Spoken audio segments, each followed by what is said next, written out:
Hey everyone, welcome to Simplilearn's YouTube channel. In this session, we will be learning about data visualization. But before we get started, I would like to take a quick confirmation from our viewers if the screen is clearly visible and we are clearly audible. If yes, please type yes in the chat section. If not, or if there is anything that we could improvise, do let us know in the chat section.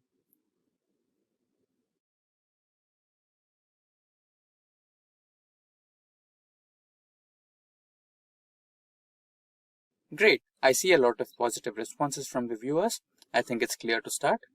Now, I would like to tell our viewers that we have daily updates on multiple technologies. So, if you're a tech geek in a continuous hunt for latest technological trends, then consider getting subscribed to our YouTube channel and don't forget to hit that bell icon to never miss an update from Simplilearn. Now, without further ado, let's get started with the agenda for today's discussion. We will get started by understanding the data visualization fundamentals first. Then, we will get started with data visualization in Tableau. Followed by that, we will understand the fundamentals of Tableau dashboard, how is it created and how is it used in business analytics or data analytics.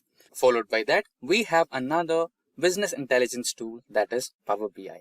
We will understand the fundamentals of Power BI. Then we will get started with learning the Power BI dashboard. Next, we have Excel dashboard. We will quickly go through some basic fundamentals of Excel and then start working on Excel dashboards. Once we are done with the top business intelligence tools, that is Tableau, Power BI and Excel, we will get started with the data visualization process using two popular programming languages, that is R programming language and Python programming language. So I hope I made myself clear with the agenda. Now without further ado, let's get started with our first concept, that is data visualization in Tableau. Over to our training experts. Hello and welcome to Tableau Training for Beginners. My name is Michelle Covine and I'm with the Simplilearn team. So what is business intelligence? Companies use business intelligence technologies to collect, analyze, and present data in order to create actionable information. Today's businesses are always seeking insights about their customers, products, and services. So businesses are faced with many questions, such as how do I know my customers are happy? What would make my customers stay, and how can I increase awareness of my products and services? Business intelligence can help you answer those questions. When you have a question about what your customers are feeling, what your customers are doing, who the customers are, and what's the best channel to target them, business intelligence is a method of transforming your data into these insights and measurable metrics. Business intelligence tools are designed to make the data flow manageable.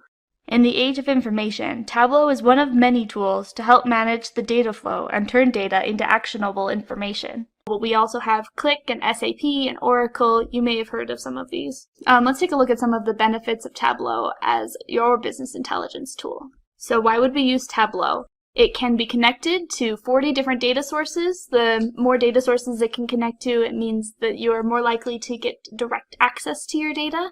It can build interactive dashboards with just a few clicks, which can help you quickly understand your data, and it lets you see your outliers. There's also simple analytics built right into Tableau, such as trends and forecasting, that can help you understand your data on a deeper level. Tableau has been a leader in the Gartner Magic Quadrant for the last 6 years, and that includes 2018. Here we will take a look at an overview of the products offered by Tableau. So we have Tableau Desktop, which is where you do all of your development. This is where you connect to and build visualizations and dashboards. Today we'll be using Tableau Public, which is a free version of Tableau Desktop, but with some limitations, such as having no R integration, and it can only support up to 1 million rows of data. Also, any data published here is made public, so you can't use this for private company information. Then there's a new tool called Tableau Prep, where you can prepare your data by seeing it visually before you connect and build reports. There's also Tableau Online, which is a cloud-hosted version of Tableau Server, a place where you can publish your dashboards, and it enables you to share your dashboards in a secure way. Tableau Server has an option to be on-premises. So let's just do a quick comparison between building a visualization in Excel and building one in Tableau. Okay, so here we have an Excel file full of data that we will soon connect to and use for some of our demonstration purposes. And you can see that we have information about orders. If we wanted to find out the quantity sold and the sum of sales for each region, we could do that by creating a pivot table. So we'll make it I selected my cells. We'll make it in a new worksheet. And here we have the beginnings of a pivot chart. And we can grab region and pull it into our columns. And then we'll grab sales and put it into values. And then we also want to look at quantity and put that into values. And it's automatically summing up sales and quantity, but you can choose if you want it to be sum or not. And then we'll take our values and put it on rows so that we can see sales and quantity one on top of the other. And that's the basics of a pivot chart. Now let's do a similar thing in Tableau. Okay, so we have our connection to the data, and Tableau automatically splits out the dimensions from the measures. We'll go into more depth on that later. But we can come and grab region and put it onto columns, and we get a similar thing, maybe a little nicer formatted. And then we can come and put quantity there. And if we want to add sales to it, we can double click on sales, and we'll have quantity and sales one on top of the other. We can put sales on top by dragging quantity down in that box. We also have this show me dialog box, which allows you to see what visualizations you could build using what's already on the screen or the things that you have selected. So right now, we could quickly switch it to bar charts, and now we can see quantity and sales across our region with bar charts. Or we could switch it to stacked bars, and we can see our quantity across the regions. If you close that, we can see our legend over here, and then our sales across the region. So in Tableau, we have a lot of really quick flexibility to turn just text into a visualization. So in summary, we can see a side-by-side of what we made using pivot tables in Excel and what we made in a similar amount of time in Tableau. Let's get started with the Tableau installation.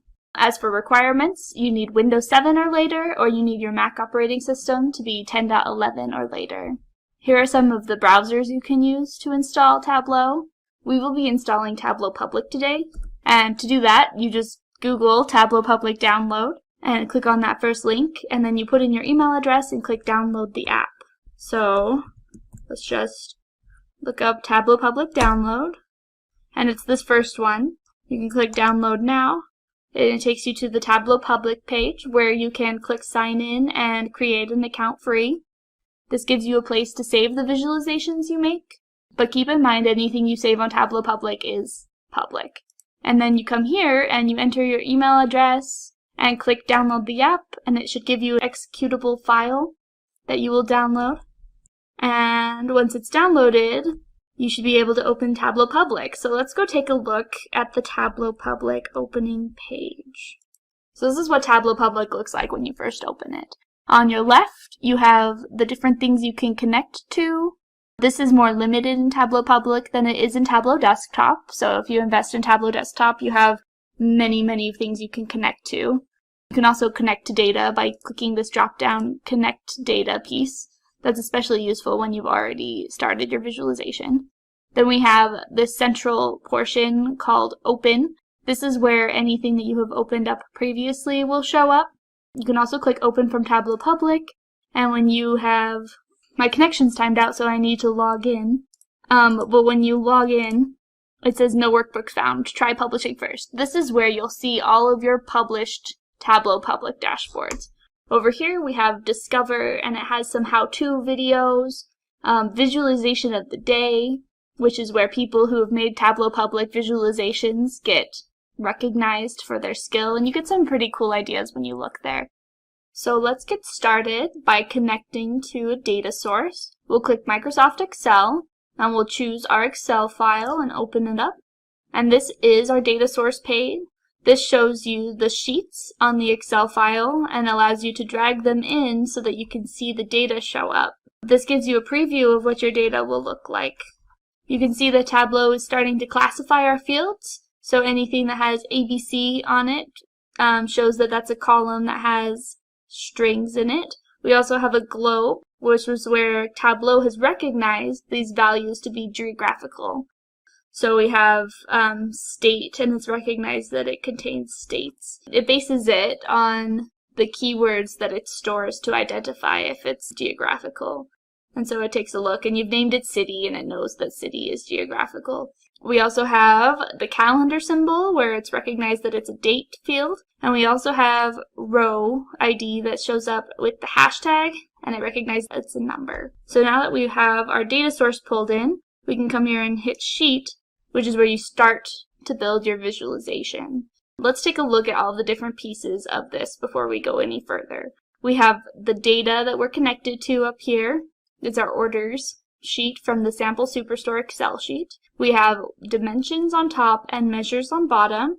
These are where we're going to get the fields to drag and drop. Here we have our cards. We'll look more in depth at our cards in a moment. And these are our shelves, the column shelf and the row shelf, where you can drag things in to make changes happen in the visualization center. We have our Show Me tabs, where you can see, we took a brief look at this earlier, but you can see all of the different visualizations you can build here. A neat thing about Show Me is that when you hover, it'll tell you what types of fields you need to build it. So for a symbol map, try 1 geographical field, 0 or more dimensions, or 0 to 2 measures. And that's how you can build a geographical symbol map. And when you're done with Show Me, you just close it. Let's take a look here at our sheets. So we have Sheet 1 and Sheet 2. A sheet is basically just one visualization at a time. Let's get rid of the extra sheet. We have a dashboard, which is where you can pull multiple sheets on to show multiple visualizations at one time. And then we have what's called a story, which allows you to show a sequence of visualizations so that you can tell a story. Perfect. Okay, so we saw that Tableau is categorizing our different fields, and it is also giving it a role. So we have dimensions on top and measures on bottom. Dimensions contain descriptive values, such as names, dates, and geographical data. You can use dimensions to reveal details in your data, that is, qualitative details. We also have measures, which contain numeric, quantitative values that you can measure. Measures can be aggregated, and when you drag a measure onto the view, Tableau will apply an aggregation to that measure. It's sum by default. So let's show this by building what we built before. We'll grab region, and we'll see its 4 distinct values as a dimension. And then we'll double click on quantity, and we can see the numbers here, the measures, and you can see here that it is the sum of quantity. And now we can also double click on sales, and we can see quantity and sales. To discuss a little bit more about dimensions and measures, you can see that in general measures are numbers and dimensions are not. But sometimes, like row ID, it is a number. Now, why would we have a number up here instead of in the measures? So you can tell the difference between a number, whether it should be in measures or it should be in dimensions, based on whether you'll need to do any calculations on it, or if you would want to be able to aggregate it at some time. So for sales, if you have several orders in a day, you might want to know what the sum of those sales are. But if you have several orders in the day, and they're on rows 2, 3, 4, and 5, you might not want to know the sum of the rows. So Tableau is smart enough that when it sees ID, it knows that it belongs up in the dimensions. Now you can switch. So if row ID was actually something you would want to aggregate for some reason, you can drag it down to the measures and add it down there. But in our case, row ID isn't something that you want to sum or average. Can you think of any other numbers that might not show up as a measure that should be a dimension? Comment below with your answers.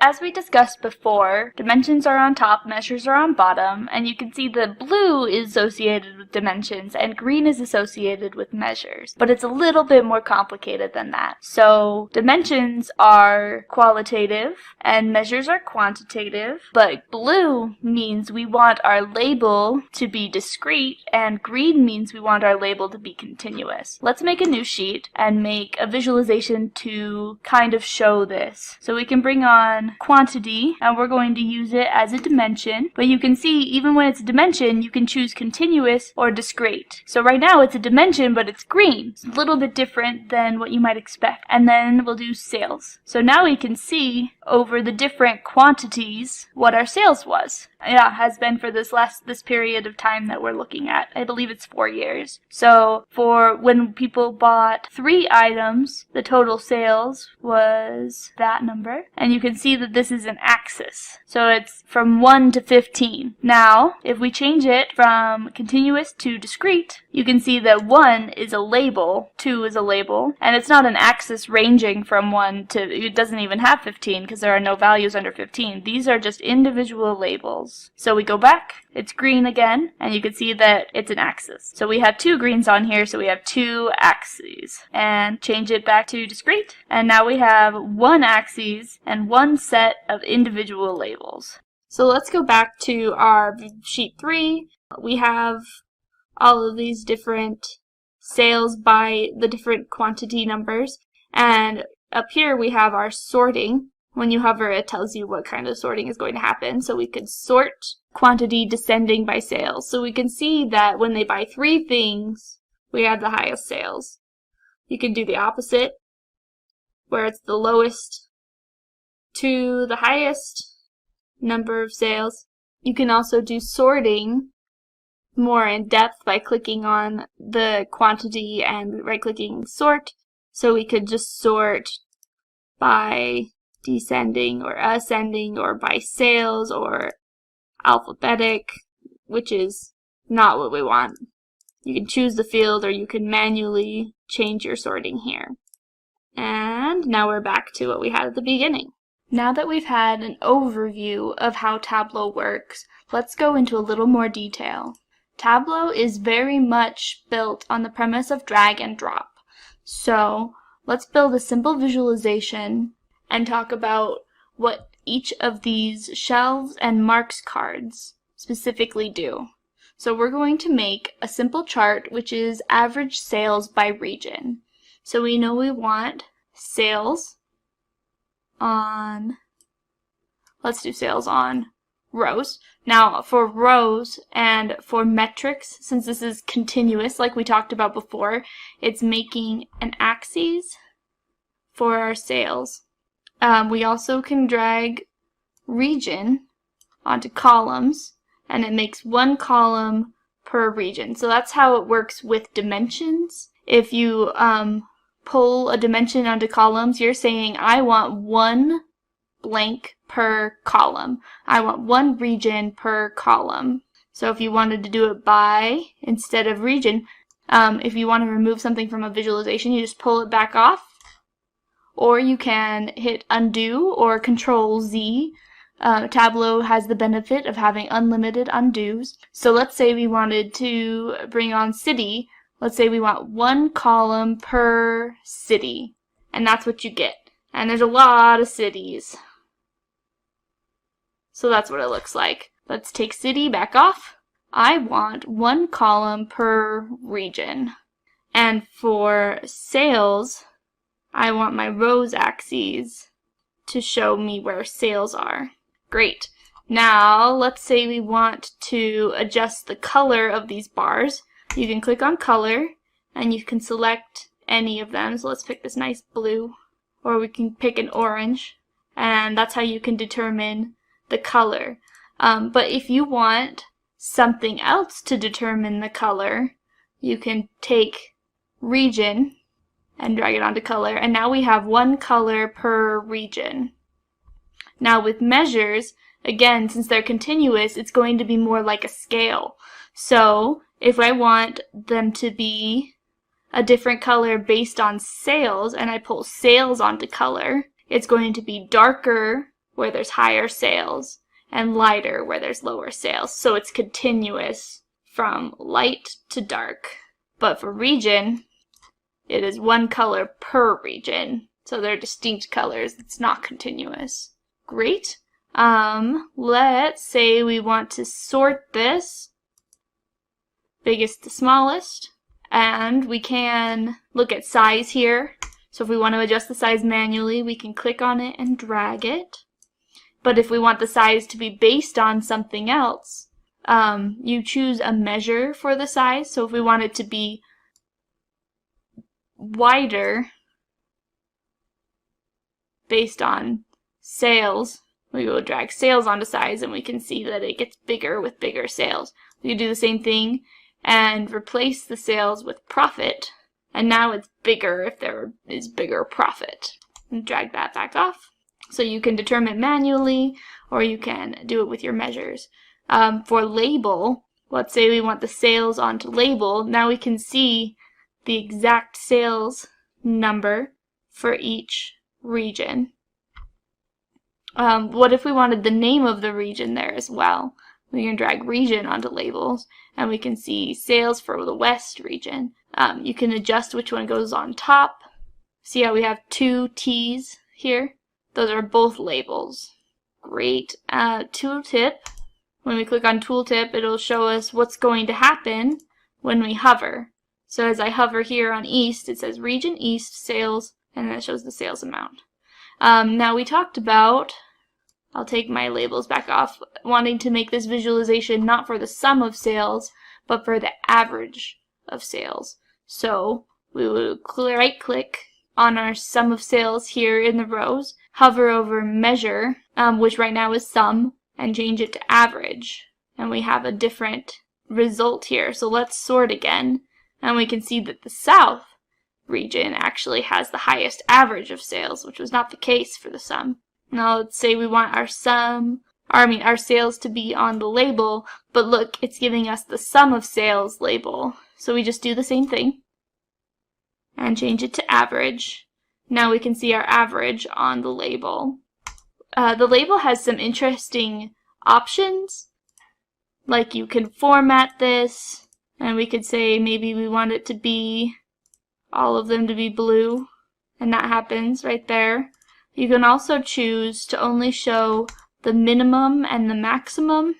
This becomes handy on a line chart where you don't want all marks labeled because it gets very messy, but you want the tallest and the shortest part to be labeled. And maybe you just want the tallest, so we'll click Label Minimum Value and remove that checkbox, and now we just have the tallest value there. And one card that we haven't used yet is the filters card. So we could allow people to look at this, but only certain regions. So what we can do is we can come over to region and right click on it and click Show Filter, and it will add it to that filters card. And now we can remove central from the mix and just look at those ones. You see, if we remove South, the new highest, East, now has the label, but if we put it back in, South will have the label again. If we don't want to have these filters, we can pull it off there. Or if we wanted to filter out by country, we just have United States. So let's not filter by country. But we could pull in category, and we have these filters by category.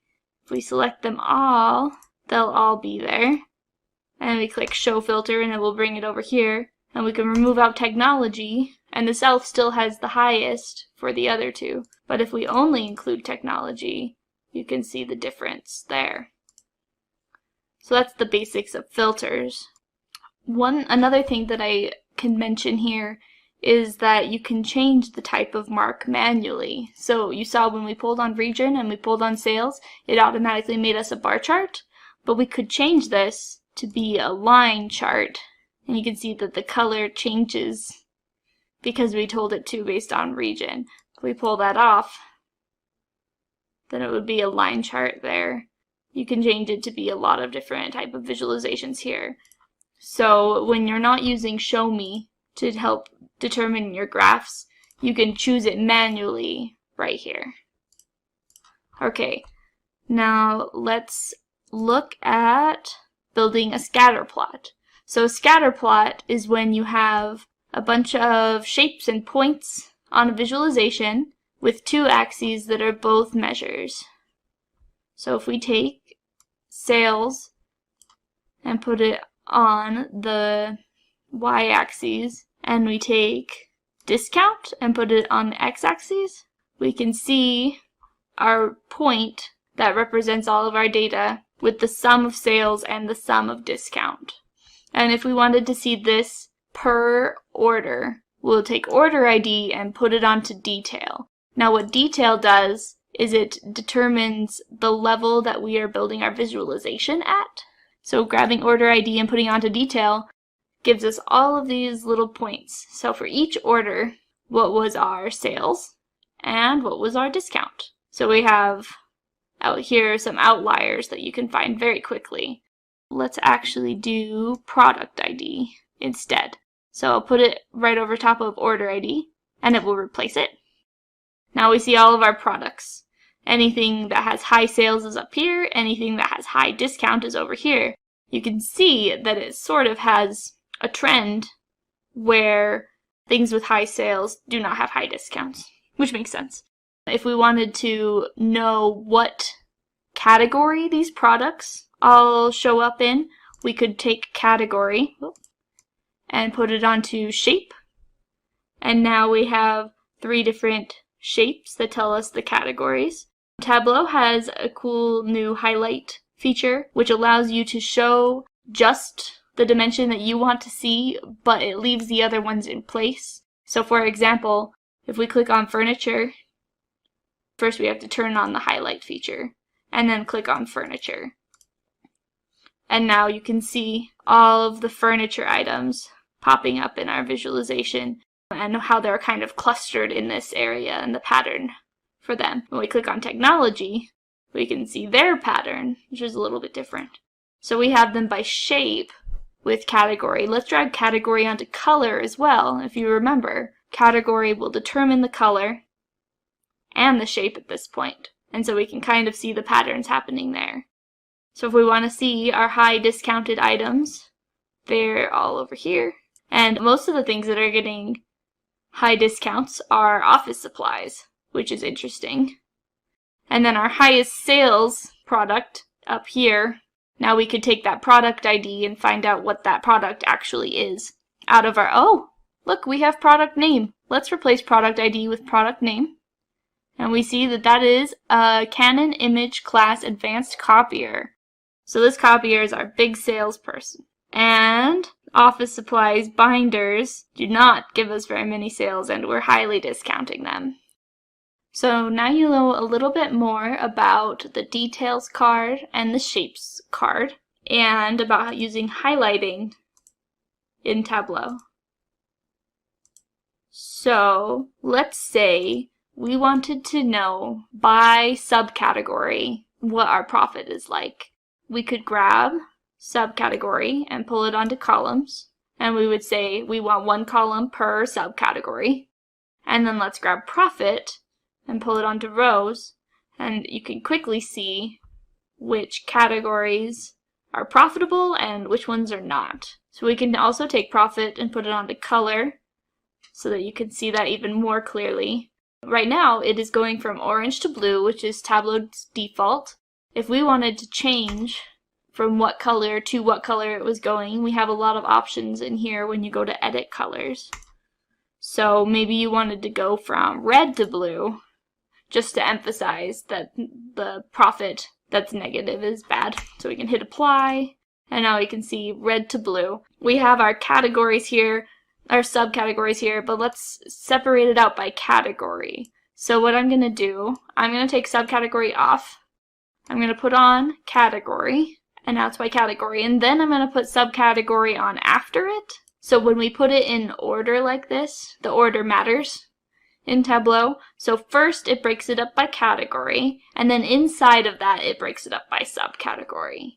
So furniture's all here, and then there's our subcategories under furniture. If we were to move subcategory to the front, it really doesn't group it appropriately, because first it's breaking it up by subcategory and then by category, and that's not effective. We end up with furniture, furniture, furniture, furniture spread out across our visualization.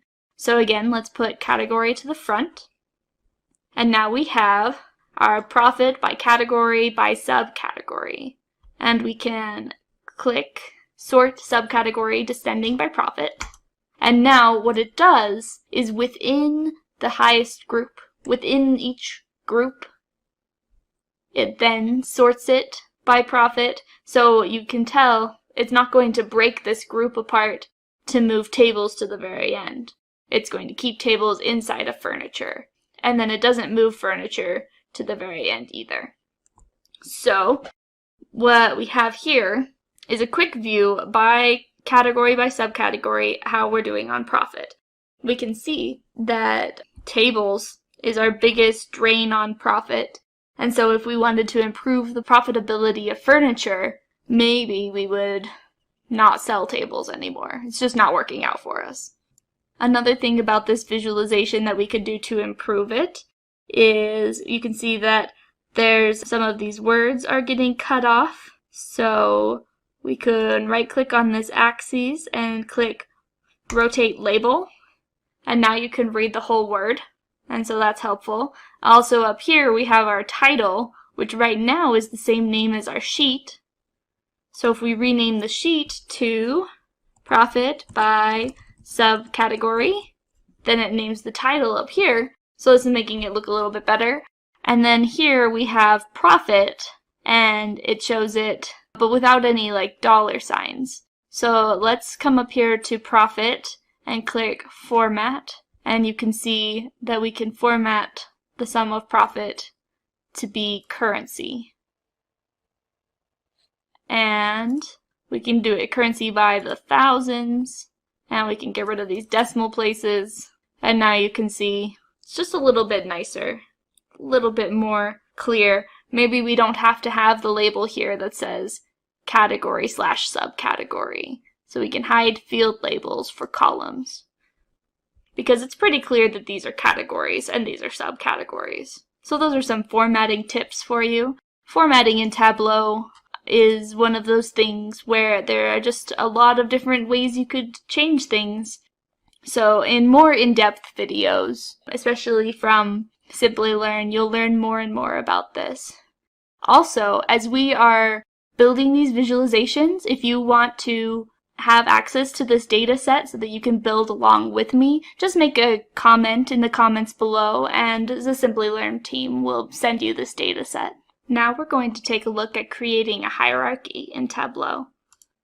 So we'll make a new tab and we're going to make a sheet called Sales by Product. And so we will be looking at sales as a number. And let's bring on product name. Now, there are a lot of products names, so it's going to make sure that you really want to do this. I'm going to click Add All Members, and now we can see all of our products and their sales over all time. So if we sort this, we can see our highest selling item, which we discovered earlier as the advanced copier. And we scroll down to the bottom, our lowest selling items. So we have our products, and we can group that by subcategory. And you can see I need to put it in the front again. And by category. Alright, I'm going to take product name back off, and we're going to talk about hierarchies. So a product rolls up into a subcategory, which rolls up into a category. You can create a hierarchy by, let's start with subcategory and dragging it onto category. And it's going to create a hierarchy. We'll call it our product hierarchy. And now it knows that category is the parent to subcategory. Let's do the same thing by grabbing the product name and putting it underneath subcategory. So now it knows category is the parent, then there's subcategory, and then there's product name. This allows you to, instead of pulling this off or putting it back on, you can bring category on, and then you can expand it by pressing this plus button. And now we see, but here's our sales by category, by subcategory. And then here's our sales by category, by subcategory, by product name. This is really useful when you're creating a detail section for your users. And so when somebody wants to know, let's say you have show filter for category and a filter for subcategory, show filter for subcategory. And they're looking at category here, and they're just like, I see technology has the highest sales, and I just want to see technology. So I'm going to unclick furniture and office supplies. Let's put category on top. And then, so I just have technology. Well, I want to see what has the highest sales inside of technology. And let's sort it. Oh, phones. Phones does. So I just actually want to look at phones. So I'm going to remove accessories, copiers, and machines. And what has the highest sales inside of phones? And sort it. And now I can see quickly the detailed information without having to change my visualization. Let's give this visualization a little more depth. First, I'll add back in all of our categories and subcategories by showing across region. So we know technology had the highest, but how does it look across region? Now, part of the point of Tableau is to allow the users to read the visualizations very quickly. And when you have big blocks of text like this, it's kind of hard to see which one has the highest because it doesn't quite stand out very quickly.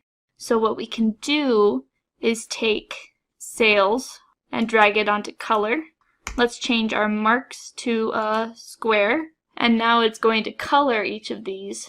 It colors every one of these cells based on its darkness for sales. This is a little bit heavy of a color. You can click color here and change the opacity to give it a little bit of a lighter look. Just makes it a little bit see-through. Great, so now it's a lot easier to see that the West seems to have the highest sales and that technology in the East is the very highest. So now when we drill into subcategory, it keeps that coloring and we can see more in depth and quicker that phones has the highest across most of them. It's not quite the highest in the West because chairs is the highest in the West. There's one place in Tableau where hierarchies are built in, and that's in dates. So dates in Tableau can be very complex because they allow very complex visualizations. So we will not go into depth about dates at this time, but let's take a look at how they work for hierarchies. So we have order date that we can pull onto columns here. And you can see that it's blue, meaning that it's discrete. So each one of these is a header instead of it being an axis across the top. Now let's drag profit onto rows. So now we can see our profit over time for each of these years. And Tableau has some hierarchies built into dates already. So when I click this plus on columns, it'll split it out into quarters.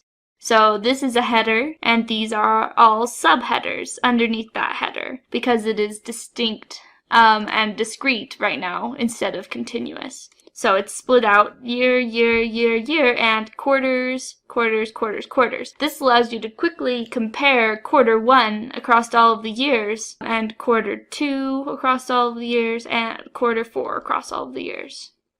Another way you could add some more detail to this is by taking maybe category and pulling it onto color. And now we have one line for each category. And we can see that drop in technology is a big part of the responsibility for that drop we were seeing in quarter 2 of 2016. So let's take that back off, and let's take quarter back off, and let's explore continuous dates. So here in dates, we have our top section of dates, and then you see it repeats, and we have the bottom section of dates. So we've got year, but we also have year here, quarter, and quarter. Now the top ones are all discrete, and when I change it to a bottom one, year, same thing, same year, it changes it to be green, and now it's continuous. So now instead of this being a header for 2013 and a header for 2014, it's an axis. So the difference here is when I press the plus and it changes it to quarter, instead of adding quarter to year, now it's doing quarter for each year and making one continuous line. And we can keep going and drill down to month. You can go pretty far. Now when we add category as color, we get our 3 lines for the 3 categories, And we also have highlighting turned on here still, so when we click on technology, we can highlight technology with the others in the background, so we don't lose the context of the other categories. Let's take that back off.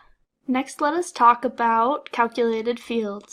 So we'll make a new sheet, and we're going to create our first calculated field. We can create a calculated field by clicking this arrow, which gives us some options, and clicking Create Calculated Field, or we can come and click in the white space below dimensions or below measures, and we right click and click Create Calculated Field. Let's name it Profit Ratio. So this is for if we wanted to create a visualization that showed the profit ratio, but we don't have that measure readily available to us. To bring in fields for our calculation, you can do it in one of two ways. One is to start typing it, and it will start auto-prompting you for the different measures or for different calculations or values you can use, or you can come and drag it in. So if we want profit and we want sales, if we do profit divided by sales, that is our profit ratio unaggregated. Okay, and let's make a second calculated field. We could come here and click duplicate, and that will duplicate our field, but I just want to start over again, so I'll click Create Calculated Field, and I will call it Profit Ratio Aggregated. And in this one, we're going to do sum, click, of profit, click, divided by sum of sales. Okay, so now, what's the difference between profit ratio aggregated and profit ratio unaggregated? How will those behave differently in Tableau? Let's look at this by looking at a single order. So first, let's bring on all the orders and all the products under that order. And let's look at this order. So I want to filter this whole dashboard to only this order. So I can right click on it and click Keep Only. That creates a filter up here that only has that box checked. And if I want to get rid of this later, I can just pull it right off of filters and everything will come back. But I want to, so Keep Only. And now let's take a look at profit ratio aggregated. I double clicked on it and I added it here, and profit ratio unaggregated. Again, double clicking, and now they're side by side. Let's give us a little bit of more room. So when I dragged that out, it gave us more room so we could see them side by side in the entire titles. Okay, so I chose to look at one order and these product names because the combination of order and product name is unique, one per row. We know that Tableau will aggregate the data up to the lowest level in the visualization, and I brought it all the way down to the lowest level of the data source, so we have no aggregation right now. So when we're looking at it without any aggregation, these two calculations are the same. Profit ratio aggregated, let's look at that again. We'll click Edit, and that's the one where we sum profit and sum sales before we divide. And then we've got profit ratio unaggregated. So let's also look at profit and look at sales. This is a technique that I use when I'm trying to understand how my calculated fields are working. Try to break it down to the lowest level possible and see if it's doing what I expect. So we've got profit and we've got sales. Now, both of them are at 0.5 or 50%, and that's because profit is 8 and sales is 16 for Adam's telephone messaging. Now, let's take off product name. When we take off product name, we can see that they start to vary. We've got profit ratio aggregated and profit ratio unaggregated. So here we have profit and sales. The profit ratio should be profit divided by sales. So let's open up a calculator and make it a little smaller. So if we take profit at 219.1 and divide it by sales at 508.6, we get 0.4, not 1.8. So where does this 1.8 come from? Well, let's put product name back on here. What happens is, with profit ratio aggregated, it sums up the profit and then divides it by the sum of sales. So that's what we did. When we took off profit ratio unaggregated, we had the sum of profit and divided it by the sum of sales, which is what we want. Profit ratio unaggregated, however, does the calculation, profit divided by sales, and then sums it afterwards. You can see it right here. It's the sum of profit ratio unaggregated. So it makes this calculation, and then it adds up 0.5 plus 0.5 plus 0.3 plus 0.5.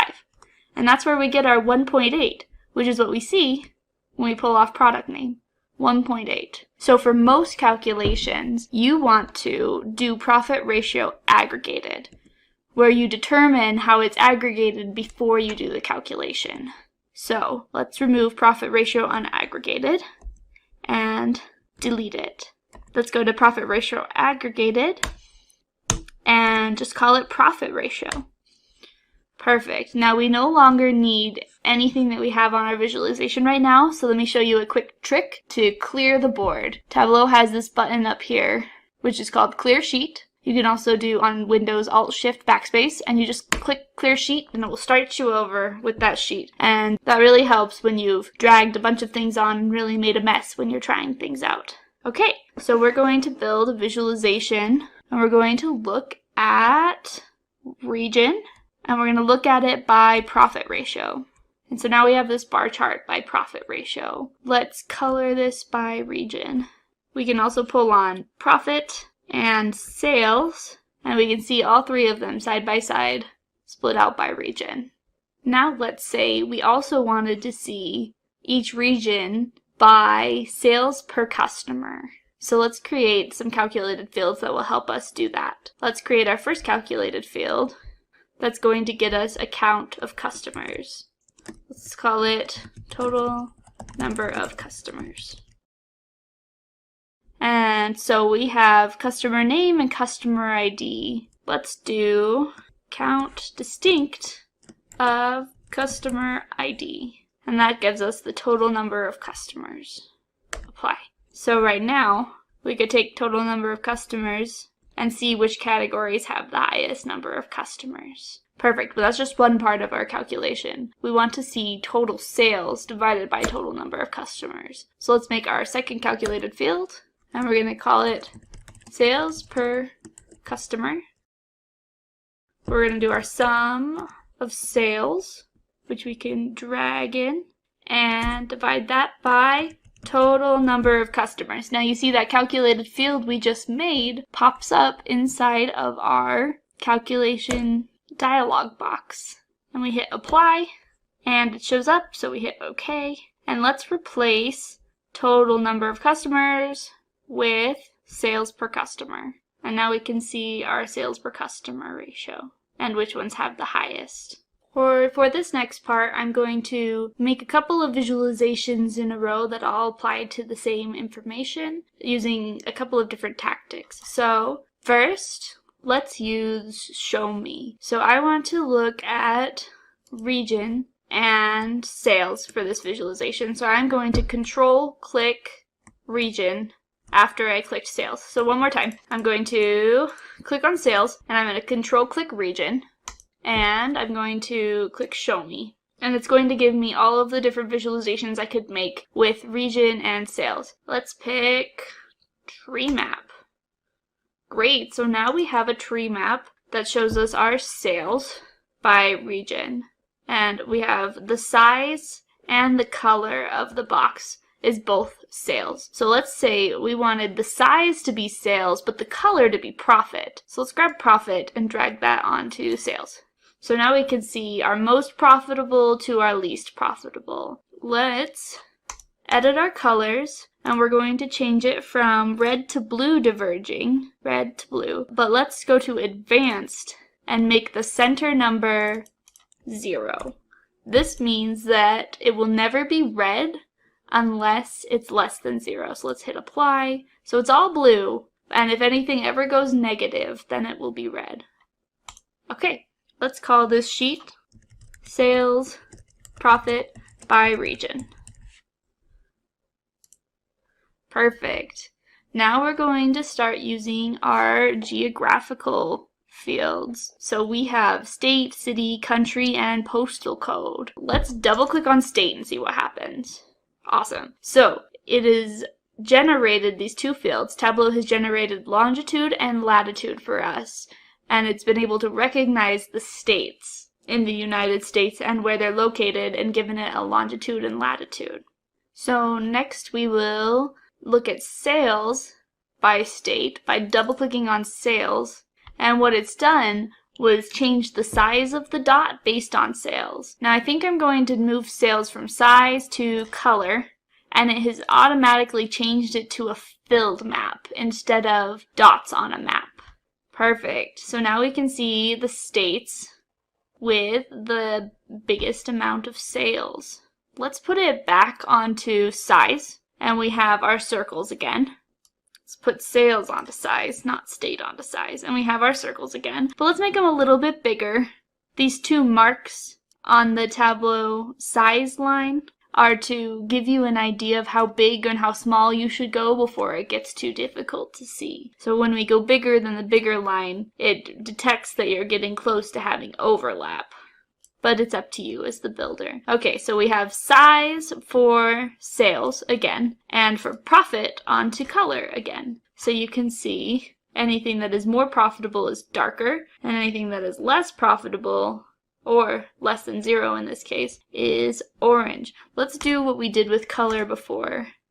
Change it to red, blue diverging, and set our center point to 0.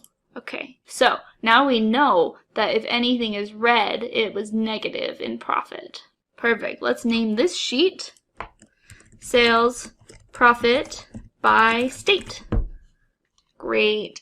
Now let's look at sales and profit by category. So we have category and we've made columns. So this is when we drag something to the columns shelf, just remember we want one column per category. And let's double click on sales, and it's going to put it into text, and that's not what I want. So let's take sales and drag it onto rows, and it automatically makes a bar chart. So now we have one bar with the axis of sales for furniture, office supplies, and technology. Now let's take profit and also put it on rows. So now we have two bar charts, one for sales and one for profit. We can change which one is a bar and which one is maybe a bubble chart by clicking on its appropriate marks card. So if we want to change them both, we can click on all and change them both to maybe circles, and you can see how they go up and down. But if we want to just change one of them, let's put those back to automatic. We'll go to profit and change that one to the circles. So now we can see those profit numbers. And if we want them to be overlaid on the same area, we would right click on profit, the second measure on the rows, and click dual axis. So now let's put them onto the same axis. You can see that their axes are not lined up. Let's go to sales and change it back to a bar. So now we have two charts occupying the same space.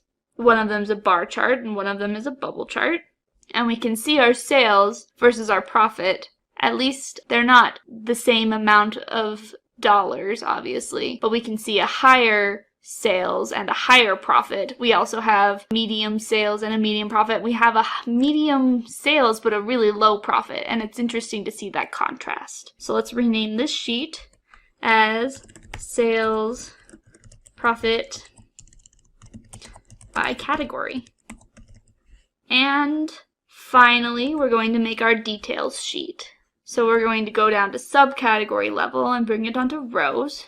And remember, subcategory can expand out to the actual products. Let's bring that back in. And we're going to bring sales onto columns, which makes us a sales bar chart, and profit onto columns, which makes us a profit bar chart. Now let's color them by their appropriate individual color. So we'll go to the sales marks card and drag sales onto color. Now sales is colored by sales. We'll do the same thing here we did before. We'll go red, blue diverging and make the center 0. We actually don't have to do that for sales because sales will never be negative, but it's pretty important for profit. So we'll go to the profit marks card and take profit onto color and do the same thing there. We have red, blue diverging, advanced, center is 0. Great. So now if it's negative, it will be there. So let's sort this by profit. And so both of them have sorted with profit in mind. And we can easily see our subcategories that have a negative profit. Let's rename this, and we'll call it our details sheet. So now we have these 4 visualizations that all have to do with similar information. I think I want these bigger on the states, so we'll just keep making that bigger. Perfect. Now we're going to make our first dashboard. So for our dashboard, we have information over here that shows you what sheets you can bring on. These get a little bit more complex, so they'll be covered in more in-depth type of videos. And then we have our size. So we could make a range of sizes based on maybe what you're viewing this on. But we're just going to change it to a fixed size. And we're going to make it 1400 by 1000. And this is our dashboard size. So let's bring on sales profit by region, sales and profit by state. Now a map needs a little bit more horizontal space than region does. Let's bring sales and profit by category underneath the region and the detail underneath the state. Give our map more space again. Perfect. Now Tableau has this neat feature called Uses Filter. So you can click Uses Filter here, and now if I click on any of these, it will filter the other dashboards based on these features. So if I just want to look at the South, and I click on South, it zooms into all my South states. Now my categories have updated to be just the South ones, and my details have updated as well. So we could see that Central has pretty big sales, you know, bigger than the South, but the profit is lower than the South. So we can click on Central and focus on Central. Let's use that Uses Filter on all 3 of these dashboards that lead us up to the detail. So building a quick dashboard like this, let's make this taller, would allow you to do some sort of analysis such as, let's take a look at Central because they have relatively high profits but low sales. So we click on Central and then we see, oh man, Texas is having a really hard time. So let's click on Texas, and now we're seeing in Texas that we have negative profit in these categories. So we can control click on furniture and office supplies, and we can see all of our products that are really just killing us in Texas, all of our subcategories. And if we want to go deeper into products, we'll just click that plus sign, and now we see all the products, and we'll sort again, and we can see all the products by subcategory that are really just killing us and are maybe not worthwhile to make anymore. So we're gonna have to reconsider making the 3.6 cubic foot counter height office refrigerator. At least for Texas, it's not very helpful there. And then when you back out of that subcategory section, you can also click somewhere neutral in the dashboard or click on each thing that you had selected to unselect it and go back to the main part of your visualization and start it all over again. Now let's move on and take a look on how to create parameters and sets. So new sheet, and let's make a quick visualization that will apply our parameters and our sets to. So let's take a look at all of our customers by their sales, and let's sort customer name descending by sales. Great. So now we're going to make a parameter that will allow the user of the dashboard to choose how many customers they want to see, how many of our top customers that they want to see. So let's click this down arrow and click Create Parameter, and we will name it Top N Customers. Great. We're going to make it an integer, and we're going to give them the option to choose the number of customers within a range. Our low is going to be 5, so we'll let them see 5 or up to 20, and we're going to let them skip with step size of 5. Let's start their current value right in the middle with 10.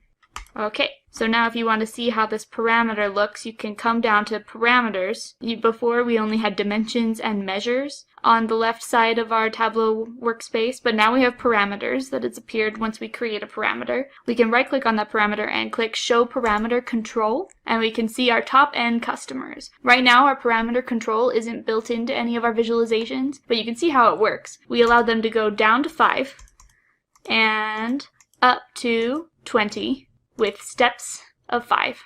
Great. Now we're going to create a set. A set is a custom field that defines a subset of data based on some conditions. So the set we're going to build is going to be based on customer name. So when you right click on customer name, you can come down and click Create, hover on Create, and create a set. So far, when we created a parameter and a calculated field, you clicked here with this down arrow, and you saw Create Calculated Field and Create Parameter, but it's not there. A set has to be based on an existing field, so you come and you click on the field you want it to be based on, and then hover on Create, and you see Set. So here's how we can create a set. Let's name it Top N Customers by Sales. So we're going to allow them to select the top N customers and have that select our top customers by sales. So we want this set to include anything that is in the top, however many they define by the parameter, by sales. So you can come over here to top and change it to by field. We want it to be top, but not just top static 10. We're going to click here and our parameter shows up. So it's going to be top N customers. And then you can choose another field here for it to be defined by, and it's sales. And we want it to be by sum of sales. If we wanted it to be by the average profit, we can come here and click profit and change this to average, and now we would see our top N customers by average profit. But we want sales and sum. Okay, so we've created our set, and we can drag it onto rows to see how it works. And we can see these are our top 10 customers by their sales. And we have this in/out that's generated by our set. So if we take our set, first let's see how this line moves when we change our number here. So right now it's 10. When we move it up, we see our line moves down to include the top 15. And now we can quickly see our top 20. We'll go back to 10, and let's grab the set and drag it onto our filters. So now we have filtered the data down to our top 10. If this were applied to a dashboard, this would allow the end user to see the top 10 quickly and then maybe expand it out to the top 20 if they're interested in that information. Now let's move on to creating a donut chart. So a donut chart is basically a pie chart with a white center. So let's start by building a pie chart, which in Tableau is pretty easy, especially if you use Show Me. So let's create a pie chart for each category by sales. So we're going to click category, and then we're going to control click sales. So we have them both selected. We'll come over to Show Me and click pie. And there we have our pie chart. We'll close Show Me. Let's come up here and click entire view so we see our pie very clearly here. If we wanted to have one pie for each region, we can take region and drag that onto columns.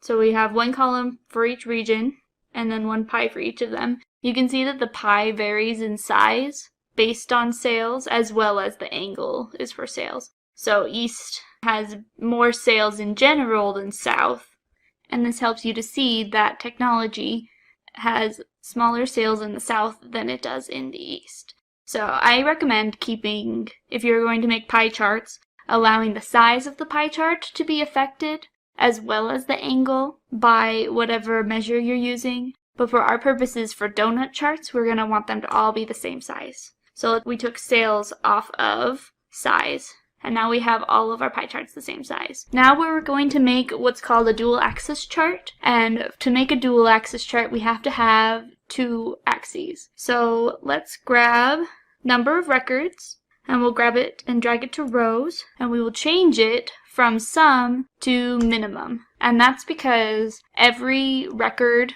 will have a minimum number of rows of 1, and then they all end up on the same axis. Great. And now we're going to make a second number of records by minimum, And we can do that by doing those steps again, by dragging number of records up here and changing it to minimum again.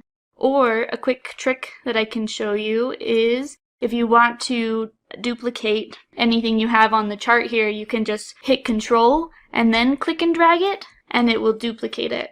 So if you wanted your number of records to also be down here onto your details or on your labels, you can Control click it and then leave it there. Great, so now we have our two axes, and we have our two marks cards that each affect their own set of visualizations. So let's go to this top one affects these. So let's show that by changing the size.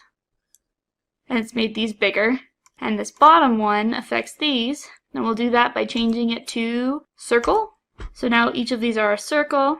Let's take category off of color, and we can take sum of sales off of detail. And let's change the color to white. And now we're going to put this white circle on top of our pie chart by clicking here on our second measure and clicking dual axis.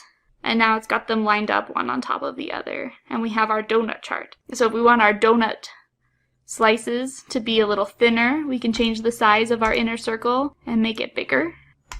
Perfect. And so now we have one pie chart for each region, one donut chart for each region. And if we wanted to take this header and put it inside of our pie chart, what we can do is take region and put it on the label for the circle, and it's putting it down here. You can come and edit that by clicking on label and changing its alignment. So let's put it in the middle. Perfect. So now we can see our header here, so we don't need it down here anymore. You can right click and click show header, and it hides that header. We also don't want to see our labels for our axes. So we right click and click show header there, and now we just see our pies. So to get how the number of sales here for each of them, let's go to, remember, our pie marks card, and let's take our sales and add it to label. So now each of our slices of pie can tell you how much sales they have. If you take the sales here that's on label, right click and click format, we can change that to currency. And let's get rid of our decimal places. Perfect. Now close formatting, and let's say we want the total amount of sales to be in the middle here with central. So we go back to affecting our circle, grab sales, drag it to label. So now we have 4 donut charts formatted to allow us to quickly see the sales numbers for each segment and also for the donut as a whole. You can also change the colors that Tableau selects for each slice by coming to the marks card that has color for the pie, so category color, and clicking edit colors. And you could change it to any of these automatic ones, where if you double click on one, it gives you all of the options for colors that you could possibly want. There's also several different palettes you could choose from. So let's say we like this one, and you can just click assign palette and it will grab those off of there. Those look very similar to what we have already, so I'm going to pick a different one. And click assign palette, click apply. And this allows you to make some color changes and fit your business a little bit more specifically.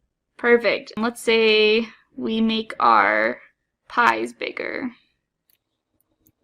Increase that size, and we'll also increase the center size. Oh, not that much. Perfect. Now we'll use a similar technique to create the two-dimensional pie chart.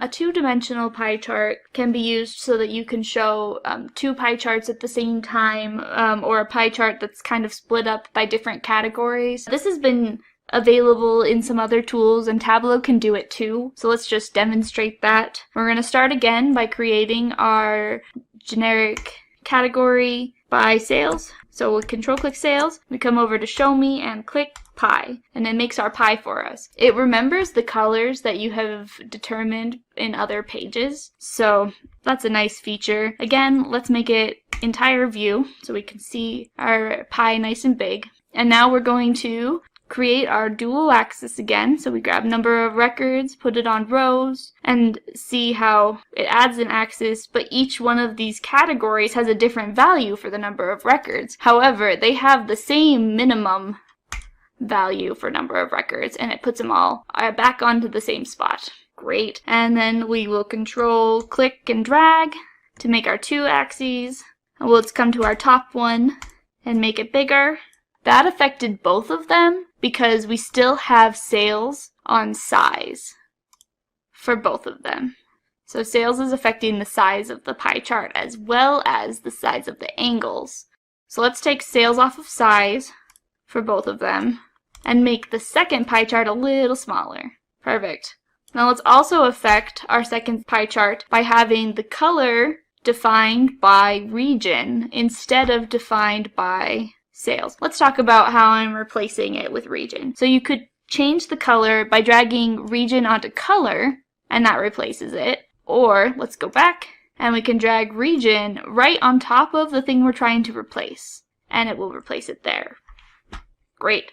So now we have the smaller circle that's going to go on top, split up by region with the angle defined by sales, and the category is on the top one with the angle defined by sales. Let's pick some nicer colors. Maybe we'll use the same palette we used for category.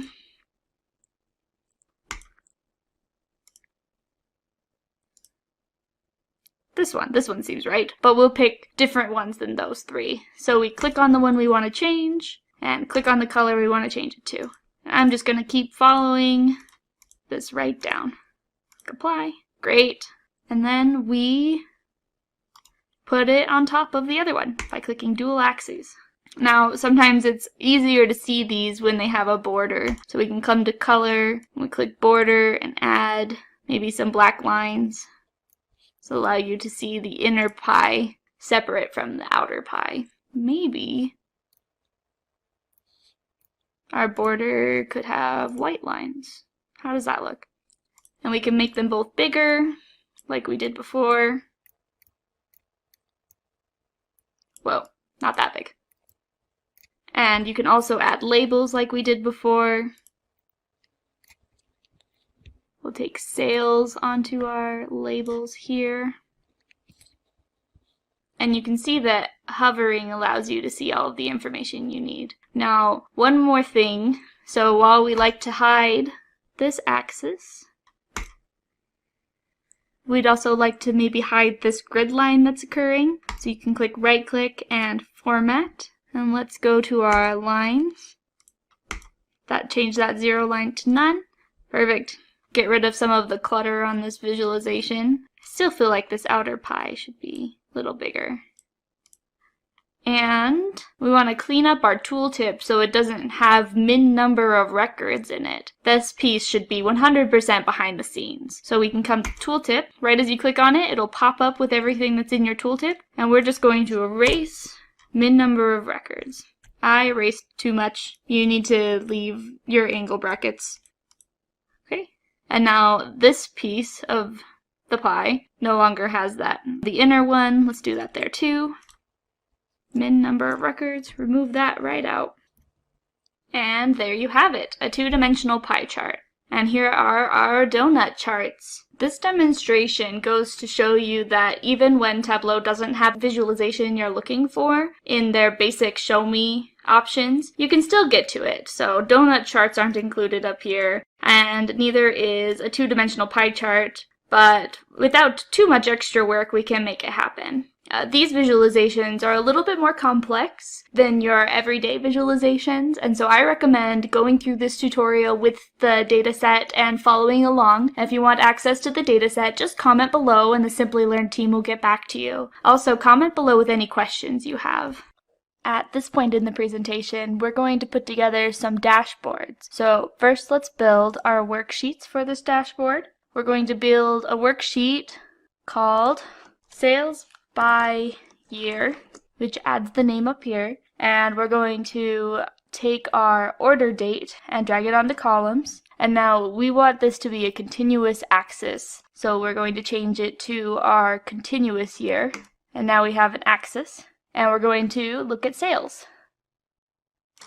So now we have our sales by year. If we want labels on each of these dots, we can drag sales onto labels. And if we want to have different color lines for each region. For example, we can drag region onto color, and that splits our lines up into the different regions and gives us a legend over here. Perfect. Now we're going to duplicate this sheet by right-clicking down here and clicking duplicate.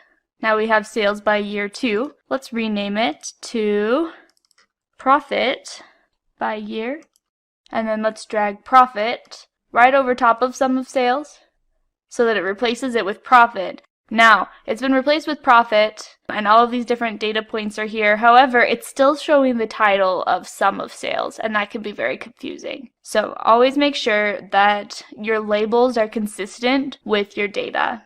So let's take profit and drag it over top of the labels as well. That's more consistent with our axis. So now we have sales by year, and we have profit by year. Let's do a couple of things to clean these up, like right click here, go format, and we'll change our numbers to currency custom. And now it's marked as dollars. One thing you can do in Tableau is, let's undo that.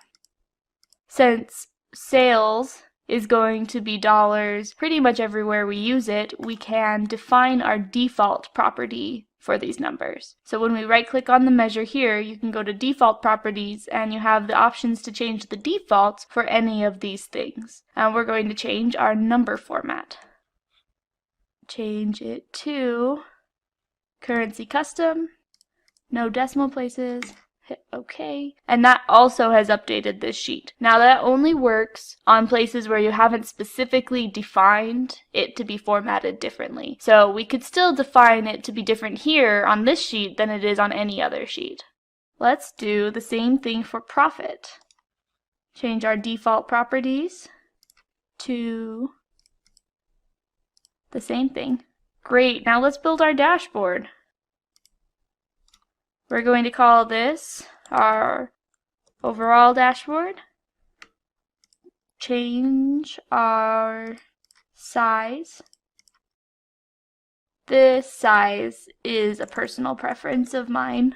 I think it fits nicely on the laptops that I use and that is used by most of our customers. Now let's drag sales by year. Now watch what happens when I drag it on here.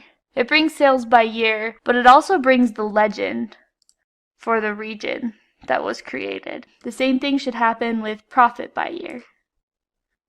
It's detected that the same legend is being used, so it didn't bring over a second legend. And we have highlighting turned on. Let's see if this works for both charts. We click on central, and you see it highlights central in both charts. That's great. So now we have a dashboard showing us profit by year and sales by year. But let's say we want to be able to filter this dashboard to just maybe one category. So let's go back to our sales by year sheet, and let's drag category onto filters.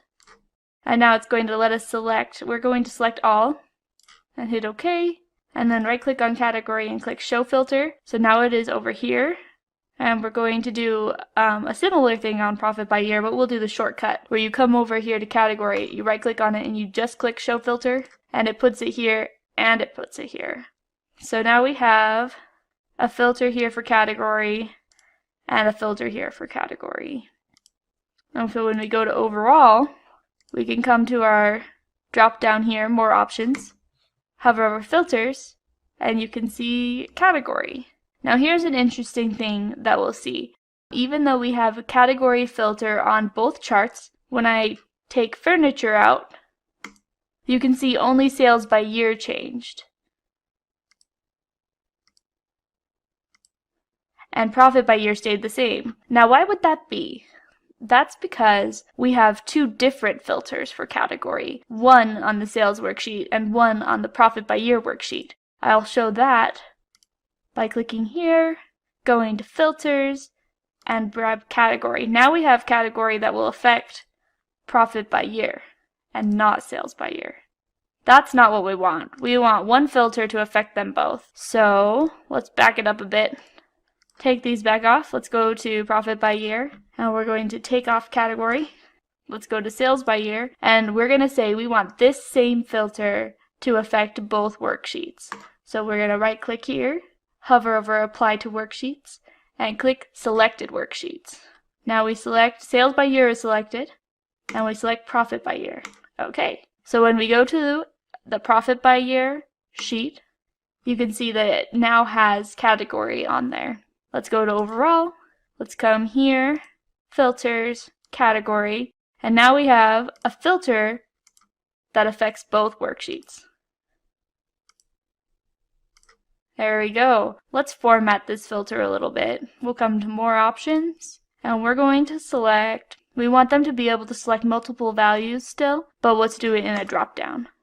So now, you still have those options, but it is a little bit more compact. Let's do a couple more filters. So we can do by category, let them filter out regions. Let's do it the shorter way. Right click, Show Filter, there it is. Apply to Worksheets, Selected Worksheets, both of these. Okay, Dashboard, Filters, and by region, multiple values drop down. And let's let them change their time selection. So this one's a little bit different. Since we've already determined that we wanted year and we wanted it to be continuous, filters for continuous fields are a little bit different than filters for these discrete fields. And that's because continuous fields are a range instead of just a list. So we don't list out a continuous field, we make a range for it. So we've already defined that we want it to be continuous year. And if I come over here and click on right-click Order Date and click Show Filter, it's doing discrete year by default. So remove filter. If you drag Order Date onto filters, it lets you pick what you want it to look at. Let's come up here to year, that's already marked as continuous, and click Show Filter. And now it is year, but it's based on a range, and we have this slider. And you can see how that slider affects our visualization. Let me show you a trick to make this apply to both. Not a trick, but just if you have not applied it to both worksheets, but you already added it to the visualization. See, it's here, but it's only affecting one worksheet. You can change the worksheet's settings right on the filter instead of having to go to the worksheet where the filter exists. And it will only give you the options of the worksheets that are on the dashboard. So there we have it. Now it affects both. And now we have our overall dashboard. Now let's say you want to be able to see the total sales on this chart as well as the sales split up by each of the regions. We can do that as well. So let's go back to our sales sheet. As a quick tip, you can go to the sheet by clicking this Go to Sheet button here or here in the event that you want to go to a sheet but you don't want to scroll back and forth to find where it is. So go to Sheet. Now we're going to do a dual axis chart again like we showed earlier, and I'm going to Control, click and drag. So now we have sum of sales twice. This marks card affects the top one. So we can see that by, if I change the opacity, how it changes the color right here. This is the top one. And this marks card is the bottom one. And we're going to remove region off of color. And that makes our combined one line again. Perfect. Now if we want this to be on the same space as this, we right click here, the second measure in the rows section, and click dual axis. So let's put it right on top. I can see this versus this. Now if we wanted to on hover show that this is overall sales, we can click on tooltip. Region is missing because we don't have it with the color by region anymore. So we'll erase that and put, oh, we don't want it to be orange. Let's make it black. Overall sales. Okay, so when you hover here, it says overall sales. So we can see the difference easily. Let's make it a little bit more of a color that'll stand out. Just a little darker than the others, perhaps. So when we go back to our our dashboard, we can see sales and we can see our overall sales. Let's do the same thing for profit by year. Go to Sheet and Control, drag, release. We'll go to our marks card for this second sheet and pull off region, make it darker, change our tooltip, not orange, overall profit, okay, and right click, dual axis. There we go. Now I forgot to do one thing on the last dashboard. When you make a dual axis dashboard, it doesn't necessarily sync up these axes. And so this axis over here is for the overall line, and this axis over here is for the region line. So if we want it to stay that way, we should edit our axes, and instead of calling it just profit over here, we will change it to overall profit, and over here, profit by region, just so that it's clear which axis goes to which one. Or you can come here and click synchronize axis. So it's very clear that this is much bigger than these. And if you synchronize the axis, let's go back before we named him. Okay, synchronize the axis. Then we don't need both of these headers. So we can come here and click show header, and we just have the one.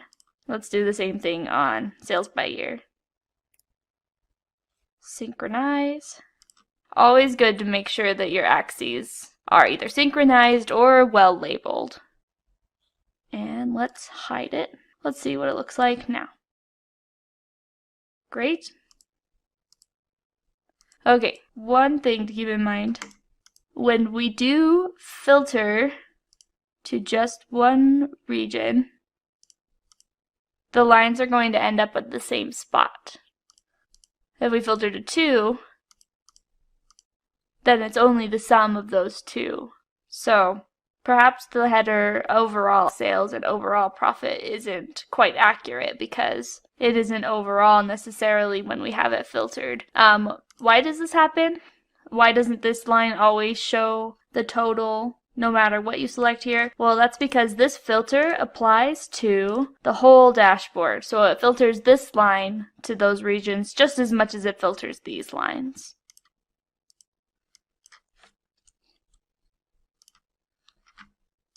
So I'm going to remove out that tooltip line because it could be a little misleading.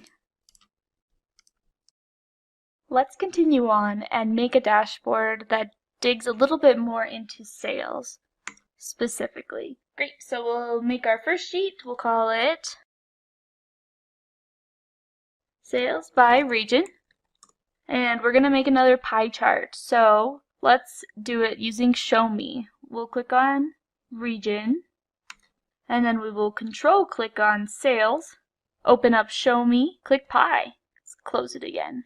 Great, so now we have the sales by region pie. We'll make it the entire view, and when you hover, you can see that it's showing us sales in dollar amounts. Now, it would be more like a pie for it to be percentages. So a lot of pies, each of these slices is shown as a percentage of the whole at 100%. So let's come here to our slice size. We'll right click on it, and we're going to use what's called a quick table calculation and change it to % of total. So now when you hover, you can see that the West is 31% of the pie. Great. Let's also label each of these slices. So I'm going to control, click, and drag region onto label and add region to the labels. I'm going to undo that and show you what would happen if I just dragged region onto labels without copying it, without holding control. It will move it and get rid of our colors, and we don't want that. So we're going to control and drag. Another way to do this, let's go back, is by taking region and dragging it onto label just straight from over here. But in this case, for the sum of sales where we've applied the quick table calculation, we want that quick table calculation to also show up in our label. So I'm going to control and drag, and it brings that quick table calculation along with it. If I were to undo, just drag sales on, it's going to go back to that dollar amount, and I'm going to have to add another quick table calculation. So instead, control and drag. That's probably one of my very favorite Tableau tricks. Great. Now let's add a filter for region. So I'm going to right click here and click show filter. And we will make sure that this gets added to all of our sheets once we've made them all. Okay, next sheet. We're going to call this sheet Sales by State. Let's do a map. Great. So one way to get your map started is to double click on any of these dimensions that have a globe next to them. So since we want to go with state, we can double click on state. And it starts mapping out state. So what it does is it adds latitude and longitude to our rows and columns that are generated here. And another way to get going, so let's go back, is to click on the geographic part you want, and then control click on sales like we did for for our pie chart. Come over to show me and choose one of our maps. We could do it with the circles, but we're going to do a filled map. Click on that. So now we have our filled map based on state. We can choose one of these different palettes if we'd like. Let's try this one. Or blue teal. Or we could do green, so that darker green means more money. Great.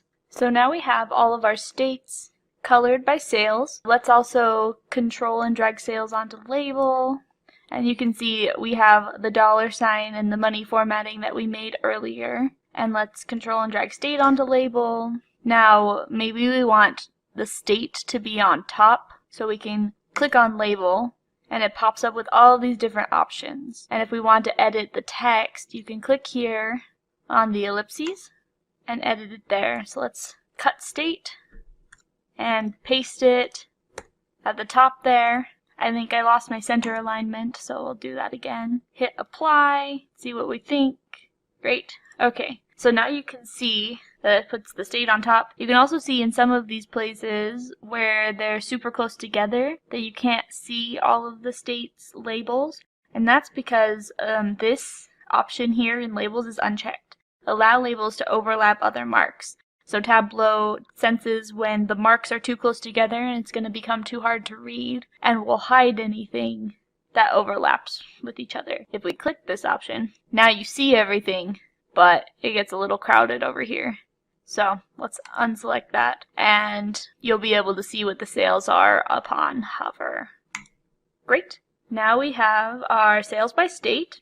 For filters for this one, let's right click on sales here and click show filter. So basically, wherever you're using your metrics, your dimensions, or your measures, you can right click on them and create your filters. So now we could, the lowest amount for a state is $920 for sales for this time period. And we could filter out ones that have sales lower than that. But I think this isn't what I want. Let's remove that filter. Let's do it for the state. Show filter. Great, so now we could filter out a state. We could just show Arizona or show them all. Excellent. Let's move on to our next visualization. New sheet. Rename it to be called Sales by Subcategory. Great, so we're going to drag on category onto columns and subcategory. Because of our hierarchy, press plus. Now we have subcategory and category, and let's bring on sales. It's defaulting to this bar chart, which is perfect. That's what I want. And now we could color it by subcategory, and this is a discrete coloring. We could also color it by sales, and this is a continuous coloring. So the darkest corresponds with the height. Now we don't need to do this. There is already an indicator of who has the most sales, and that's based on the bar height. So if we wanted to color it by subcategory, then each one of them gets their own color. We could color it by category to add to the distinction between the different categories. So that's very clear where they start and stop. Let's do by subcategory. Excellent. So now we have 3 different dashboards. Oh, let's add some filters for subcategory. So let's bring on category as our filter. So we'll right click here, click show filter, and there's category. And let's do a filter for our date. So we're going to come here to order date. Let's drag it onto filters, and let's click years. Now, these are all the years options. We'll click all and hit OK. Right click here and click Show Filter. So now, instead of doing a range where we could drag that line, now we have Discrete filter, and so we can check and uncheck boxes to choose what years we want to see. Awesome, let's start with our dashboard. Let's call this dashboard our sales dashboard and change our size. If you have any questions about different sizes, what's available here, be sure to ask that in the comments below. And let's start with pulling on our sales by region. So last time we pulled on a chart, we saw that it added the legend for us. But this time you can see it added both the legends and the filter. So last time we created the filters after we built the dashboard, but this time you can see that the filter gets brought in when we brought in the dashboard. Let's do our sales by state, side by side here, and let's do sales by subcategory underneath.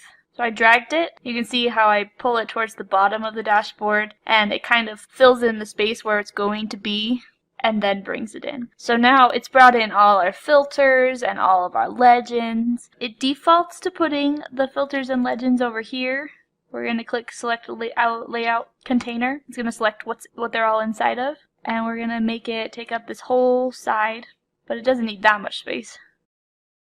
So you can see in Tableau there's a lot of dragging, there's a lot of dropping, and a lot of resizing to get things the way you want them to be. Give our map more room. And we have a mixture over here of legends and filters. Let's move our legends out of there. So we can grab this legend and come and put it on this side. And this legend, come and put it over here.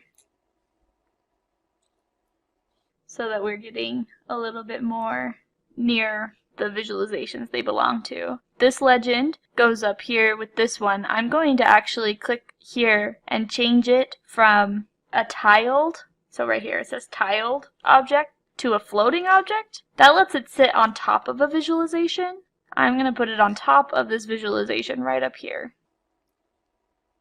Excellent. And then we have this one that's showing us the size of sales. That's because on this dashboard it says that size is determined by sales, but since it's just one circle, there's no size comparison. So it's not like we have several circles and we have to look and see which one's the biggest so that we can tell the amount of sales. So we don't need this legend and we can just remove it from the dashboard. Let's clean up some of these. We have several different versions of what your filters could look like. So my personal favorite is multiple values drop down. It gives you some of the most flexibility. But if you wanted them to only be able to select a single value, you could turn it into a radio button list so that it's a selected all or it's one at a time. You could also do a drop down or a slider and make that happen. A slider is a little bit different from a range. On a range, you can see that we could edit either side and it's picking everything in between. But with discrete values, if you say everything in between, it doesn't make a lot of sense because what's everything between furniture and technology? We don't know that office supplies goes between those. There's no order. So let's do multiple value drop downs.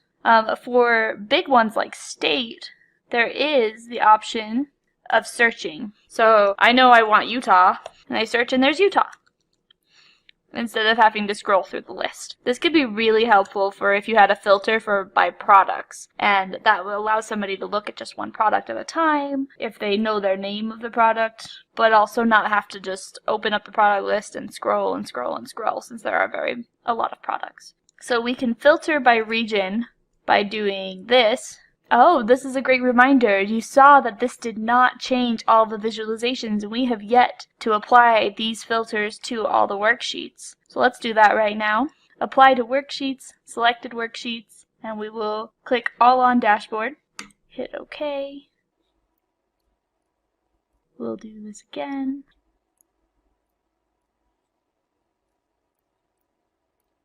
Until we have selected them all.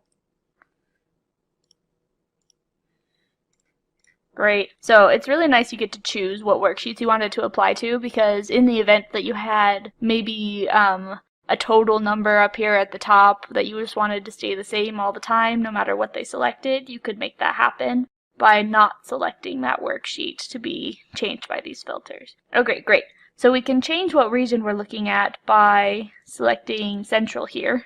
And then we're just looking at Central throughout all the visualizations. I love looking at it on a map and seeing just one at a time. It just really makes the region name just stand out to you. But if we wanted to use this as our filter to filter the rest of the dashboards, we can click this Use as Filter button. And now when we click on Central here, it stays in context here, but the other two dashboards change. One thing you may notice is that Texas is not the darkest on this chart because of the scale. The scale goes up to 500,000 there. But then when we click on Central, the scale updates just for what's selected. So everything else is filtered out, and now the darkest of the dark is only $170,000. And Texas becomes the darkest on the visualization. There are some ways you can change that, but if you're wondering why do my colors look a little differently when I filter, that's why. Great. We could also click Use as Filter here. So if we just wanted to look at Texas, we click this. This updates to just Central. This updates to just Texas down here. And unselect by clicking on maybe another state, or when you click on the state again, it should unselect. And we could do the same thing here, or if we just want to look at one subcategory and say, let me scroll down a bit, storage. Now everything updates to just storage. It's interesting. I wouldn't have known very quickly that there are some states that didn't have any storage sales, but now when we click on storage we can tell. I showed you before that you can control click and look at binders and storage, and it puts those two together. Also, in Tableau, you can drag, and we could select all of these. So we have art, binders, envelopes, fasteners, labels, paper, and storage. And none of those are getting sold here. I don't know what's up with Wyoming. Excellent. So now we have our sales dashboard. And let's get started on our next one. Our next dashboard is going to be the profit version of this dashboard. So some of these visualizations we can use again. So let's go to sales by region. Right click and click duplicate. Rename it to profit by region. Now you have to be careful whenever you go to reuse a visualization, because like I mentioned before, you got to make sure everywhere that sales is used, you have to replace it with profit. I'm also going to drag this sheet to be more at the end here, after the sales dashboard, just to keep them separate, so that we have the sheets that lead up to overall, then the sheets that lead up to sales, and then we'll have the sheets that lead up to profit. Great. So we'll grab profit and drag it onto angle size, and that updates the angle size. Drag it onto the size of a circle. Shouldn't make a difference since we only have one circle, and onto the text. Now when I dragged it on, it didn't do the percent of total anymore, so let's change that to the quick table calculation of percent of total for there and for the label. Percent of total. There we go. Now we have our percents of total again. By region. Okay, here's another thing. Since we duplicated that filter, it's going to be using that exact same filter. You see, it's using region from sales by region, all the sales dashboards. But we don't want that. So let's remove out all the filters here. And these action filters that are generated by our filtering, those come from this. These are called action filters. And it's generated when we click this Use as Filter button. Okay, back to profit by region. Great, we're clear of filters. And let's add back in a region filter. And this one no longer has the icon that shows you that it affects multiple sheets, which is what we want for now. So you might want, perhaps there would be a situation where you would have two dashboards and you would want these filters that you put on here to affect both dashboards. And in this case, that's not what I want. Great, so another one we can use the basics for is sales by subcategory. So let's duplicate that.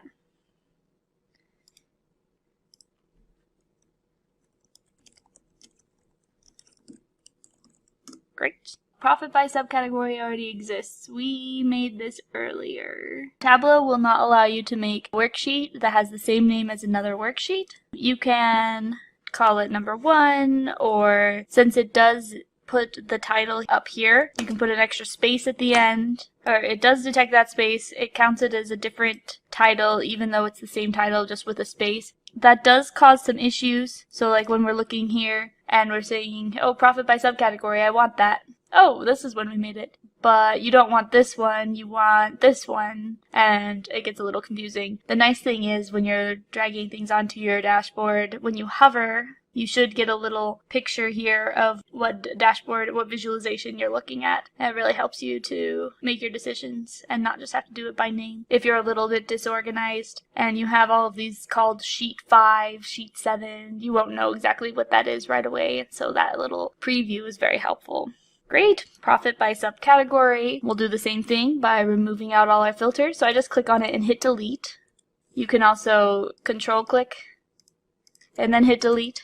Or you can drag them off into a space that's not the visualization space. Great, and we only have sum of sales right there, so we'll change that to profit. And we have some negative profits there. We'll keep the colors the same for consistency between the two dashboards. And let's bring on category as a filter. Okay, show filter, there we are. And let's do our order date filter right now. Order date, we'll do years. Okay, all the years. So it gives you this option here because it assumes that you're making a filter because you want this dashboard to just be filtered to your selection. You can do that. You can make a filter that isn't exposed to the end user. So let's say you were making a big dashboard and it was just focused on furniture, and you don't want them to be able to select a different category because of your analysis. You can make that happen. You can just click furniture and not show this by clicking hide card here. But in this case, we want to be able to make this interactive in a lot of different ways. Great, profit by subcategory exists. Now, instead of our map, we're going to make an area chart. So I'll rename this and call it profit over time by category. So we're going to bring on our order date into columns, and it goes to our discrete value. Let's change it to our continuous value so we get the axis. Let's grab our profit onto rows, and it makes us a line chart. We're going to change that to an area chart.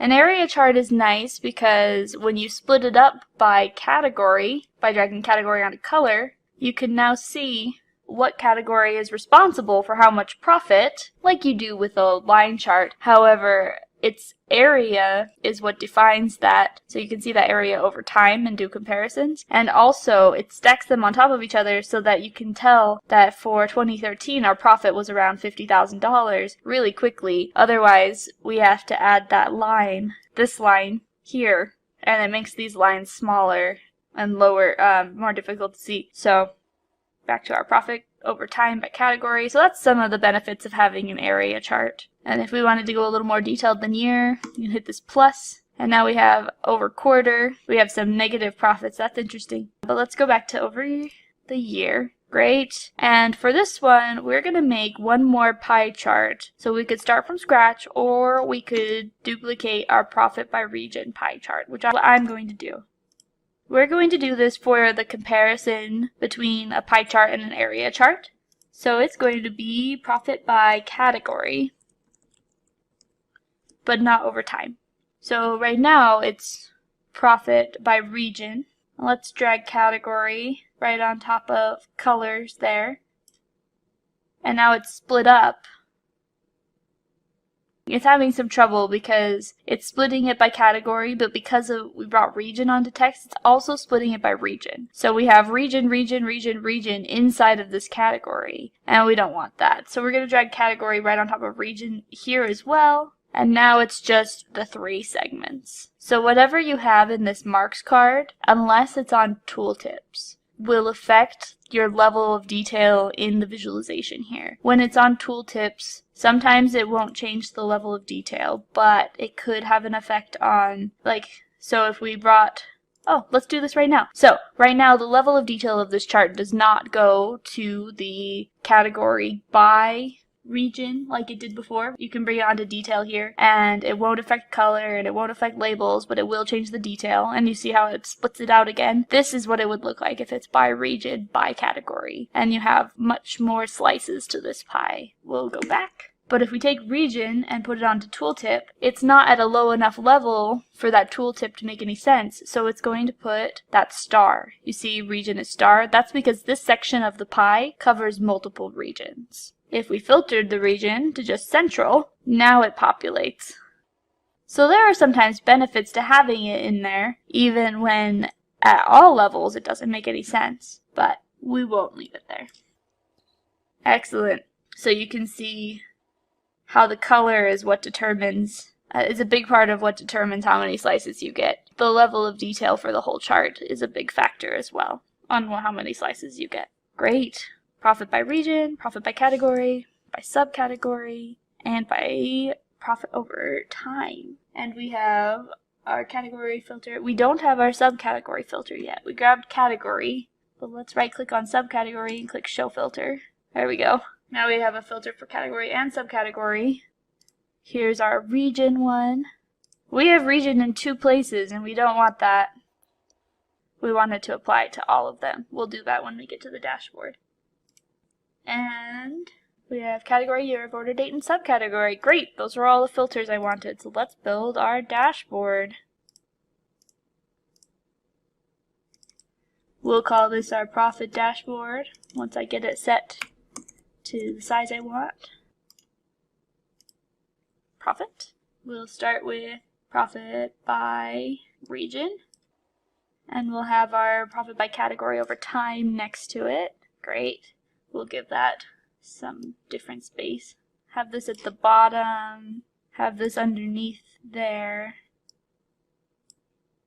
Now it's bunched all these up next to it, so let's again drag it over to the side. It's always good to pay attention to the highlighted section, and it gives you kind of an idea. Oh, you see, I accidentally dragged an individual filter instead of this whole section. So when I grabbed this, I didn't grab all of these. So if you want to grab all of these and they happen to be inside the same section, you can come and click select layout container. And now I'm grabbing all of them. There we go.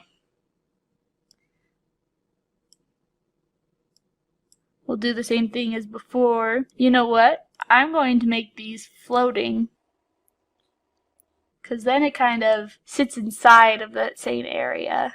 We'll make that one floating. And this one too. This category legend applies to both this chart and this chart. So that's very nice. And this subcategory legend, I won't make floating, I'll just put here by subcategory.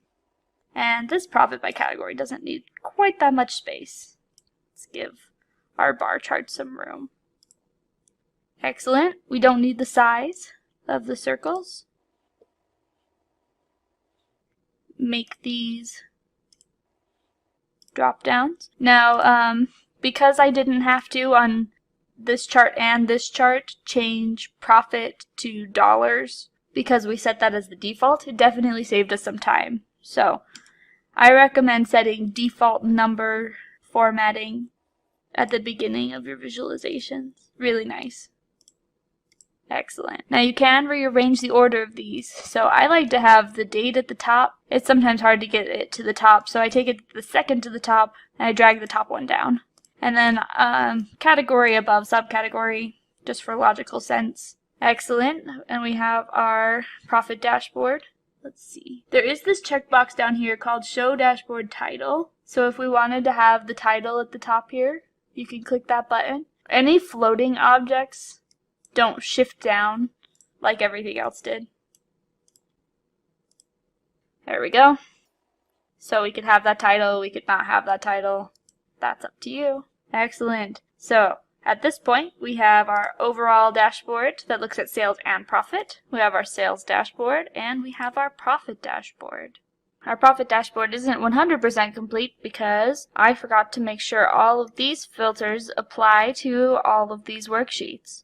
So let's go ahead and do that right now.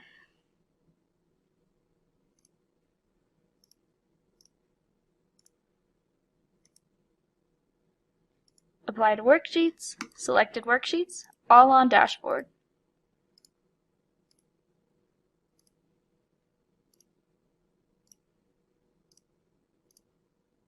One thing that is nice from this view, it's really nice to click all on dashboard and you only see the ones on the dashboard. But you can click here and say show all worksheets in workbook, and you can see the rest here. So if you wanted all on the dashboard and you wanted this one or something like that, then you have the option to see them all. Great. Perfect. So before you ever publish a dashboard, it's always good to double check that your filters work. When you filter to just 1 year, this area chart becomes a lot less useful. But if you're looking at 2 or more, you start to see the shape of it. Great. Now we're going to take a look at linking from our overall dashboard to our sales dashboard.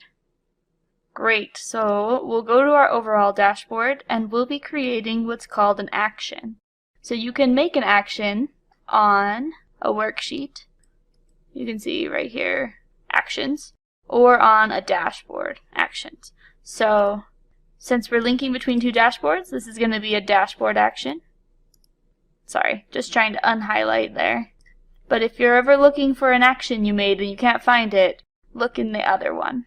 Great, this is our actions dialog box. Here we can see the highlight that has been generated. When it says generated next to it, that means that you didn't come in and define an action. It was made by clicking this highlight button here. That'll generate an action. Or when we look on our sales dashboard, we clicked on this uses filter button. So we should have several actions here that were all generated. We have a couple different kinds of actions when you go to make an action. There's a filter action that we see when we click uses filter, a highlight action that we can see from here in region, and a go to URL action that we haven't used. If you have any questions about go to URL, please post them in the comments below. It basically allows you to be able to select a URL here, and so if you had a dashboard that had to do with maybe stocks, you could put in a URL here and then put your stock ticker symbol there so that you could have a URL that would then take you to a finance website that shows you your stock information. It can get pretty cool. Okay, but we want to link from this dashboard to one of our other dashboards, and you actually do that using a filter action. So we're going to name that action Go to Sales Dashboard. And we want it to happen when we click on our sales sheet. So you see right here it shows us the 2 sheets that are on this dashboard. When we click on the profits dashboard, we don't want this action to occur. This is our go to sales dashboard. Now you can have an action occur on hover or select. You've seen select happen. That's what our filter uses filter actions use. And on menu. So we're going to do it on menu. And the targeted sheets, it defaults to this dashboard saying when I click on this I want the rest of this dashboard to update. But instead it's going to take us to our sales dashboard. So when we click on this, I want these sheets to update. Now, we're going to define what filters it's going to apply. By default, it's going to apply all of the filters based on what we click. So if we click here, it will filter to just 2013. Let's say we click here. It'll filter to just 2013, and it will filter to the region we selected. So, let's see what happens when we do that. Okay, it's just going to default. Okay, now when I click on this, it's going to filter to 2013 and West. Go to Sales Dashboard. This is where it pops up when you have it on menu. It's taken us to our Sales Dashboard. It is filtered to 2013 and West. Just so you know, actions will not affect these filters here. You see that it thinks all of them are selected because it creates a separate filter. There is such thing as show only relevant values for these filters. So if we click this, it will filter this to only the ones that are relevant. So we can see that it's only 2013 that this dashboard is filtered down to. But if we click all values in the database, this filter doesn't have only one particularly selected. It does have them all selected right now. So we can get here for that information And to get back, we just need to navigate back to overall. Great, so it works there. But when we click on this up here, go to Sales Dashboard, we get a blank dashboard. Now, that happens because it's trying to pass region information to that dashboard, but this doesn't have any region detail on this line. It doesn't know what that is, so it's giving it a bad region value. So let's fix this. Go to our actions. We're going to edit our Go to Sales dashboard, and we're going to select what fields it'll filter on. We will filter on our order date, year, and let me go back to that. We clicked order date, year, and it goes to the target data source. Sometimes your target data source will be a different data source than the one that you are using for your source data source. Now, that gets a little bit complicated. Right now, we're just using one data source, so that's not something you need to worry about in a simple visualization like this. Okay, and we're going to add one more. We're going to add region, and it automatically selects region over here, but you could select it yourself. Let's see what happens here. Okay, if one dashboard has region in it and the other dashboard doesn't have region in it or doesn't allow you to filter by region, then sometimes you'll get an error here that will say it's missing out of your target dashboards. So we don't have any errors, so let's see what happens. So we go to click here, go to Sales Dashboard. What if we take out region, remove region, and we're just doing it based on year? Okay. Click here, go to Sales Dashboard, and there everything is. So now it will filter to the year that you selected, so this is all 2013, but it will not filter to the region you selected. So even when we come here and we select West, it takes you to the dashboard, but it doesn't filter it to West. You have to do that yourself. So now we have links from sales to sales. Let's make one for profit to profit. Go to Sales Dashboard, add action, filter. We're going to call this Go to Profit Dashboard. And we're only going to come from the profit table to make this happen. Let's go to profit and let's select our fields. We're going to do the same thing where it's only going to filter it to the year. Now you can see, I started to type in. I didn't show you this before, but you can search text. So I started typing in year, and it shows you that under order date, you have all these different options. In this dashboard right now, if you remember, we're using the continuous one that is marked by the little calendar. So it knows it's a calendar date instead of just treating it like a discrete field. Okay. Excellent. Go to Profit Dashboard.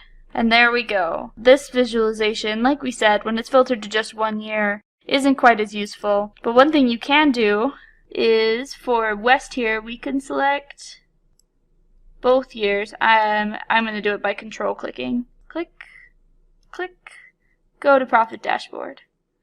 And now we've got 2015 and 2016. So that's how you do linking between the two dashboards. If you wanted to be able to include region as well, you could put a note in the tooltip for this, that this doesn't work for region, linking from this area doesn't work. Or perhaps you could not have this total line on the same visualization. You could have a separate visualization that shows the total or an area chart instead, and that will let you not have this problem of Go to Sales Dashboard not linking appropriately.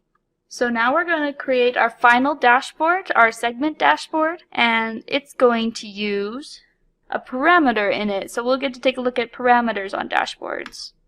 So let's rename this. We're going to call it Profit and Sales by Segment. You don't have to name all of your dashboards a description of what they are, but it makes it really nice and easy. And it automatically puts it up here. But if you wanted to change this, you can just come in here and name this whatever you like. And then it will just show up here. So we could call this Segment Analysis. Click Apply. or OK, and there it goes. That means this and this does not have to be the same. If we go forward again, segment analysis and profit and sales by segment. That allows you to have some more useful names down here that make it easy when you're looking at them side by side, but have a name to match your dashboard up here. Great, so we're going to make a profit and sales. It's going to be a bars and circles chart, and we're going to bring in our segment that we haven't looked at yet.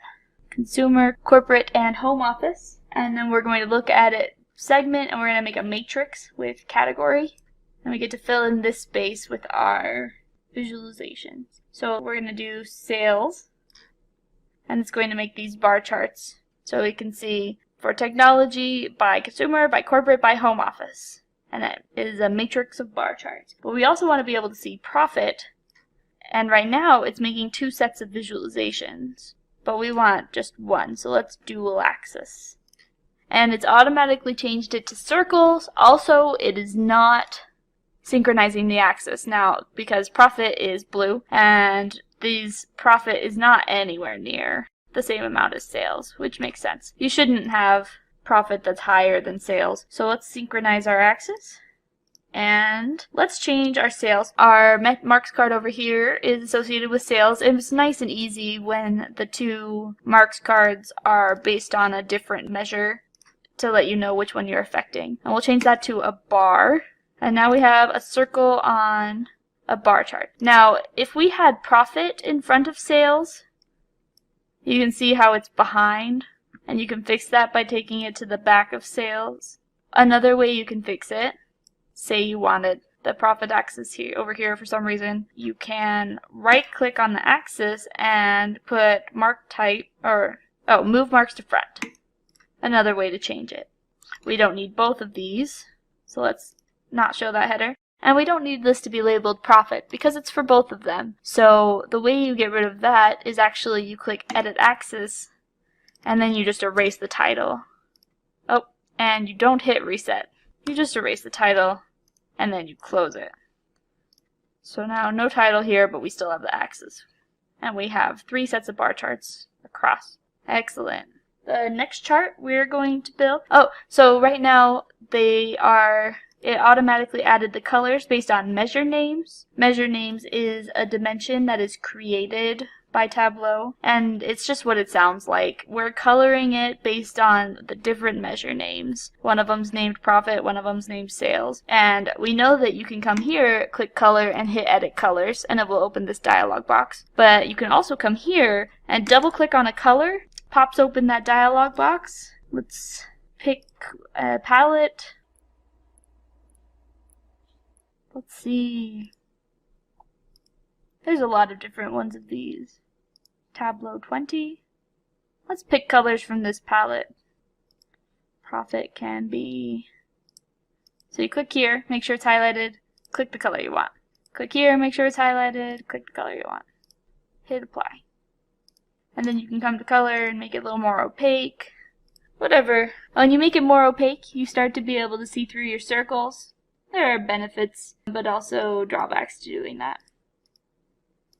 Anyway, so stick with the Tableau orange and blue. Great, we have our first chart. Our next chart is going to be called Top Customers by Sales. And this is where we're going to use our parameter where we made our top N customers. So let's bring in our sum of sales, make a bar chart for that. And then we're bringing in our set. And so we have our in and our out. We're going to break up our set by our segment as it's part of our segment analysis. And we'll bring in our customer names.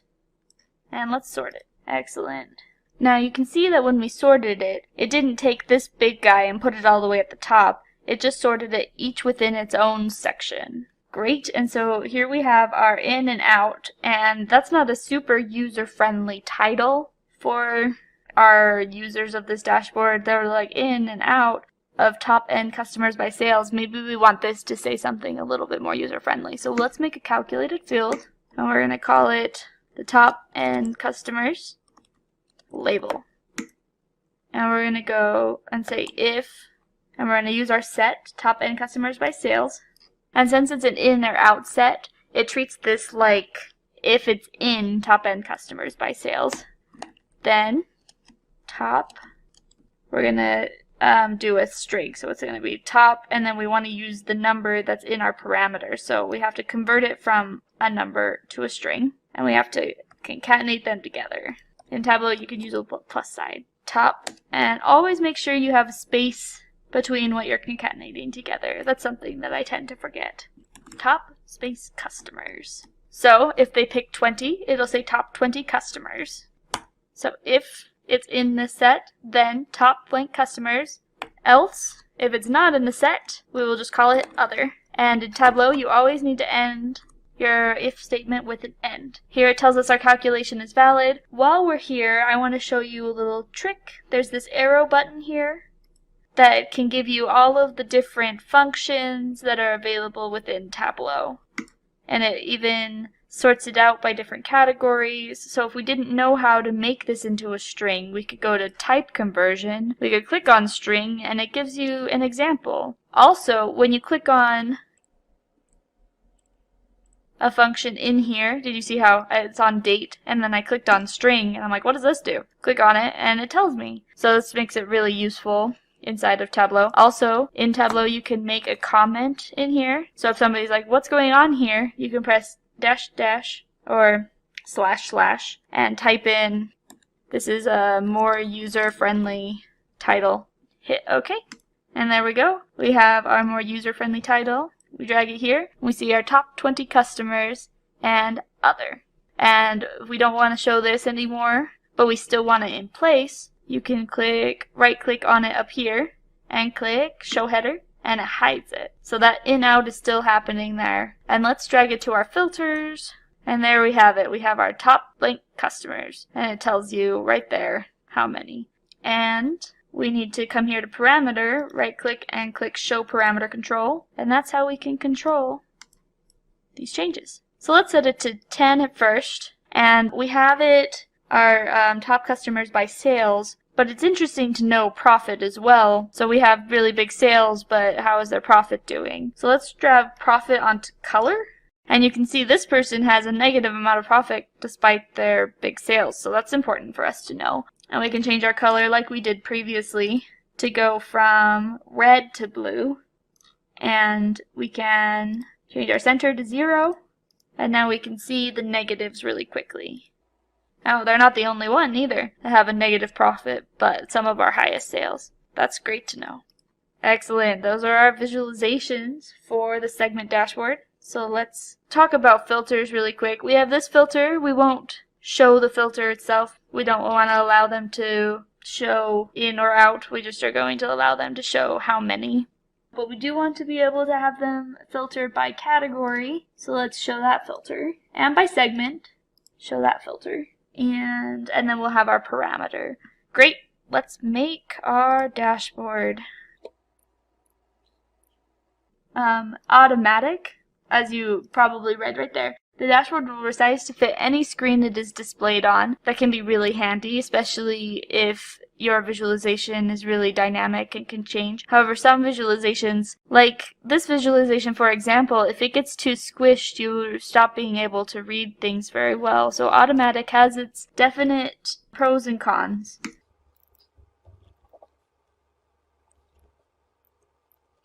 So we're going to bring on our profit and sales by segment. And it already pops up with its legend and total customers by sale. And it pops up with its legends and filters, and it pops up with its parameter. Now, I'm going to close that and be like, if you don't see your parameter when you first bring it in, the parameter is affecting this sheet, and you can go to parameters and find it. But parameters are workbook wide, meaning that it's going to exist over here too.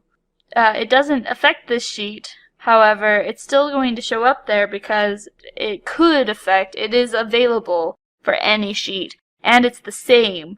There is no determining what worksheets this affects. This will affect any sheet that it is on. So if I've changed it to 10, and if I come down here and go back to the other visualization that uses it, this is why I should name my sheets. Let's see if I can find it. Nope. Here we are, sheet 13. in sheet 13, we have our top 10. So I've got a 10 and I've got a 10 over there, and if I change it to 20, and I go back to my segment dashboard, it is also changed to 20. So it will affect all sheets always. Very important to know. Great. So here's our visualization. Here are some of the more useful legends. So let's make this floating and put it over by the visualization it matters for. We can do the same thing here. Floating right up here. Floating does not work very well for if you were to make this an automatic dashboard so that the size changes all the time, because floating could end up right on top of your visualization and keep you from being able to see what you need to see. And let's make these affect all the dashboards in the workbook. Again, we don't have to do this for our parameter. It will already affect all the dashboards in the whole workbook. And format these. Another thing you should know is that there are more formatting options for these, including edit title. So it's already named it category automatically, but if you had, like here, oh, this is a great example. Edit title, top end customers, and you could change it to select number of top customers, or something like that. Give it a little more space. And yeah, these floating ones do not shift when you shift things, so it's always good to double check your floating legends. And this is a little bit more user-friendly than the title we made for the developers. And that's using parameters in a dashboard. Today in this video we learned about an overview of business intelligence and Tableau. We talked about how to install Tableau Public and how to connect to a data source. We also talked about creating calculated fields, like this one. We talked about making sets and parameters. We learned how to make a donut chart and a 2D donut chart. We learned about making dashboards and adding filters to those dashboards. And we also learned about connecting between dashboards. Welcome to Tableau Training Part 2. Today we will be learning about the topics we discussed in Part 1, live versus extract data sources. We'll talk about joins and unions, and we'll look at table calculations. We'll look at the rank functions, and we'll look at actions, specifically URL actions. We'll talk about reference lines and bands. We'll look into some insights in the data, such as delay analysis. Also, we'll learn how to build a waterfall chart. And then finally, we will learn about level of detail calculations while making two different visualizations. In Part 1 of this Tableau training, we introduced Tableau basics, and we learned how to create donut charts and two-dimensional donut charts, and we learned about linking between dashboards. Now let's discuss the difference between a live connection and an extract connection. First, it's important to note that these different types of connections are not available in Tableau Public. It's always a live connection. And a live connection is where the data will update based on when the source of the data updates. So if you're connected to a database and something in the database changes, then you'll pick up those changes when you open the report, as it will query that database when the report is opened. Whereas an extract connection is extracted creates a subset of the data that improves performance. So when you're looking at it locally on your computer, you have an extract of that data set, that subset of the data, right on your computer or up in Tableau server, depending on where you're looking at it. And it does not update when the database updates. It only updates when your refresh updates it. So without a refresh set for that extract, you won't get the new data. As an example of this, let's say that in our sample superstore, we have Kelly Williams associated with the central region, but that's changed. So let's go ahead and change that. We will change it to Sarah Smith, and we'll save it. Now let's go back to our Tableau workbooks, and you can see we can refresh it over here and see Sarah Smith come in. Over here in our extract, Sarah Smith doesn't come in. If we click to refresh the extract, it doesn't refresh the extract until we navigate to sheet 1. But when we go back to our data source, then we see Sarah Smith coming in. So that refresh can be scheduled, and it could run once a day or once every several hours. But you would need to set up a refresh or else you would never get Sarah Smith's data coming in. Next, let's talk about joining data in Tableau. So here we have the people table, but let's say we want to join it to our orders information. So I'm going to start with our orders table, and then we're going to pull on people, and Tableau is going to create a join for us, and it's going to choose the column that we would like to join on based on the names in the two data sources. So if these two data sources didn't have a column that had the same name, then Tableau wouldn't be able to guess what two to join on. So we would have to come in and select out of the orders side and the people side what we'd like to join on. And then we have the options to do an inner join, a left join, a right join, and a full outer join. Let's review quickly what these look like. So say we had two tables that we wanted to join together. One of them was the student table that had the student names and the key to their grade, and which we could use to look up their grade over here in the grade table, which had the key to their grade and the actual grade, A, B, C, D, F, and incomplete. We can see here that somebody has made a mistake and put in a letter grade instead of the key to the letter grade. And we'll see how that affects what we're looking at.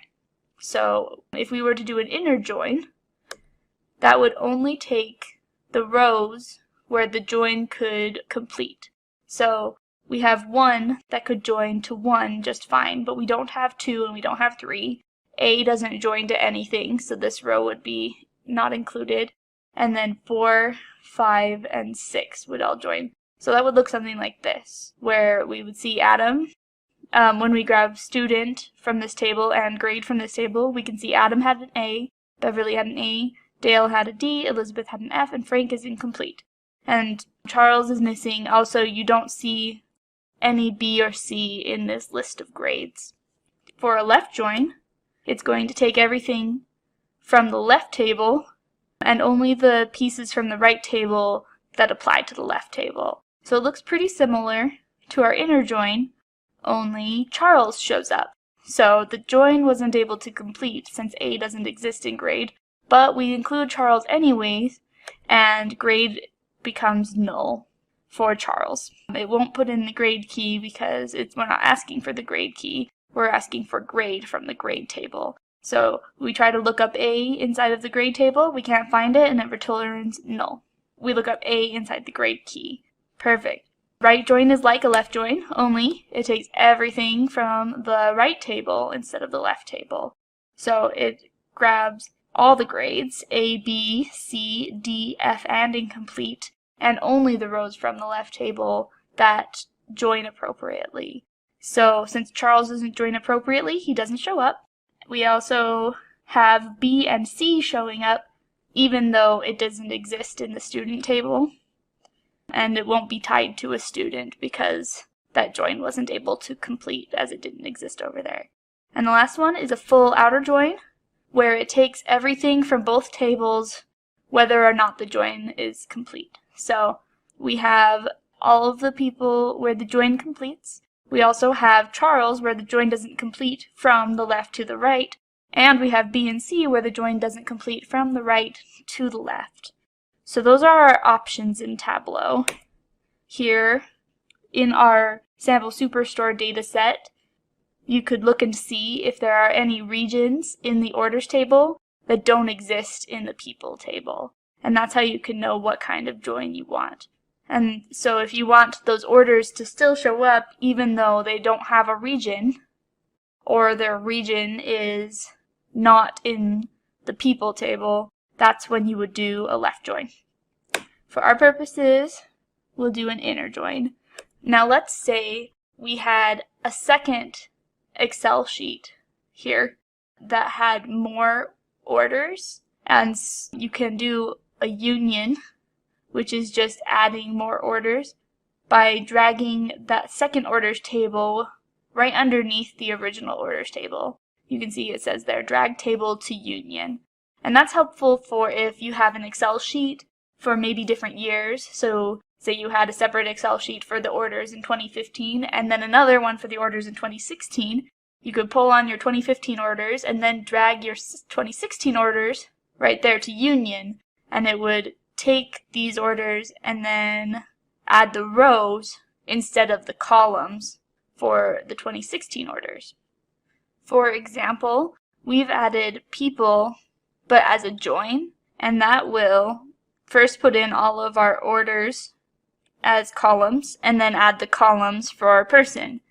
But if we were adding more data that fell under the order columns, so it would have the same data, the same order ID, ship date, but we wanted to add more rows, then that would be when you union.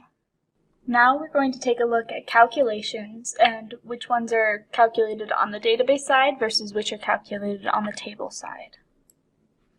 So here we have percentage of total sales split up by subcategory and category. We also have percentage of total sales along table down. So the difference between these two things are one of them is made using a calculated field, which is where we do the sum of sales divided by the sum of fixed sum of sales. This part is called a level of detail calculation. And this calculation, the sum of sales and the sum of the level of detail of sales, which basically makes the database find the total sum of sales regardless of these dimensions we pulled on. So it gives us our total number. So this will be sum of sales for bookcases, and this will be sum of sales for everything. This calculation is done on the database side, whereas this one, percentage of total sales along table down, is what's called a table calculation. It's a quick table calculation of percent of total, and it is done in Tableau. It's processed locally right inside of the table after the aggregations have occurred. There are some pros and cons of doing it this way. So for this percent of total sales, I had to create the table calculation here, and it does the fixed sum of sales where it finds the sum of sales for the entire database, and since it is fixed, it will ignore filters. So for example, I took off both of the sales and I'm just going to put on the percent sum of sales. And let's say we wanted to see how office supplies and technology are as percentages of sum of sales and ignore furniture. So we can grab category and we'll control, click and drag. And we're going to unselect furniture and hit OK. Now it's still taking it out of the total sum of sales including furniture, and so our grand total down here is only 67% instead of 100%. Whereas if we take sales and double click it and it adds it over here on the table, then we right click and do a quick table calculation and click percent of total. This one is doing it out of 100 and these numbers don't match. And that's because it does take into account the filter of category. So let's pull the filter of category off, and we can see that they're both out of 100% now, and each of these take into account the same amount of data since we have no filters here. So if you wanted to take into account the filters on the table, then you need to use a table calculation. However, when you push the information back to the database to do the calculation, it's doing it as part of the query to the data source, and it can save you some time. And so which one of these is faster sort of depends on what data is available already when the original query comes back. Next, we're going to discuss ranking in Tableau. First, let's add a second data source. So we can do that by coming up to Data and clicking New Data Source. Or you can just click this plus data source right here and click Microsoft Excel. We're going to use this rank example worksheet. Perfect, and it's already pulled in the sheet we want because there's only one sheet. And we'll go to sheet 2, pull on store, pull on sales, and we will rename sheet 2 as rank example. Great, so now we have, here's all of our stores and here are our sales. And if we wanted to rank them based on who had the highest sales to the lowest sales, we could create a calculated field called rank by sales. And we're going to use our rank function, and we're going to put in sales. Now we receive this error here, so when we hover, we see what that arrow says. Oh, you can click. And it says all fields must be aggregate or constant when using table calculation functions or fields from multiple data sources. So we learn something unique here that you might not know, is that a rank is a table calculation, and it requires it to be aggregated. So we can make sum and put the parentheses around sales, and our error goes away. So now we know rank is a table calculation, and we have our box here that expands out and can teach us about what we're using here. So when I click on rank, it will tell us that it returns the standard competition rank for the current row, and it says identical values are assigned an identical rank. So let's see what that looks like. We'll hit OK. We'll double click on rank by sales, and we can see our ranks. So E had the highest sales, so it's 1. D is next, and C and B are tied, 20 and 20. And so they both share the rank of 3. And then because they are 2 of them that share the same rank, we skip 4. And the next one gets 5th place. But now this isn't the only way to rank. So let's make another one of these. We'll click duplicate and edit. Let's erase copy. And we're going to call this rank dense by sales. Double click on rank, start typing rank again, and we're going to click rank dense. Now the difference here is that rank dense returns the rank where identical values are assigned an identical rank, but no gaps are inserted in the numbers. So we'll click OK, double click rank dense, and you can see instead of going 1, 2, 3, 5, it goes 1, 2, 3, 4. So it doesn't include that gap. Now let's give them a little bit more space here. And maybe I want it to be in the order I created it. So these measure values are defining what's going to happen up here. So we can take sales and put it at the top, and that'll move sales to the front, and put rank dense at the bottom. So now we can see sales, we can see rank by sales, rank dense by sales. Now let's duplicate and look at the next one. We have rank modified next, and change the name here. You notice that I receive an error, and that's because that name already exists. Tableau won't allow you to use the same name, and it will give you that error. So those errors can be pretty helpful in finding out what's going on. Hit apply and OK, and then double click rank modified by sales. And now we can see the difference here. Let's go back here and look at what it says here. Click on rank modified, and it says it returns the modified competition rank, where identical values are assigned an identical rank. But what happens instead is, instead of both receiving 3 for third place, they both receive 4, which is the lower of the options. So if we were going by rank and we just arbitrarily decided that this one's third place and this one's fourth place, then they both receive the same rank here, but they receive the higher of the 2 options, whereas this one receives the lower of the 2 options. 3, 4, and 5. So what it's doing is, let's quickly look here. So rank by sales. We haven't talked about this yet, but you can choose to rank it ascending or descending. That means that, do we want to rank it based on whether, you see here it says ascending or descending, and that's how you'll define. So it defaults to descending, and it's saying the biggest is the best. So for sales, that's accurate. So what it's doing is biggest down. Now here it has to decide which one to give 3 and which one to do 4, and it's doing that based on the ASCII values of the store. So it's looking at more information on the row, And since uppercase B comes before lowercase c, uppercase B is getting the 3, even though they both have 20 for sales. Let's go back now to our orders data, and we'll make a new sheet. And now we're going to talk about actions in Tableau. We've talked about actions briefly before in our Tableau training video for beginners. So if you want to see the introduction, you can go and look there. Also, if you want to follow along with our data sets, you can comment below and ask, and the Simplilearn team will get you that data set. So let's make a chart where we're going to look at category. So we'll drag category onto columns, and then we're going to look at sales. So we'll drag sales onto rows, and it will create 3 bar charts for us. And we're going to call this sales by category.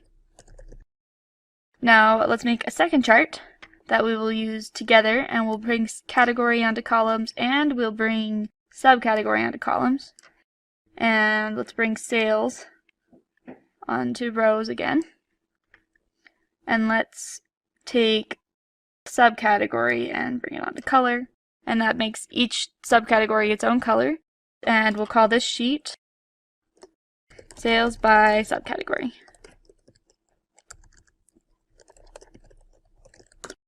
So now back to sales by category. Here you can make a worksheet action where we're going to move from the sales by category sheet to the sales by subcategory sheet, and also filter down that sheet to only the category we want to see. So click filter, and we can name this filter go to subcategory. And we're going to do this filter on select. So this name won't be seen except for in our actions list. And what sheets do we want to affect? We're going to have sales by category show up. One thing to note here, it is only showing the sheets for it to affect based on the ones that are using this data source at this point. So you can see we have 4 sheets down here, but it's only showing 3 sheets, and that's because rank example, if you recall, is using the rank example data source. So you can click here and you can see all the sheets, or you can see the other data source. If we click rank example, it will show the rank example data source. So we just want sales by category to be the source sheet, and the target sheet, we want it to be sales by subcategory. So on select, we want it to be sales by subcategory. We're going to use all the fields available to create this filter and hit OK. So now we have our go to subcategory on select. We'll hit OK again, and let's make this a little wider so we can see. And so when we click on furniture, it will take us to only furniture of the sales by subcategory. We go back to category and click on office supplies. Now we just see office supplies. And this is a way to make Tableau drill to a lower level. Great. So we have those. Now let's duplicate this sales by category sheet. And let's see, if we go to worksheet and we go to actions, you can see that we have the action here go to subcategory that still exists on our duplicated sheet as well. So you can see it's affecting both sheets, sales by category and sales by category too. Let's say we don't want that, and we can unselect sales by category too. And hit OK, and hit OK. Now when we go to worksheet actions, you can tell that it's not affecting that sheet. So if we come and click technology, nothing should happen. But we go to sales by category and click technology, it'll take you to the technology subcategory. Great. So we have our sales by category 2. Let's bring it to the end. Rename it.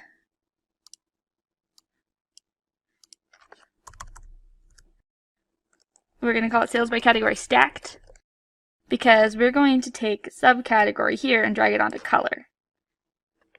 And now we can see our different subcategories in the colors there. Now we can take a look here and sort by subcategory based on sum of sales. And now you can see that it is the biggest sales at the bottom for each subcategory. That's just a way that I like to view it. So let's do a highlight action, and we're going to do it on a dashboard. So let's take sales by subcategory and look at it over top of, or sales by category stacked, over top of sales by subcategory. So we want both of those. Let's make our dashboard automatic for testing purposes. And we'll go to dashboard, we'll click create actions. So we're going to add an action. It's going to be a highlight action. Highlight sales by subcategory. And we are going to have the sales by category stacked be the source sheet, and the sales by subcategory be the target sheet for all fields. Okay, okay. And on select, you can highlight your chart there and see where it falls inside of the other visualization. A cool thing you can do is you could select office supplies here and it will highlight all of office supplies, or if you drag and select a couple of them, it will show you those. So you're just like, I want to see all these small ones, or I want to see this one and these small ones, or whatever. Then it will highlight the ones that you drag and select. Now, this is also true of our sales by subcategory and sales by category. So when we clicked on technology, it filtered to just technology. And we'll undo that. And when we drag and click office supplies and technology, we get office supplies and technology. Now, if we go back to the dashboard, we can see that this dashboard is now filtered also to office supplies and technology, and that's because we're using the same sheet. And when you navigate away from that sheet, it doesn't mean that your filter goes away. So when I clicked undo, that's when it caused the filter to go away. So if you're going to have two things affect that sheet, just remember that just because you navigated away from what you selected doesn't mean that what you selected goes away. That filter will stay there. And it shows up right here. And if we pull it off, everything goes back to normal. However, the action is still there. So when you click on it, it comes back. Now let's take a look at the last kind of action, which is a URL action. So we're going to make a map based on state. So I'm going to double click state, and it's going to build out my map. Let's change it to a filled map by clicking map up here. And we're going to take sales and put it onto color. So now it's colored based on the darkest is the highest sales. We're going to put state onto label so you can see the state name, and we're going to put sales onto label so we can see the sales amount. Let's quickly change our default property for sales so that it always shows up as currency. And we're going to lose the decimal places. So it'll, by default, show up with a $sign and so on. Great, so now we have our sales map, and we're going to create a worksheet action. Now the difference between a worksheet action and a dashboard action is that a worksheet will only affect the worksheet, and a dashboard will only affect the dashboard. And so when we created our worksheet action on sales by category, if we were to pull sales by category onto the dashboard, that action won't transfer over. You'll need to make a dashboard action. So we're going to make a go to URL action. We're going to have it on menu. We're going to call it wiki. And it's going to only affect our new sheet, sheet 6, which we should rename. And we're going to have a URL in here. So this will take us to Wikipedia. And then whatever you put at the end of the Wikipedia link, it will take you to that page on Wikipedia. So we're going to take state and add it to the end of that link. And now to test the link, you can just click test link, and it will take a random value and show you what it will look like. So now that's how we know that we have our link set up. Click OK, click OK. Let's rename our sheet to URL filter by state. And so when we click on Texas, okay, back to URL filter by state. Let's go to our worksheets and go to our actions, and on the go to subcategory, it is also affecting this URL filter by state because we didn't unselect it. Now to keep that from being a problem, we're going to just come here and sales by category be the only sheet, and that way it won't auto select new sheets as you create them. So we'll no longer have that problem. You click on Texas and nothing happens except for it highlights that one only. That's how it should be. But when we hover on Texas and wait long enough, oh yeah, on click, sometimes you just have to hold still.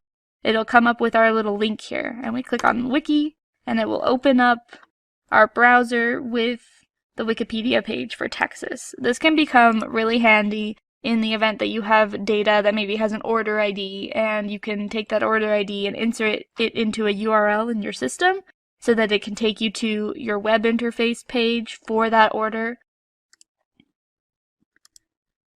Here it's helpful for if we wanted to learn more about the state of California, which it can have information about the languages spoken and population, which can be helpful when we're looking into our sales information.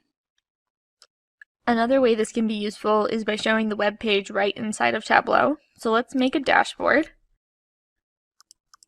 Change our size to automatic, and let's pull in URL filter by state.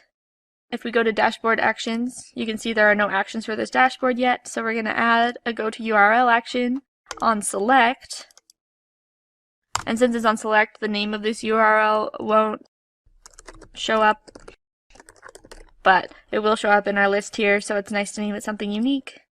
Let's put in our Wikipedia page, and it'll take us to state. So we'll hit OK, OK, and now when we click on Oklahoma, it'll open up a page for Oklahoma. But let's unselect Oklahoma. If we drag on web page from the objects here, you don't even have to enter anything for your URL, you just hit OK. And now we have the bottom half of the screen is a web page, and when we click on Oklahoma, instead of taking us to Oklahoma in a separate thing, it'll take us to Oklahoma right here in the visualization. So we'll change it to Texas, and this will change to Texas. If you unselect, it leaves the page there based on the one that you had just selected. Next, we're going to take a look at reference bands and lines. So let's make a new sheet. And we're going to call it reference lines. And so a reference line is found on the analytics pane, and it is something that comes and draws a line on your visualization based on the data on the screen. So let's make our visualization. We'll do our category and subcategory again. And we'll double click on sales. And it brings it onto text, so that's not what I want. So let's do sales onto rows, and we have our bar charts. And we'll talk about the difference between a cell, a pane, and the table. So when we go to analytics, and we go to drag our reference line onto our visualization, it says you can add the reference line for the whole table, for a pane, or for a cell. So if we take our subcategory and drag it onto color, since the subcategory is our lowest level, it's going to define our cell.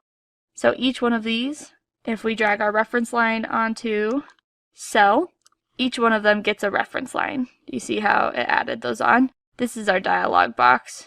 We will look at that in just a moment. So let's remove that. If we take reference line and put it onto pane, that's going to be similar to having category onto color. So each of these different colors is now a pane. Reference line onto pane, and you see how we get reference lines based on each pane. So let's undo that. And now if we take category off and everything is all one color, and we take reference line and put it onto table, now we have our reference line for the whole table. Great, so we're going to find out the average for each section.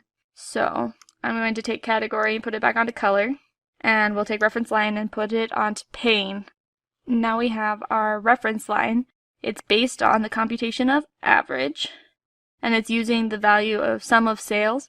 So since it says sum of sales here, you might think that it is taking the reference line and putting it at the sum of the sales, but that's not what's happening. It's just using our aggregated version of sales to figure out the average.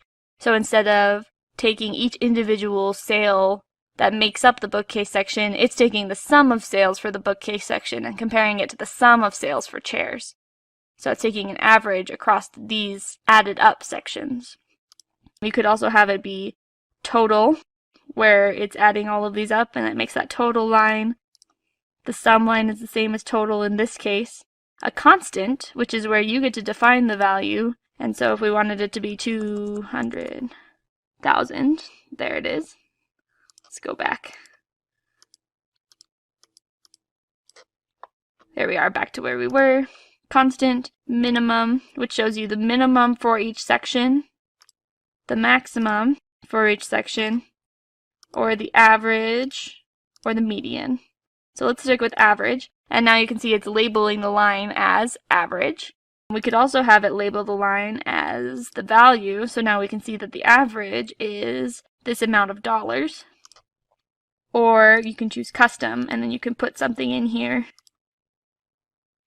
Like maybe we wanted the computation, a colon, and then the value, average, this amount. You can also have show recalculated line for highlighted or selected data points. That means when you click on a section, it will recalculate the average just for what you've selected. We'll hit OK. And so in that case, when we click on tables, you can see our recalculated average line. So the average for tables, for just tables, is the sum divided by the number. So the sum of tables is 206,966 divided by 1 is still 206,966. So selecting just tables isn't really helpful. But if we wanted to know the average of tables, and we'll control-click appliances, and we'll control-click binders, oh, there we go. All three of those are selected, and we can see the average of those three, which is this line. You could also select like this and see your new average. Oh, and it's doing the average independently. So, select these guys, and now we see the average of just those 5 categories. And those are reference lines. Now, let's duplicate this sheet, and I'll show you how to delete a reference line. So, we'll rename this to reference bands. Click on this reference line, right-click, and click remove, and it takes it off. We have the same thing for reference bands as we had with reference lines, where you can have it be for the whole table, per pane, or per cell. So let's do a reference band for the whole table. So it's doing entire table, and it's taking from the minimum to the maximum. Now we could change the minimum to be the average to the maximum, and now that will highlight the whole table. Everything that's above the average becomes highlighted. And if you wanted to change it, you could do the minimum to the average. But let's go to average to maximum. And then you can change things like you can add lines. So we have a line for the average or the maximum. You can make it thinner, you can make it dotted. You can change your fill. So maybe if you don't want it to be quite that dark, you can change it to be a little bit of a lighter color of gray. And you can have show recalculated band for highlighted, or you can remove that, and that way when we highlight stuff, everything just stays where it belongs for the entire table. And that's how you create a reference band. Reference bands and reference lines can be really handy in making several different kinds of visualizations, such as bullet charts. If you have any questions about that, please comment below and the Simplilearn team will get back to you. Now let's do another analysis on average days to ship. And for this one, we're going to look at it by state, and we're going to look at it by ship mode. And so we'll take average days to ship and put it on columns. And now we can see the average days to ship by first class, same day, second class, or standard class. And you can see how they differ. So let's change the order of these really quick. If we come up here to ship mode and we click sort, and we click manual, we can have same day above first class, so that it kind of goes in order of priority. So same day, first class, second class, standard class. There we go. And now we have it in order of what you might expect and priority. And now we're going to create a calculated field that we will use to do a sort of conditional formatting. And we will name it delay analysis. Great. So let's do if the average days to ship is less than or equal to 2, then we'll have it return the words shipment early. So if we want to press enter there, that won't cause any problems to our calculation. So you can press enter, you could have extra spaces, and it won't, Tableau will ignore those. So this allows us to format our calculated field in a way that's easy to read. So if it's less than 2, then they're going to call it an early shipment. Else if average days to ship is greater than or equal to 5, then shipment late. And else if, let's get the rest of them. And average days to ship is not less than 2. Greater than 2 and less than 5, then on time. 2 words. On time. And now you can see we have an error here. It says expected end to match if, and that means that we don't have an end at the end of our if statement. If statements always have to have an end. Okay, let's hit apply. And let's grab our delay analysis and put it onto color. And it has on time as blue, early shipment as orange, and shipment late as red. We can double click on the color and we can change shipment early to green. And now we can see the best ones, the on-time ones, and the ones that stand out as late. And standard class happens late a lot. It's interesting to see that on average, the District of Columbia has second class as a late shipment. You can see that all of these share the same axis size, so they all go from 0 to 6, even though this one never gets that close to 6. If we click Edit Axis, you can choose if you want that to be the case. So it's like right now, all of them use uniform axis range for all rows and columns, and that's really nice because it's easy to compare Colorado to Colorado to Colorado. If you change it to independent axis for each rows, you can see now this one only goes from 0 to not even 1, whereas this one goes from 0 to 6. And you can compare it with color, but you can no longer compare it with size across all of these different categories. So uniform axis range is the default in this case, and we will keep it that way. So now we have a quick analysis of our delays. We're now going to build a waterfall chart based on profit. So we'll call this our profit waterfall. And we'll take a look at what a waterfall looks like at the end and talk about how it works. So after we build it, we'll talk about some of the benefits of having a waterfall chart. So what we're going to do is build it over time. For this visualization, we're just going to look at the year of 2014. So I'm going to filter it to the order dates for 2014.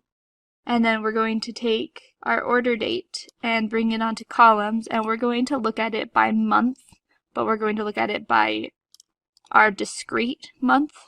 So you can see that I chose the one that has month and year, and then I chose discrete.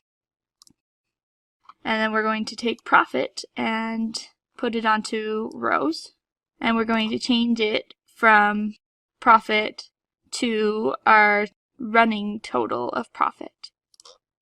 So you can see that it takes January and then it adds February to it.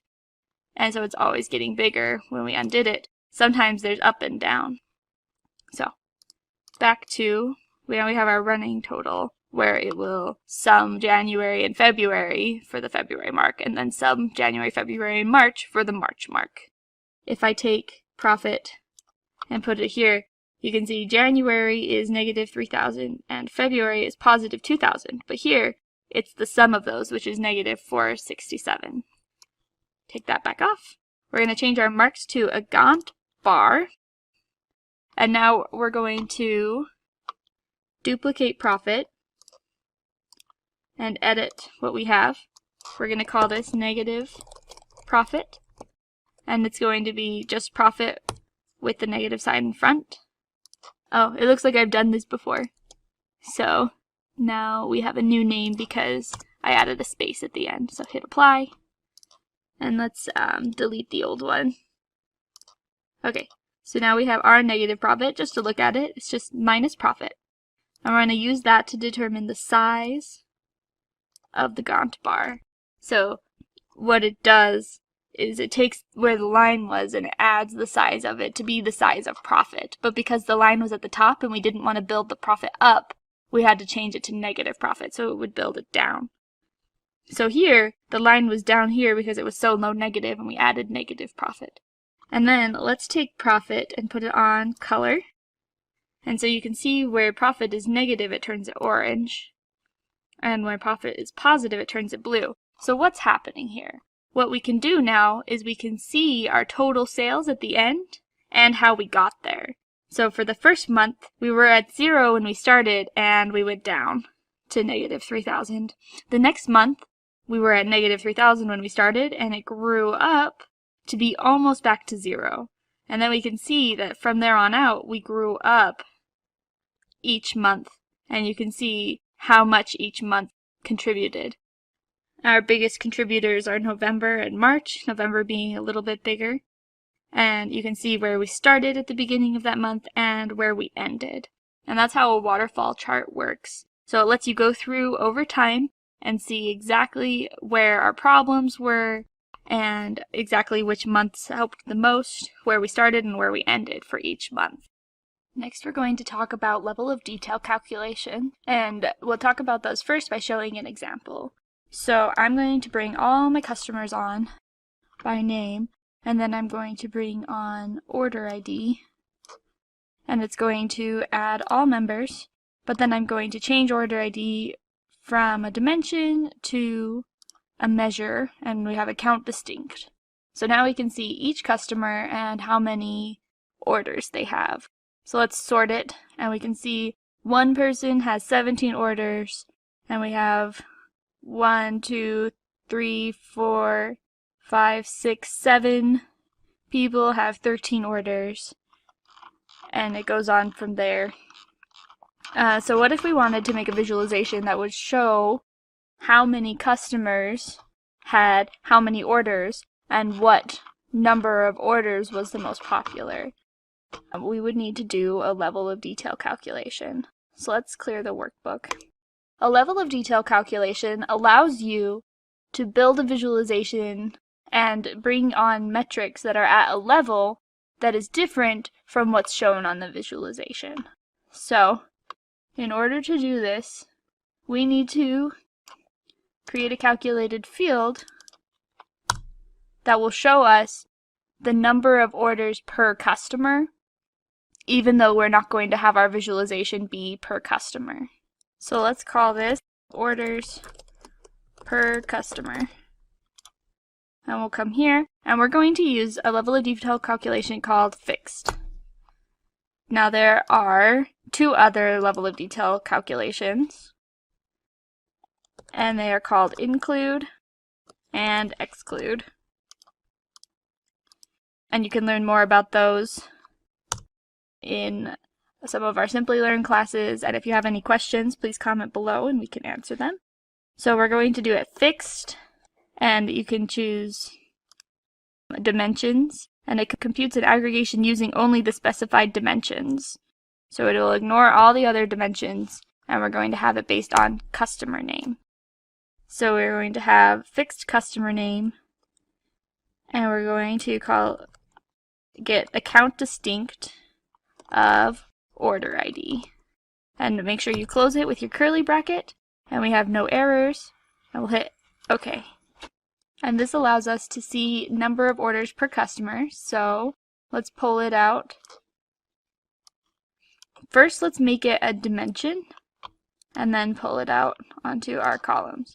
And now we can see 1, 2, 3, 4, 5, 6, 7, 8, up to 17. So that means we had some customers just order 1 and some customers order 17, and we had them order everything in between. So if we'd never had a customer that had 9 orders, then 9 wouldn't appear in this list.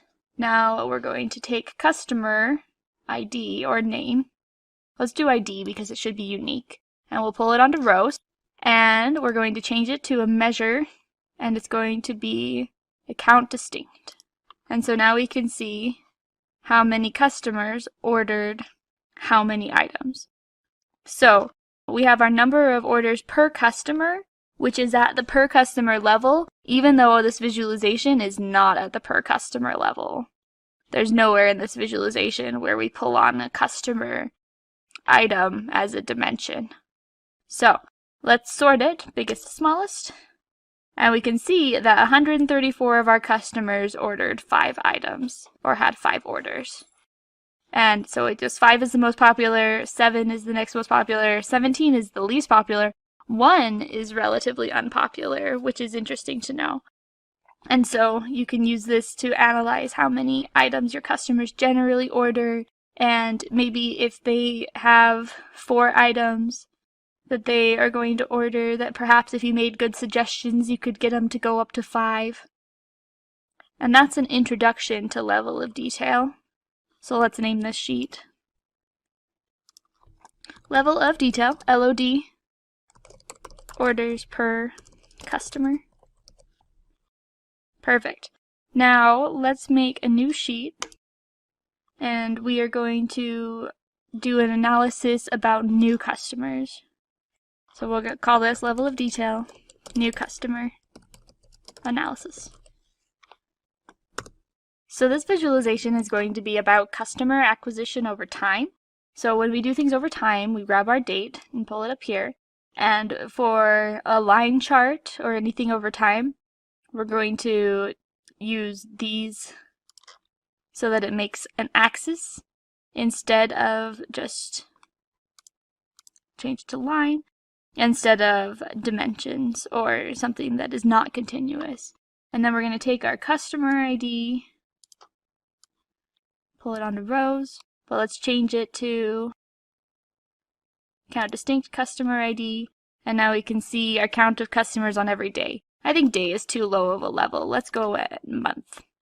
So now we can see how many customers made an order during what month.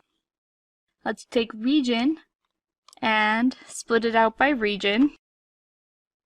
When we click on central, we can see central.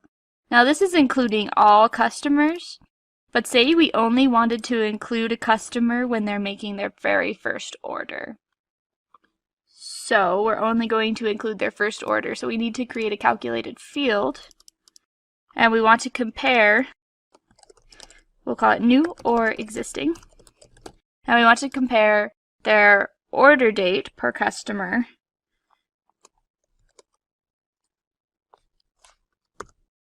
to their first order date, the min order date. Nope, order date. And we're going to get this error. It says cannot mix aggregate, which is min, and non-aggregate functions. And what it's saying here is that this order date is at a per row level, since we don't have any aggregation on it, and this order date is at a per visualization level, so it's only going to split up based on the visualization, and it won't let you put those two things together. So we're going to use our level of detail calculation again, and we're going to make this fixed per customer ID, and then we'll do our min order date. So now, instead of trying to return something different based on the visualization, it will always return the min for each customer ID. So if the order date on the visualization is equal to this order date, if the order date on the visualization is equal to the first order date for that customer, then new, else, existing, end.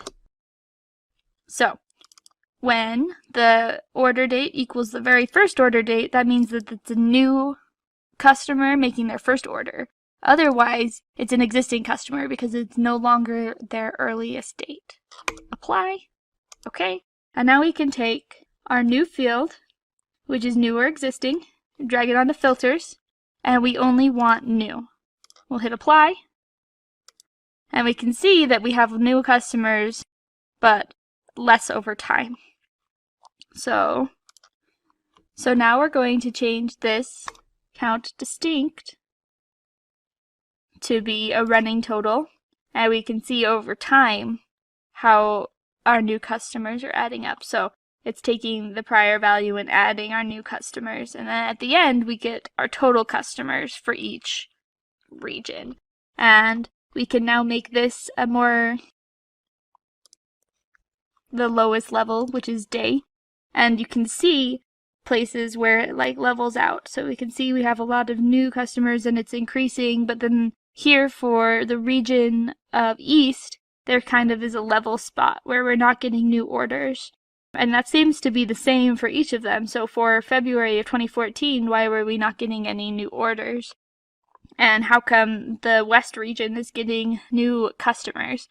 How come the West region is getting new customers faster? Here, while it's leveling out in the red, it looks like the West region leveled out as well, but picked up sooner and started getting new customers.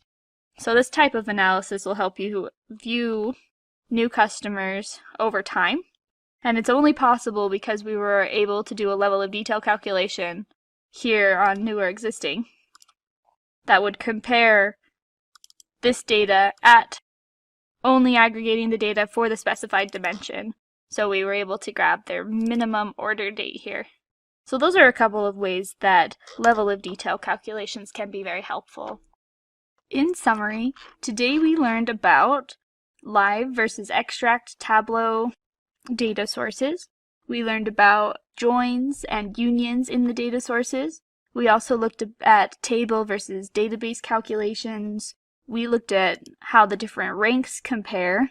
We built some actions into our dashboards, filter actions and highlighting actions. We also looked at URL actions. We built dashboards that used reference lines and ones that used reference bands. We did analyzing of average days to ship and delay analysis. We built a waterfall chart. And we also looked into some level of detail calculations. We will be building dashboards from start to finish. First about world population, then health. Next we'll build a dashboard about economy, and finally we'll build a dashboard about business ease. I would recommend getting access to the dataset before you start this tutorial so you can build along with me. If you would like access to this dataset, please comment below and we'll get you access. So first we're going to build a dashboard that revolves around population. So we're going to build a map based on country. So I'm going to double click on country and it's going to map out all of the countries. And then on our marks, I'm going to change it to map. So it's a filled in map. And we want this to be colored by population total. And we can see who contributes the most to population. We're going to label it with population as well. But you can see that it's labeling it the total population, and what we want to label it is how much it contributes to population by percentage. So let's add a table calculation, and we're going to have it do percent of total based on country. Okay, so now we can see which countries contribute what percent. Let's also bring the country name onto the label, and let's put it on top. So country name's on top. Now it's getting a little bit crowded in here, so we're going to unclick Show Marks Label, and we're just going to show the ones that we want to see specifically. So we can right-click on China here, hover on Mark Label, and click Always Show.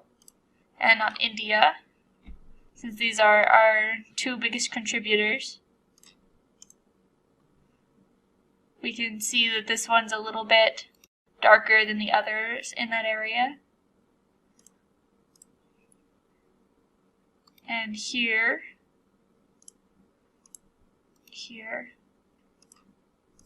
And that's just a manual way to choose which ones have indicators and labels and which ones do not. And we're going to put a note here.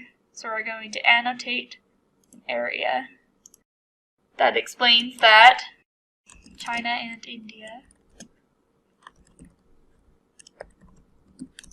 contribute the most to world population.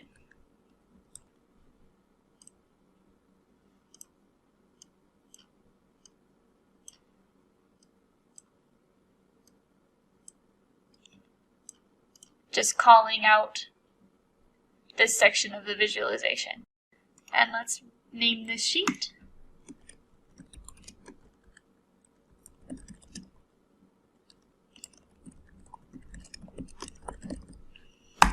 So here we have our visualization, and when you hover you can see both the total population and its percent contribution and the country name.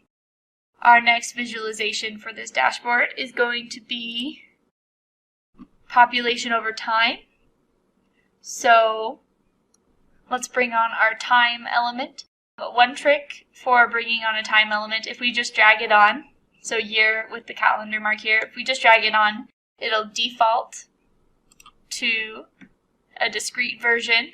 So let's take it back off.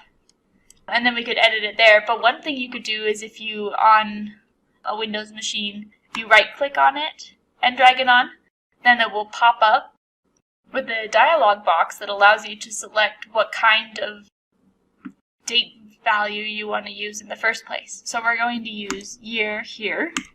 And now we have, instead of discrete, we have a continuous axis. And we're going to bring on population total. And we can see that over time.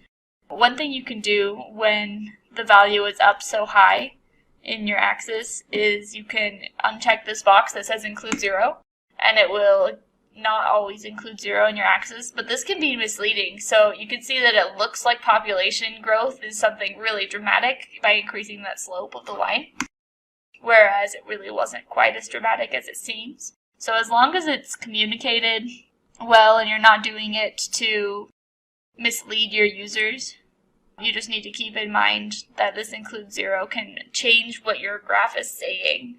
So we're going to not include the 0 at this time, just so that we can focus in on our data a little bit.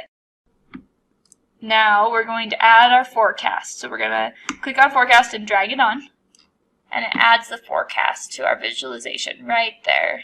And now we can right click here and see forecast result is actual and forecast.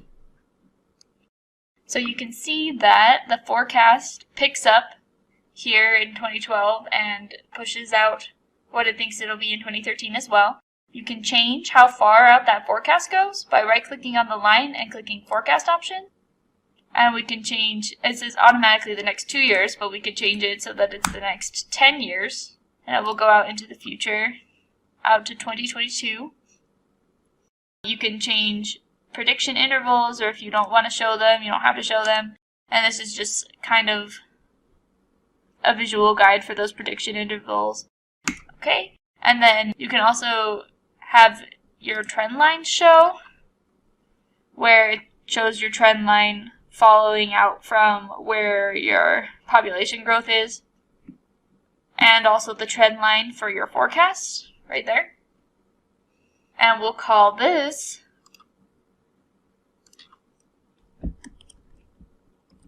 world population trend. Excellent. And we're going to make one more visualization for this, and it's going to be a pie chart. So the pie chart is also going to be based off of population. So we're going to click on population, and we're going to control click on country and come over to show me and click your pie chart. Great. So I'm going to make this the entire view so we can see the pie chart better. And this is getting really crazy in here. And so I have changed my mind, and instead of country, I'm going to drag region over top of country. And now we see something a little bit more manageable. So we can see that here's Asia, and it makes up the biggest piece of the pie, and then here is everybody else. So right now, each of these is population total, and we could keep it that way, or we could do what we did last time and change it to percent of total, so that on hover we can see the population and the percentage of population that it contributes. So for this pie chart, we're just going to show Asia versus everybody else. So we need to make a group. And what we'll do is select all of these, and we're going to right click and click group. So now we have all of those things we selected, and we have other. Let's edit our group. Right click, edit group. we're going to rename this group Asia because that's all that's in there. And we're going to rename this group Rest of the World. Okay, so now we have our group. We can drag it onto label, and we can see Asia and Rest of the World. And now see how it's breaking it up into those different sections? That's because we still have region on our detail right here. So we pull region off. Now it's just split Asia, Rest of the World. We can change our colors. Make it a little bit more visually interesting.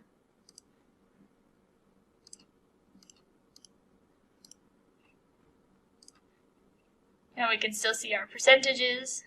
And now, let's rename it, and then we'll put it all together on a dashboard.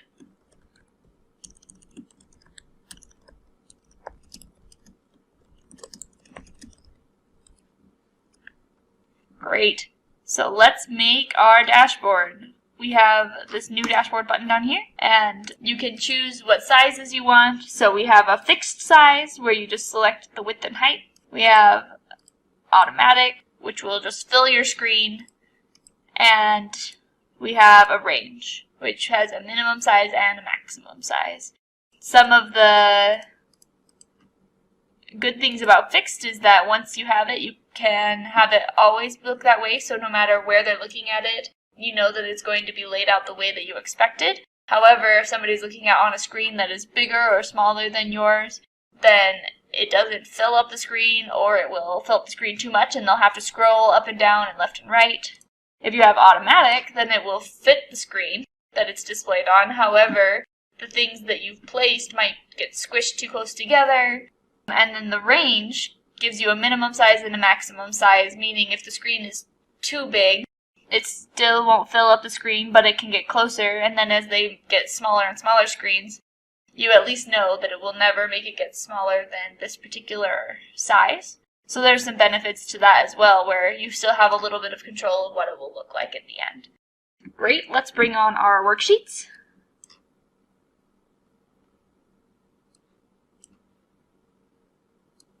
And you can see that where you hover, it fills up that space, and that's where it's going to show up. You can also adjust the lines in between different visualizations for things that need more space or less space. Another important thing to recognize is that when you click on a visualization, like this one, up here it will tell you how it's viewing that visualization within that space. So if you click standard, then it will do a standard fit, versus if you have entire view, where it will make it fit inside the box.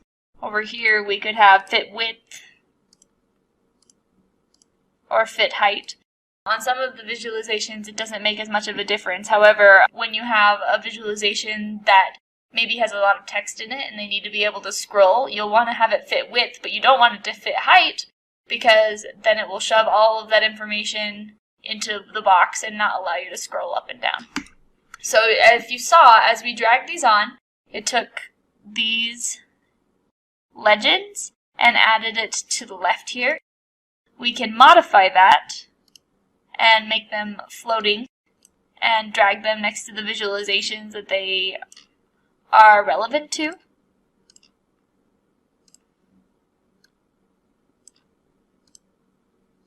And this particular one has a couple of things wrong with it. We might not want the title of this to be region group, so we could come in and we could edit the title and then maybe just call it region. However, I don't think we need this legend at all because it's very clearly marked on the visualization there. So you could also just remove it from the dashboard. And this one is telling you how big of a circle it would need to be before it gets to that population number. So it belongs to this circle as well, but again, is unnecessary potentially because we have our two population numbers showing up right as we hover. So we'll remove that as well. So at this point, we have a visualization, or 3 visualizations all on the same page, which is the basics of a dashboard. However, we might want to be able to interact with them a little bit more than just hovering. And so this is where we should look into adding filters. So we have information over time, we have information by country, and we have some information by region here. And one of the quickest things you can do to add functionality to the dashboard is by clicking this Use as Filter button. So if we click this, that means whatever country we click on here will filter the other visualization. And then you can unselect it to go back. Now, that Use as Filter button actually creates an action here, filter 1 generated, that it's made on its own. Now you can see that when we click on China, it doesn't make a lot of sense to have this pie chart update based on that China click, because it's just going to show duplicated information. So it shows the 20% or the 20% here and the 17 billion. And then here it does the same thing, except for it shows 100% because it's filtered everything else out of the chart, so it now makes up 100% of the circle. So that doesn't make a lot of sense. So there are ways to format your visualization or your actions, modify your actions so that they only affect the things that make sense. So we can come here and click Edit. We're going to call this country action, and we want it to use the population by country sheet and then modify only the trend. So now when we click on China, we see China's trend over time. And it doesn't affect our pie because that doesn't make sense for it to affect our pie. We might want to select on our pie Asia or rest of the world and have that affect the other visualization. So we can click Use as Filter here and click Asia. And now it zooms into Asia on our map and shows us just the Asia world population trend. And here's rest of the world, and we can see that Asia is grayed out. And there's the rest of the world, and here's the rest of the world population trend. We might also want to be able to use this to filter to a certain year. So if we click Use as Filter, then we click on 2011, you can see these numbers are slightly updating. So this is 19%, and we come here, 19.5%, come down here, and we can see that the pie updates a little bit, although it hasn't been anything dramatic, but you can kind of see it over time. So that's one way to add filters to your visualization. Another way is to use actual filtering instead of just actions. So if we come back here to our trend, we could take the year, we're going to control click and drag it onto filters. And now we have a year filter, so we could have it the actual year number. So just look at 1 year at a time, or a range of dates. So if we click range of dates, that makes this slider from 2000 to 2012. So if we hit OK, we'll right click and we'll click Show Filter. We can see it here. And as we drag this, it updates, but kind of messes with our forecast. So let's not do a year filter in this case. So we click Remove Filter there. But maybe we want a filter just on this for the different years. So let's drag year onto the filters. We're just going to do the year number next. And here's all the years. We're going to let all of them be selected for now. And then we're going to show the filter. And here's all of our years. And we can change the way that our quick filter shows up, and we can make it like a drop down, so they can still select multiples, but it's a drop down. Or maybe we want this visualization to be just 1 year at a time. So we could choose single value in a list, and it lists out all the years, or in a drop down, and we want it to be 2012. And then we want this to show up on our dashboard. So we come to the dashboard and we click More Options here, hover over Filters, and we can see the filters available, and we can click Year of Year. And now our formatting hasn't passed on. So that's one thing to remember, that formatting it just on the workbook doesn't necessarily mean that the formatting will pass over to the dashboard. So I tend to not do any formatting on the workbooks and just format it on the dashboards, because the dashboards are what I publish. So we're going to single value drop down. We're going to add it, we're going to move it to the top. So now how we do that, let's talk a little bit about what each of these sections are. Come here to layout, and you can see we have this layout here, item hierarchy. So tiled is the whole screen, and inside of that we have a horizontal container. And inside this horizontal container, we have another horizontal container. And when you click on something in this view, it shows you where it exists. So we can see this horizontal container is outlined now, and then we change it to vertical, and it outlines this. Now, a horizontal container allows things to be side by side, and a vertical container allows things to be one on top of the other. And so in our vertical container, we see all this extra space for extra things to be on top of each other. But if we wanted to have it at the top, we would maybe want things to be able to be side by side. So if we go back to the dashboard and we grab horizontal and drag it to the top, it adds a horizontal container up here. And now you can see everything that's floating kind of stays in the place that it was, even though all the other things shifted. So that's one of the disadvantages of floating, is that you're kind of just manually choosing where it will stand using your X and Y position, and it's not dynamic. So let's give us a little bit less space up here. We can add a text box into our horizontal container, or we'll say population dashboard. We can format it. Now we have our title up here, and then we can add our filter. We're going to drag it to be on inside of our horizontal container, but on the side here. You can give it more or less space. Let's bring our legends down to places where they make sense again.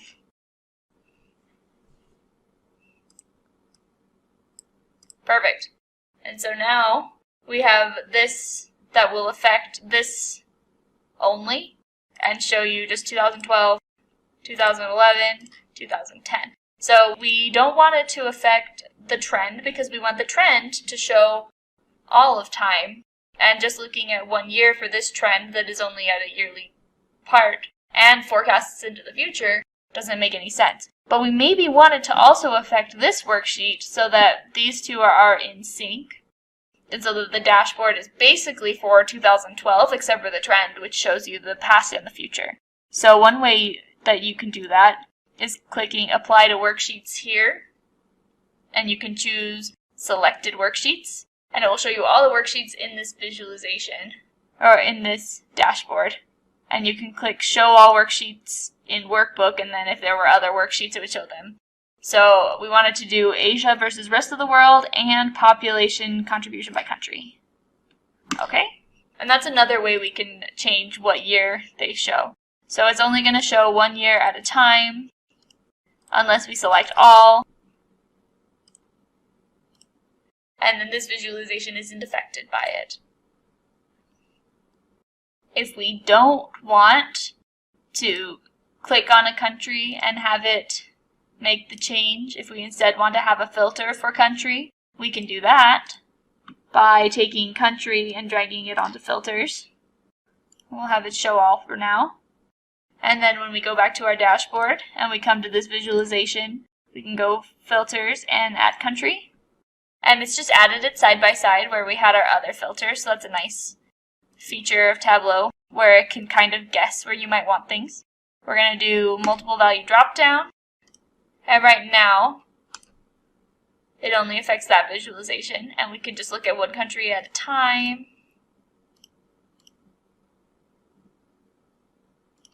And we might not want it to affect this visualization because it doesn't do us any good to just look at one region in a pie chart.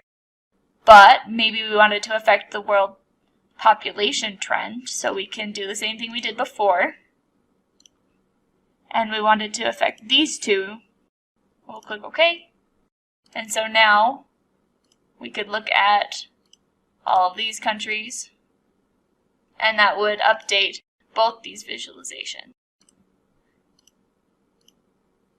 Another thing I like to do on a filter is customize and click Show Apply button. And this means we can make all these changes in here. See, I've selected none, however, these visualizations aren't updating. And then I wanted to look at Turkey, so I found Turkey, and then I hit Apply, and that's when they update.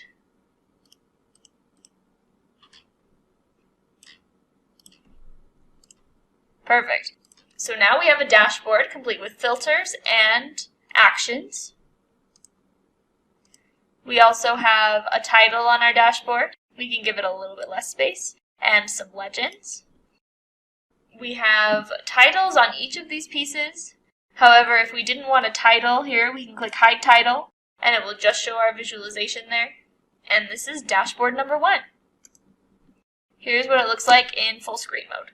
Full screen mode is a good opportunity for you to test it to see what it will look like to the end user. I press escape and get back out, and it doesn't give you these highlights when you hover over things that are dashboard formatting related. You can see that all those extra lines went away, and it just gives you the opportunity to test out your dashboard in a more real way and see how they will use it instead of giving you the dashboard editing options. Next, we're going to make a dashboard revolving around health information. So first we're going to make a map about birth rates. So we're going to call it birth rate rank map. And to make a map, we're going to double click on country, and we're going to change it to a map type, so we have a filled map here. And then we're going to bring birth rate onto color. So let's define our colors a little bit by clicking on this color part of the marks card. We'll click Edit Colors, and we're going to change it to red and gold. And the idea here is that the red is for a higher birth rate, which is more associated with countries that have poor health. So we'll hit Apply, and now we have our higher birth rate countries highlighted in red.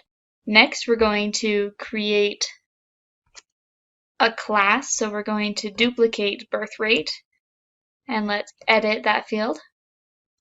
We're going to call it birth rate class.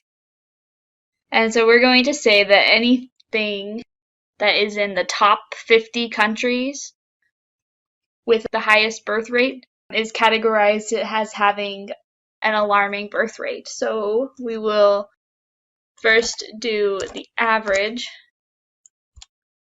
birth rate, and then we're going to do a rank on that. So you see, sometimes when you're auto-completing your statements, it will replace one of these functions that you have with the one that you pressed tab for. So if I type if, or I start to type if, and then I come here and click on if, it replaced my rank with if. So keep an eye out for that. If you're like, where did my thing go? It's because I was typing it right next to it. So if I put a space, and then I start to type if, and I click if, it will not delete rank. So we're going to say if the rank of average is less than or equal to 50. So if it's in the top 50, then alarming birth rate. Else if, and we can take this again, is greater than 50, then normal birth rate. And always make sure you put on the end. Also, we didn't necessarily have to have this else if statement. So if we had just done else normal birth rate, that would have covered all of our bases. So with these if statements, just make sure that you're always getting all of the different options that you want. But in this case, we defined both. However, we didn't have to define the second calculation, because if it is not in the top 50, then it's obviously in the bottom, the rest. So we're going to hit OK. And then we're going to put birth rate class onto label. And it's gone around and labeled everything. And I am seeing alarming birth rate on everything. So let's see what the problem is. So if we open this back up by right-clicking and clicking Edit, you can see it says results are computed a long table across. So we're going to click Default Table Calculation here. And instead of compute using automatic, we're going to change it to compute using country. We'll hit OK and hit Apply. And that didn't seem to fix it. So this is the first place I would look if it's not doing what you would expect. So we'll put it back to automatic. Okay. The second place I would look is inside of the table calculation that is created. So when we defined rank here, we put a table calculation on it. So when we right click here, we get edit table calculation. And we're going to choose that we want to do the rate based on the specific dimension of country. So now we can see, using the logic, the calculation assistance, that we no longer have just alarming birth rate. We have normal birth rate and alarming birth rate on our screen. So we can close this. And we are done here. One thing you can do is, when we have allow labels to overlap other marks selected, then it will make sure that every label shows up, but it gets super crazy in there. So there are some times where the labels may overlap a little bit, and so you'll want to select this option. In our case, we don't want that. And now we have a visualization showing birth rate map based on rank. Our next visualization is going to be about average life expectancy, male versus female. So we're going to do a chart across time. So we're going to click year and bring it onto columns, and we're going to change it to this year in the continuous section. So now we have an axis, and we're going to double click on female life expectancy. Oh, there we go. Double click on female life expectancy and then double click on male life expectancy. So what that did was made us two charts, one on top of the other, but we don't want that. So we'll take this off, and we're going to drag male life expectancy right onto this axis for the female life expectancy. And what this has done is made what's called a blended axis chart. So it's not a dual axis chart where we have another axis over here for the second visualization. This one is a blended axis chart. So they necessarily use the same axis, and they necessarily have the same kinds of marks. So we'll take a look and see what the difference is there. So if I were to change this to a bar chart, we would have bar chart for both of them, and I can't define one separately from the other. Change it back to a line chart, and they're both a line chart. Now if we go back to when we just had female life expectancy and we drag male on next to it and we have two charts, now we can change it to a dual axis and we have one on top of the other. However, our axes don't line up. We can see at the top here is 15K and over here it's 14K. So we're going to synchronize the axis, and you can see one on top of the other. And we have two marks cards. So we could have this one be a bar chart and that one be a line chart. So that's some of the differences of those two. We're going to do a blended axis chart. So I'm going to take male and drag it here. And we have our blended axis chart. And now you can see that our scale here is really strange. So what it's doing is it's adding up all of the life expectancies for all the different countries instead of averaging it. So we're going to change that by right-clicking on the measure down in this measure values card, hovering over measure sum, and we're going to change it to average. Since I only changed one of them and they share the same axes, it's really spread out now and it almost looks like a straight line down there. And then let's change the other, and it should get everything a little bit more in sync. There we go. So now we can see the average life expectancy over time, which for both of them seems to be going up. However, it seems to be higher for females. Now let's take a look at our analytics and let's drag on forecast. So it's forecasted out the next 2 years for both lines. And we'll bring on trend onto linear. And let's change it to a square. So now we see each individual point for the life expectancy for females and males. And we can see what they're expected to be in the future and our trends. And our next visualization is going to be a heat map about multiple different measures. So we'll just call it a heat map for now. And for our heat map, we're going to look at the different countries. So we'll bring country onto rows. And we're going to look at their birth rate. So I just double-clicked on birth rate and brought it on. We're going to look at their health expenditure percentage on GDP, so how much they spend on GDP.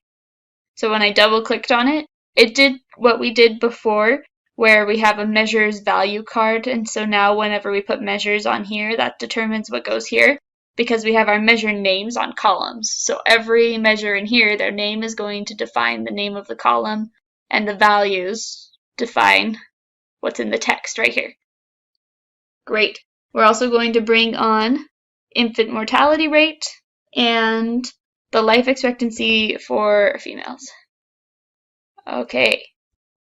So now it has changed these to not have decimal points after them, which is not as helpful. So we're going to format those.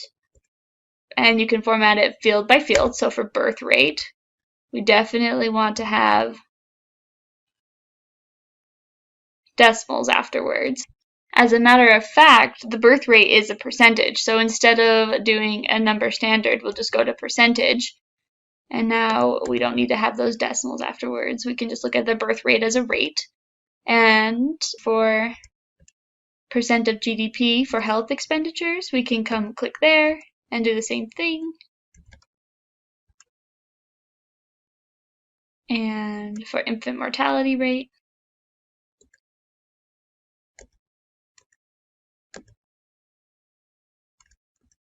okay. And to make this make a little bit more sense, we again need to change it from a sum to an average. And for some of these, we could change it from a sum to an average right inside of the, well, for all of these, we could change it from a sum to an average in the default properties under aggregation, so that it will automatically average it whenever we bring it out. Default is sum, but if we make it automatically average, then we won't have to do that again for any other visualizations.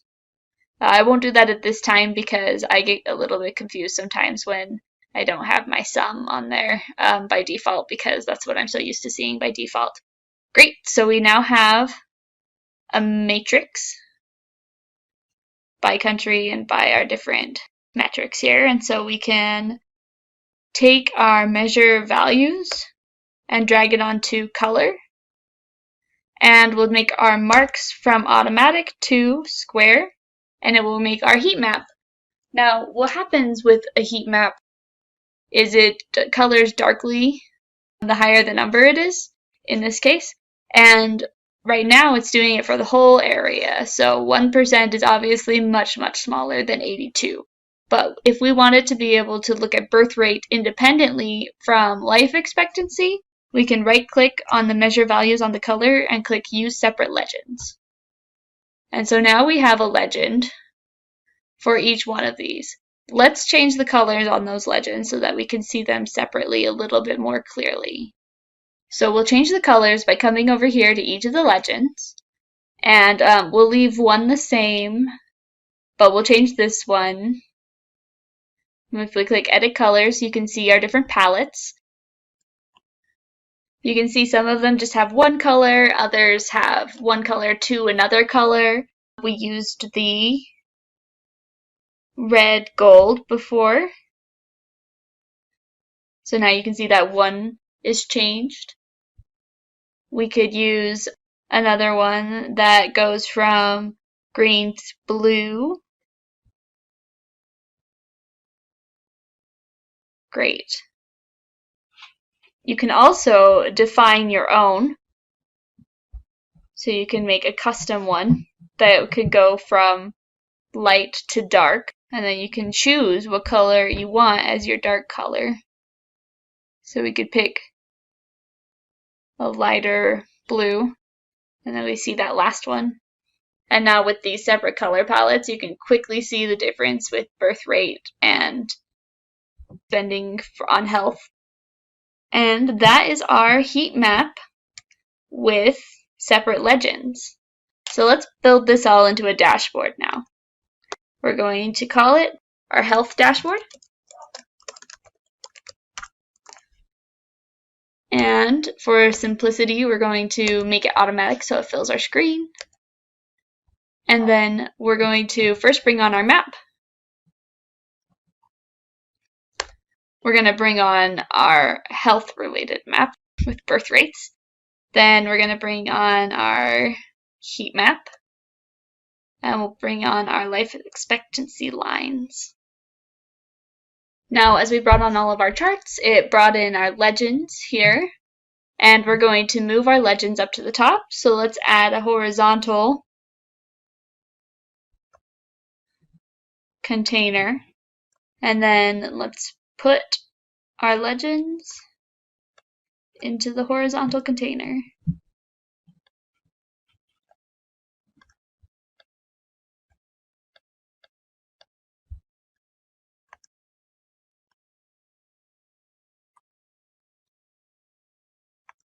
And let's put these ones in order. So life expectancy. Oh, so birth rate is going to be over here. Great. Now, one thing we can do is make these smaller. Well, that's actually just making that one bigger, huh? Okay, so you would make them smaller by making something else bigger or by adding in a blank space, which would then help you adjust the size by taking up the space that you're not using. Another thing to pay attention to is this fixed width. So once you start to drag the size on something, it no longer is dynamic. So if we unfix that width so that it's only taking up whatever space is left. Oh, and that one is not fixed width. And then we can edit the width on this to be even bigger. Then it will squish things over to where we would like them to be. So that's one of the ways you can add space or make things the size you would like them to be. Now let's take a look at filters. Oh, before we take a look at filters, I want to look at this map one more time because I think that it would be useful for our colors to be a little bit more distinct. So one quick way to navigate to your worksheet from your dashboard is to click this Go to Sheet button. And while we're here, I'm going to click on Color, Edit Colors, and we did red and gold, and we're going to change it from this sequence to a stepped color, and we're going to change it to 3 colors. So it's going to either be this color, this color, this color, and when I hit OK, you can kind of see it's a little bit more dramatic in our differences, and it's put everything into the 3 categories we defined. So let's go back to our dashboard, and we can see the difference there. And now we're going to take a look at our filters. So we want to be able to filter by country. So let's bring country onto filters, and we're going to allow it to use all. And we're going to, here you can click Apply to Worksheets. And you can click Selected Worksheets, and it's going to pop up with all the worksheets in the whole workbook. And so one disadvantage of doing it on the worksheet is that you can see all of the worksheets in the workbook, and you have to differentiate between which ones are on the dashboard and which ones aren't. And these are the 3 on this dashboard, so we're going to hit OK. And we're also going to do it by year. So when we drag the year onto filters, we're going to allow them to choose years. So we're going to do the distinct number of years. We'll click Use All. Okay. And we're going to apply to the worksheets this one with the birth rate and the average life expectancy male versus female. We're not going to filter down our line chart by year because we want to be able to see it over time, and if we filter down the time, then we don't get as much context. So we'll hit OK. Let's go back to our dashboard. If I click on more options here and hover over filters, you can see that year filter and that country filter. You should also be able to see both of those filters on the heat map because I told it to apply to that one as well. So here's the country. Oh, I made a mistake. Let's go back to this visualization and apply to worksheets. Selected worksheets. See, I wanted it to be on the birth rate and the heat map, not the line chart, and I clicked the wrong one. So that was a good test. So when we go here to the heat map and click down, you can see now we get the year of year as well. So we'll click year of year, and let's put it over here, and we're going to make it a multiple values drop down, and we'll bring it over to the middle. And let's also get the countries filter.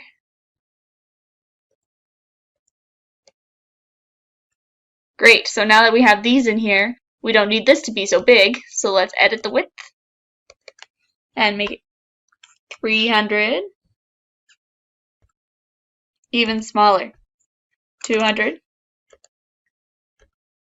Great, and let's change our country to be a single value drop down, so you can pick one at a time. And let's also change it, or this year of year, since we can select multiples, let's change it so that on customize that you show the apply button. So here, since they can only select one, we don't have the apply button because it will just automatically apply. And here, since they can select multiples, we'll let them unselect all and pick their years and then hit apply, and then you'll see the changes. And you can see that even though I've selected only 2011 and 2012, you still see all of the years on this line chart as expected.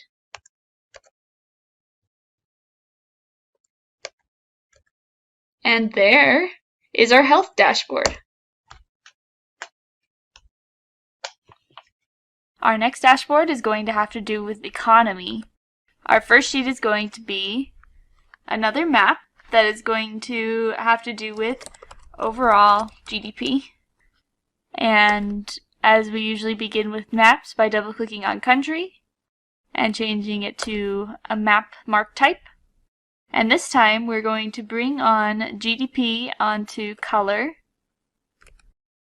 and change it to average. And we can edit the colors. Let's this time do a custom diverging, so you get to pick both colors. And let's pick a little bit lighter.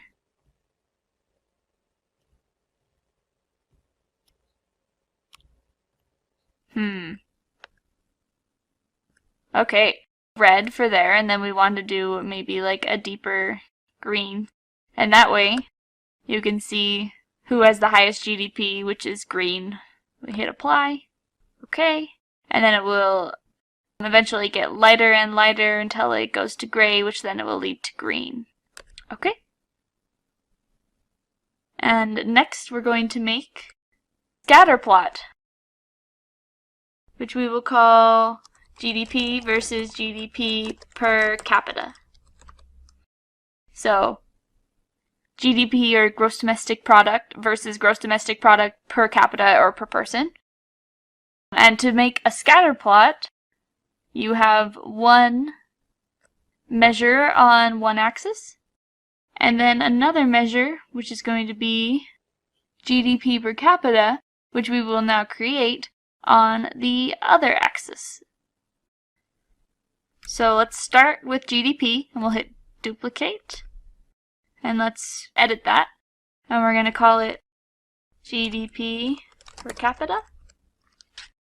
And we're going to take sum of GDP and divide it by the sum of the total population. So population total. What is my error? Opening parenthesis. There we go. And then we have GDP per capita. So what this will do is sum up the GDP across whatever measures we have in place, across whatever dimensions we have in place, and then sum up the population for those same dimensions, and then divide it, instead of dividing it per row and then doing an aggregation on it. Okay? So now we're going to bring on GDP per capita on the rows. And we have the sum of GDP and the GDP per capita. And to make it more than just one little mark on our scatter plot, we will drag on country to detail. And now we have one mark per country. And you can see some countries have a high GDP per capita, and some countries have a high GDP overall, but not as high of a GDP per capita. And so on. We have some middle of the road people here. So we can change this from automatic to circles, and now they're dots like you might see on a scatter plot. And you can drag region onto color, and now we can see our different regions. And we see a lot of reds here, and it's quick to see what region things belong in. Also, you can click to highlight, and you can see all of the Americas highlighted in context. The next visualization we're going to make is going to be showing how much countries spend on healthcare as a part of their GDP. So we're going to rename it to be GDP on healthcare. And we're going to look at each of our countries. And we're going to make a bar chart that shows the health expense GDP. And we're going to change this to average.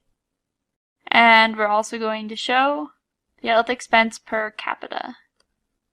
Over here it shows how much is spent per person on health.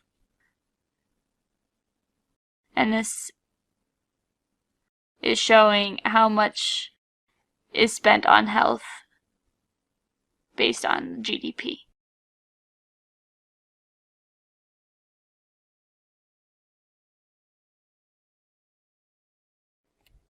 Click at the top and click sort, and it's sorting by this first one. And you can see which countries spend the most of their GDP on health. We can again bring region onto color, so we can see the different regions highlighted. And let's bring on labels. So for our different marks cards, we're going to want to control click this and drag it onto the labels. And we can see that it's a percentage, but it's coming up as a number, so we can right click and click format right there. And we're going to change the number to percentage. Maybe just do 1 decimal place. And then for this one, we're going to control and drag that onto labels. And maybe we'll change this one to currency. However, if you don't want to change it to currency, since we aren't sure necessarily what currency this data set is in, it's worth checking out what currency it is in. So for now, we'll just have it as a number. And now we're going to customize our tooltip. So we're going to go to the overall marks card, and we'll click on tooltip, And we want it to tell us the country in the top. So we'll erase region. And we're going to erase country label and center country. And then we're going to put this country spends this percentage on healthcare. And if you want to preview it, you can hover or click here on preview, and it will show you an example. Marshall Islands spends 2.1% on healthcare. We'll hit enter, and then when we hover, it tells you the country, and it has our custom tooltip on both visualizations, or on both of the different axes. So let's build our dashboard. We'll bring on our map. We'll bring on our healthcare visualization and our GDP versus GDP per capita. And we'll move our legends to the top again by adding a horizontal container to the top and bringing them up here.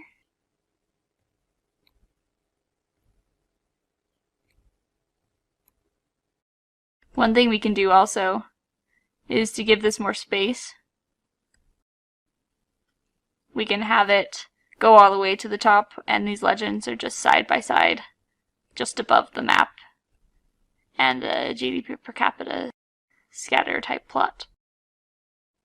An interesting thing you can do in Tableau is you can see this outlier of the United States is making it difficult to see the rest of the information or to visualize if there's any trend there. So you could right click on it and click exclude, and then it will exclude it from your data set very quickly. And then you'll just click this back button to get it back. Great, now let's take a look at filters. We are going to do a single filter. So let's go to this visualization and we'll bring on country. We'll click use all, okay. And we're going to apply it to worksheets. So I showed you how we can apply it to worksheets here. You can also apply it to worksheets once it's on the dashboard. So if we come here and look at filters, we can see that country is on the filters for this visualization. But if we come down here and look at filters, we still see country because it's in the details of the information. So either way, when we add country, since I added it from this visualization, it only affects this visualization. Okay, but we want it to affect all on the worksheet. So we're going to apply to worksheets, and we can click selected worksheets, and we can click all on dashboard. Okay, let's bring this over here. We're going to allow them to see all at once and be able to scroll and select the ones they want. And now, when we select different ones, it affects all three worksheets. We're also going to add an action for a URL action. Add action, go to URL, and when we click on a country on the overall GDP map, we want it to take us to the Wikipedia page that talks about the economy for that country. So that is this URL, and it's going to say Wikipedia for economy of, and we're going to add our country to the end. So we hit OK. We have it running on menu, so let's change it to run on select. And as soon as you click it, it will take you there. Okay, so now let's try it. And we can click on Canada, and it will take us to the Wikipedia page for the economy of Canada. Great. We click on Brazil, same thing. So if we unselect on Brazil, then it will make our map highlighted normally again. We can also use this one to filter the other visualizations. And so we could click use this filter here, and then when we click on France, it will filter these two other visualizations to France. You can see that when we filter this visualization to a particular country, so if we look at Germany, Germany wasn't green before on our map, but now it is. That happens because our scale has changed just for the ones selected. So if we control-click France and Germany and Switzerland and Austria, we now have a scale that reflects only these countries, and the biggest is going to be the darkest green, or the highest GDP is the darkest green, and the lowest is the lightest pink. And there is our economy dashboard. You can see that we have some nulls on these visualizations. That occurs when we don't have all of the data for every point. You can ignore those and they won't show up on the final visualization when you publish it to server, or you can deal with those by clicking on them and filtering that data out, or showing that data at the default position, which is showing the null values at 0. Our final dashboard is going to be about the ease of doing business in a country. So our first visualization is going to be a bar chart, which we will call days to start business. So how many days it takes to start a business is important to know when you're trying to start a business in a country, and also can be an indicator of how easy it will be to do business in that country. So let's make a bar chart that includes every country, and then we're going to bring on days to start a business, and we will sort it smallest to biggest. And we have some days or some countries that don't have any days, so let's filter out those countries. And we're going to filter it to only those that have a good market. We're going to make a calculated field. We're going to define business-friendly market. We're going to define our market based on how easy it is to start a business and how many days it takes. So if it takes less than 25 days to start a business, we'll consider that a good market. And so we're going to do if the days to start a business is less than or equal to 25, then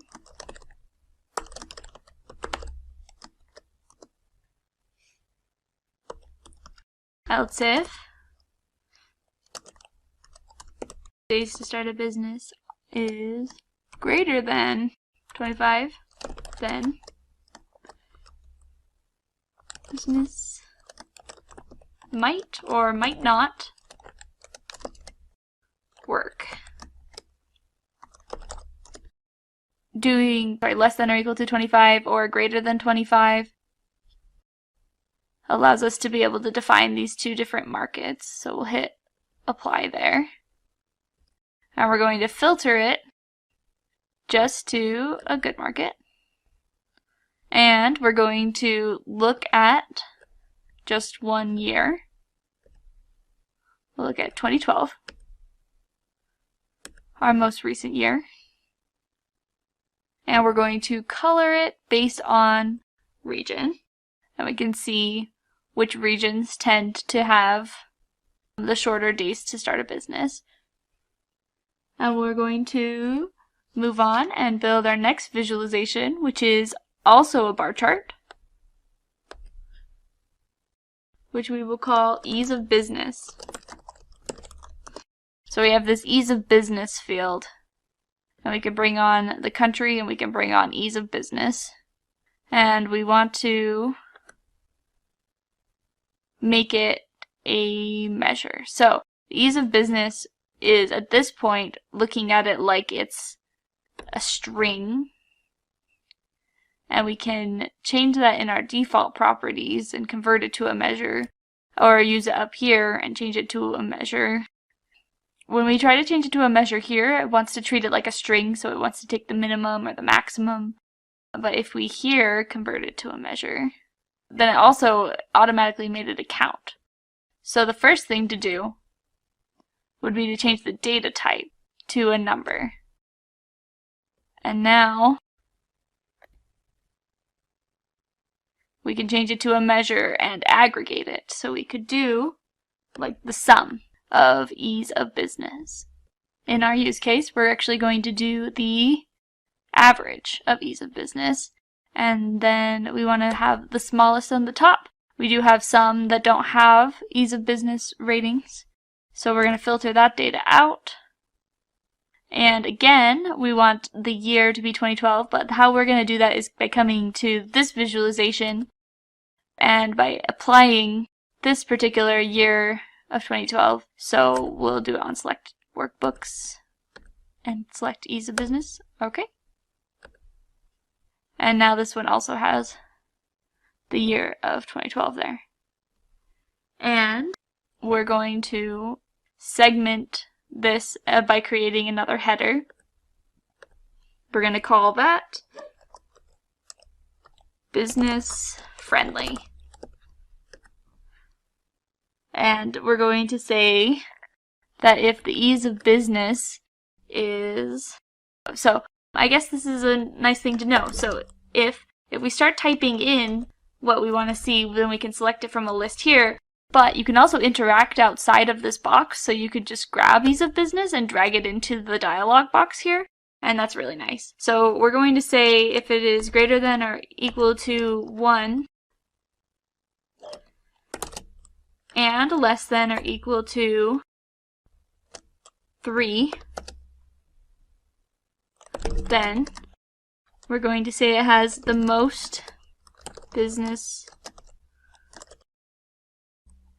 friendly regulations.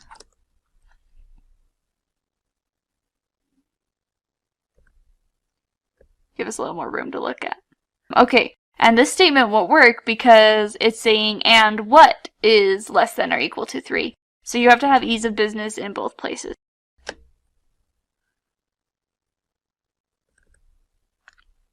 And then this should say then and not the. Great. So now we're just getting an error because we don't have an end. So if that's all we wanted to do, then that's what we would do, but then we'll just do another else if. And it's already taken, this if statement goes through one condition at a time. So it's already classified everything that's between these two numbers. And so now we can just say if ease of business is less than or equal to 10, then we'll call it very, very business friendly regulations.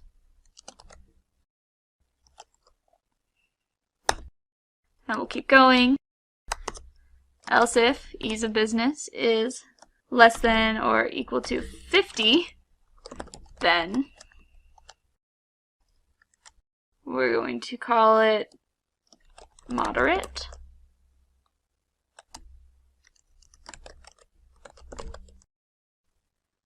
And we're just going to say moderate business regulations.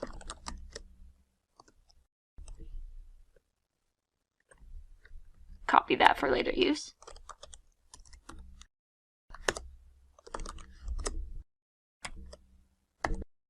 Less than or equal to 150, then strict. So the reason that this doesn't grab everything that is less than or equal to 150 is because these sections 1 to 3 and then 4 to 10 and then 11 to 50 have all been classified up to this point. So it's just getting everything else. And we're going to finally say else everything else is going to be called not preferred for business. And see if we get any errors. Calculation is valid. Let's see if this works as we expect. So we'll hit apply and we'll bring business friendly onto our rows. And now it categorizes everything based on what we said. So we want to define what order these go in. So we're going to click sort and we want the most business friendly at the top. Then we want moderate, then strict, then not preferred. Okay. So we have our top 3 that are the most business friendly, and then we've got 4 through 10, which are very, then we've got our moderate. are strict, and are not preferred. So let's bring region again onto color, and we can see which regions are the most business friendly. And we have our year of 2012 there.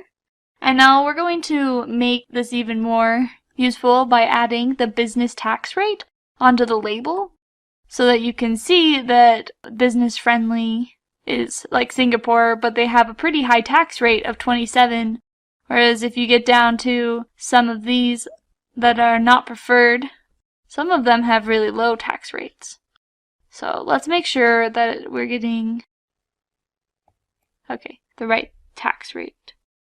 So you can see that 27 is definitely not the highest tax rate that we have for business. But you can also see that there are places that have even lower tax rates, like Saudi Arabia, and we have 8% here.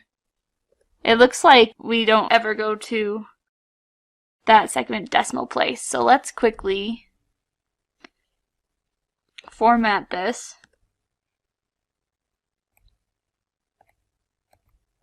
Oh. Business tax rate is also text. So if we could convert our data type to decimal, and then we will format it to be a percentage, and we just need the 1 decimal place. Okay, now let's make some annotations. So we could come and click here on this mark, and then we can annotate that mark, which will make this dialog box, and it's already filled in here. And so we could use some of this information. So I'm going to copy that, and I'll put some hard returns there. So we're going to say that this country is the most business friendly, but has a business tax rate of, and let's grab the tax rate. And then we'll erase this. And we'll hit OK. And I made a typo. So Singapore is the most business friend is not what I meant to say. So I can click Edit, business friendly, but has a tax rate of, and you can move this around. Draws the line to Singapore, which is the mark that we wanted to annotate. So that is an annotation on a mark. If we wanted to just make an annotation for the area, then we could point out that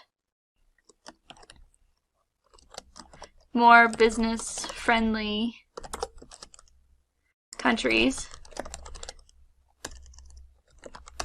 often have high business taxes.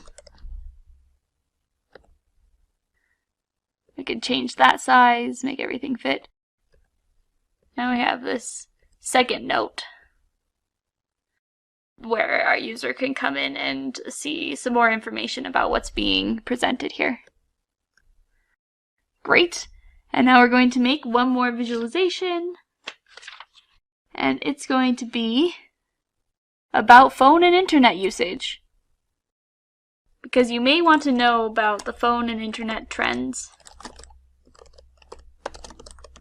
when you're looking to start a business. So we're going to do this one over time. So it does not need to have that year filter on it. And we're doing our axis. And we're going to look at mobile phone usage. So I double clicked it, it shows mobile phone usage over time. And we're going to change it to average so that it's averaging it across the countries. And then we're going to bring on internet usage. So we'll bring it on side by side, so we have two visualizations. And we're going to also make that average. Now, we might not want these to share an axis because they are measured a little bit differently. And so we can make it a dual axis but allow them to keep their independent axes. Or you can synchronize the axes and see them at their rates. However, the usage is just a little bit of a different measurement. We can have one of them be a bar chart and the other one be a line. Let's have this one be the bar chart. Okay, and then the line is in the front. You can also change which one's in the front by coming and clicking on the axis itself. And you can click Move Marks to Front, and that moves that one to the front. Okay, and now it's made each of these wide, and there's like a start point and an end point on the axis for the bar, and that comes here under Size, where they're all fixed. Or you could have it be manual, where we can define the size of the bars. So we're going to make those bars like this. And we can see them going up over time. We can also change the width of the line itself. Make it thicker or thinner. And we can change the colors here. So let's change it to orange, since red might imply that it's bad in some cultures. And now we can see our internet usage and our phone usage over time and how it's trending. And so this will all come together on our new dashboard, which is about ease of business. You can see that I have a sheet called Ease of Business and a dashboard that I've called Ease of Business, but it won't let you create a dashboard with the same name as your worksheet. So,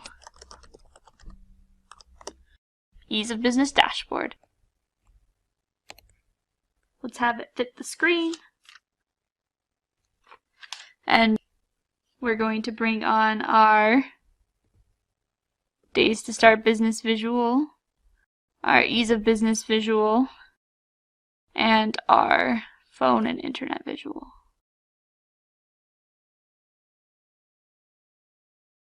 Let's put our legends at the top again.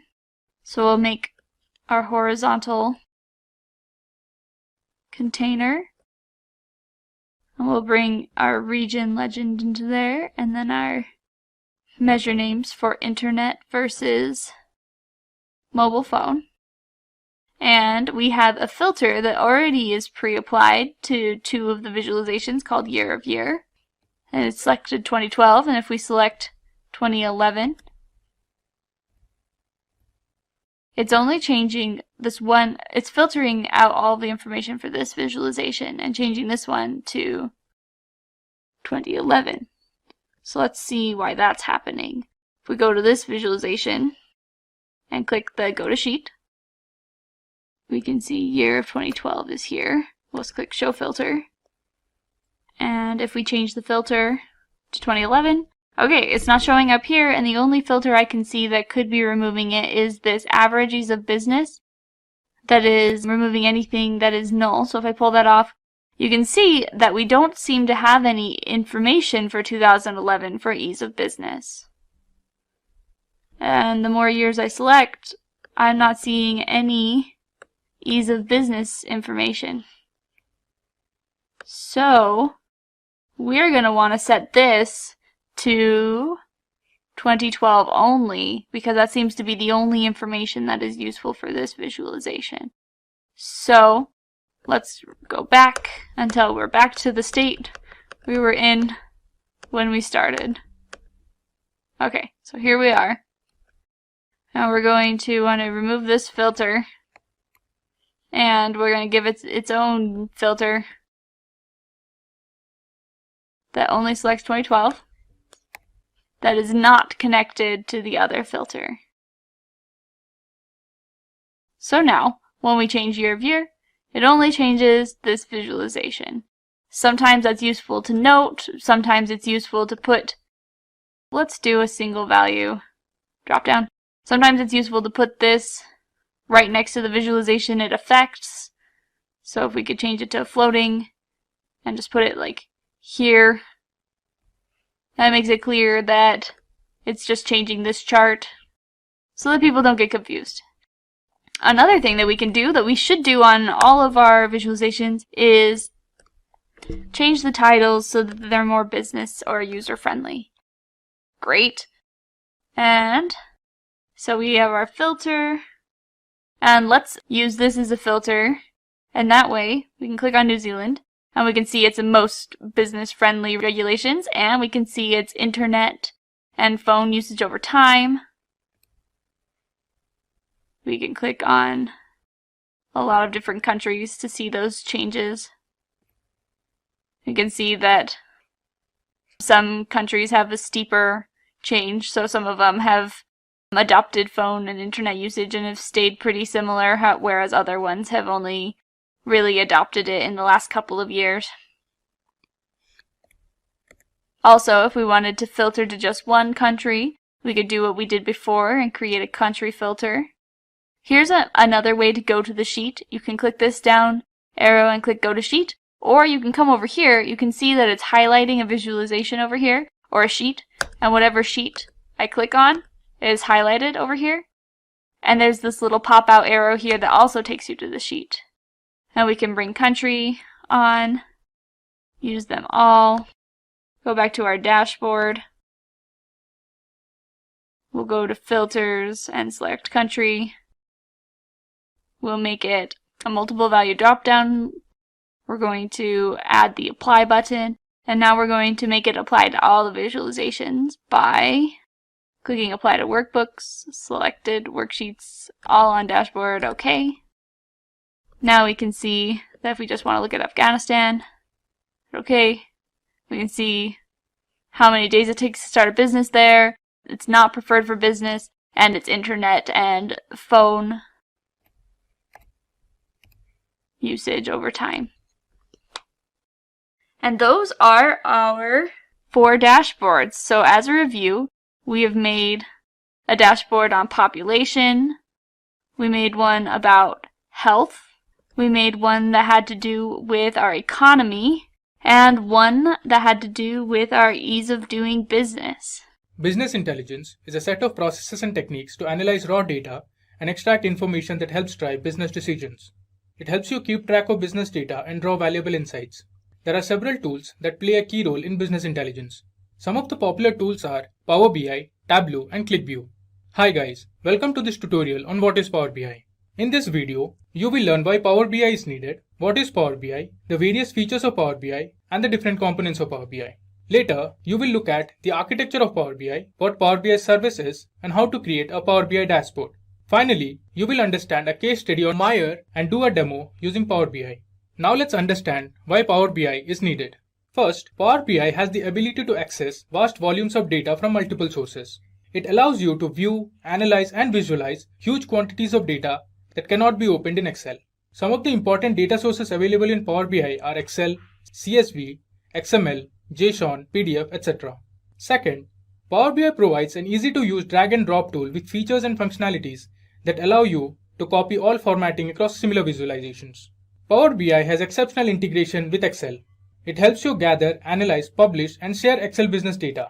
Power BI helps to accelerate big data preparation with Azure. Using Power BI with Azure allows you to analyze and share vast volumes of data.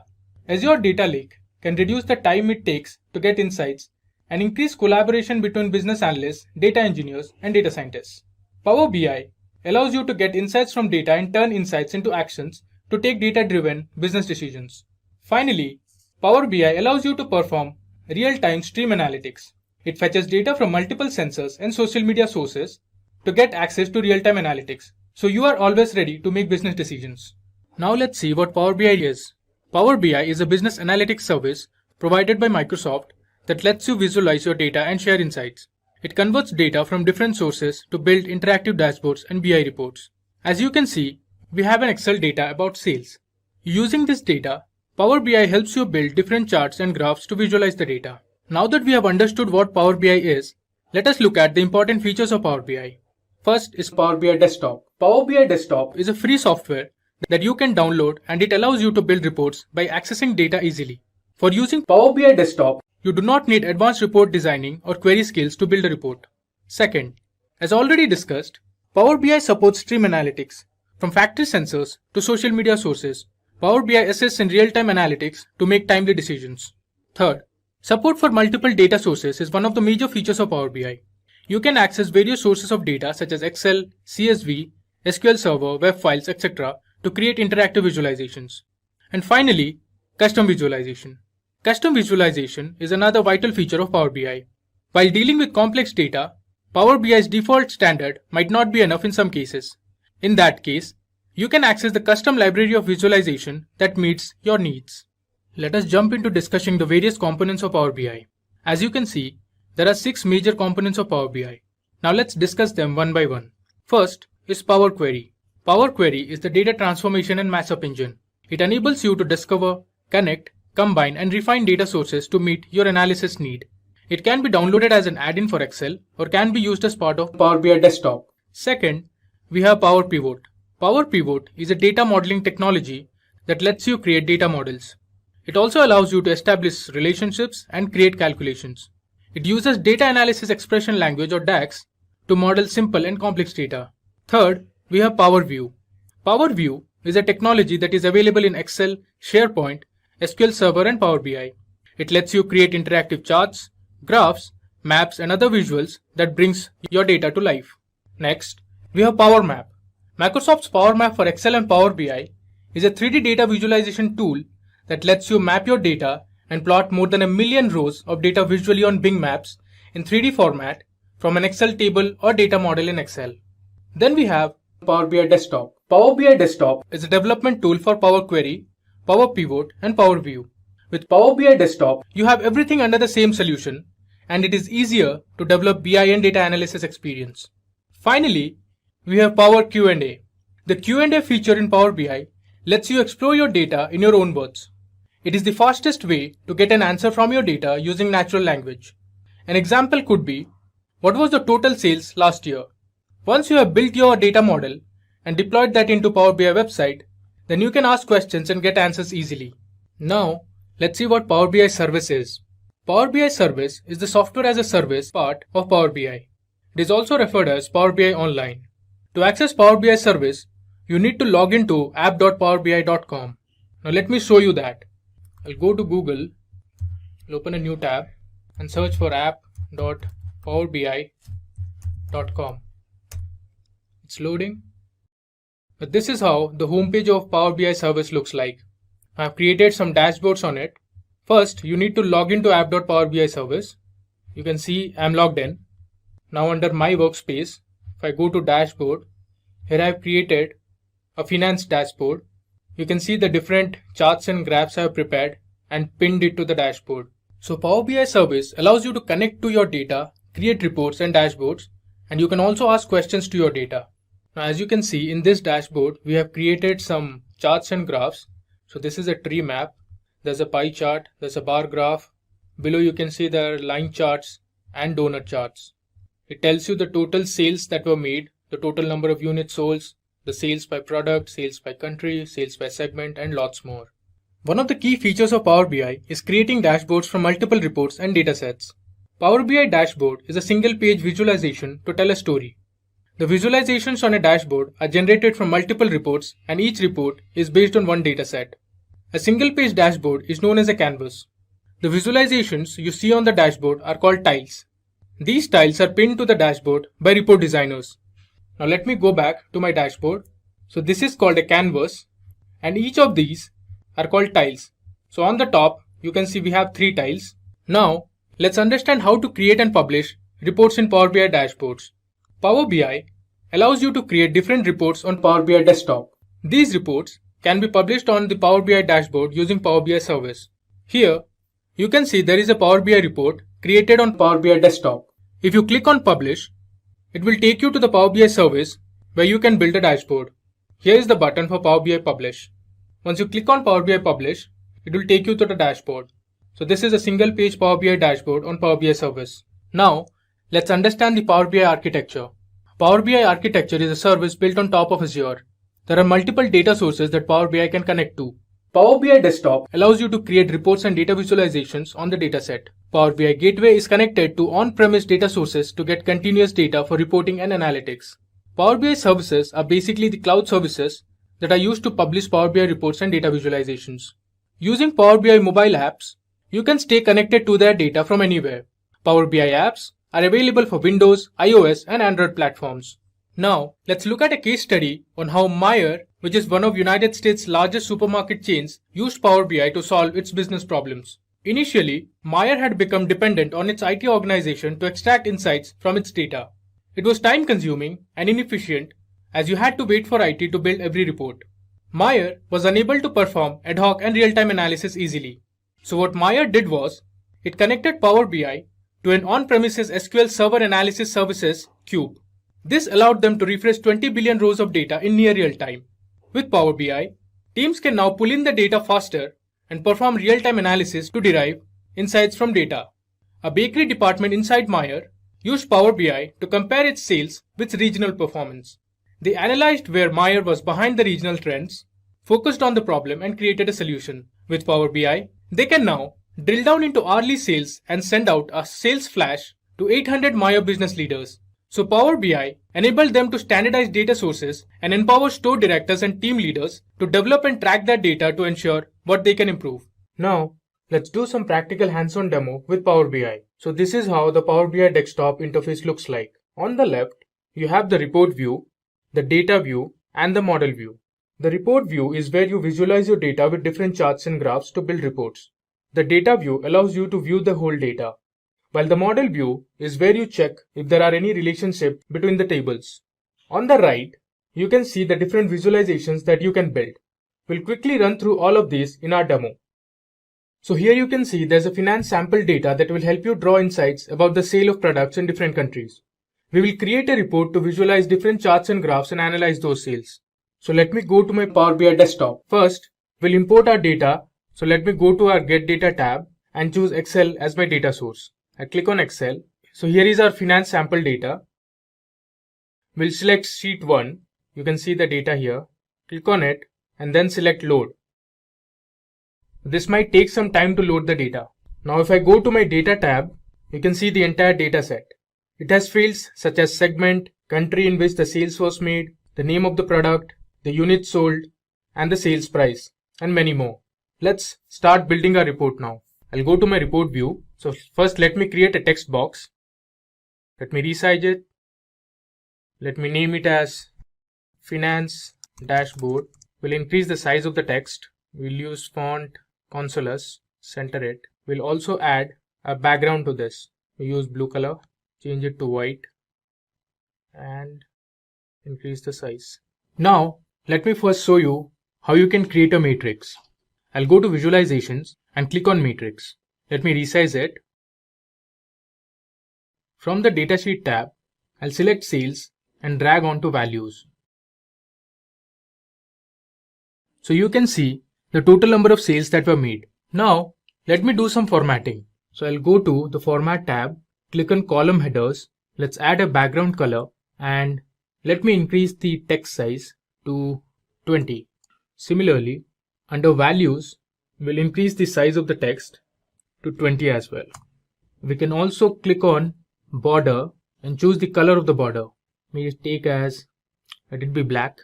So this is a simple matrix that we created which shows the total number of sales that were made. Similarly, let me choose matrix once again.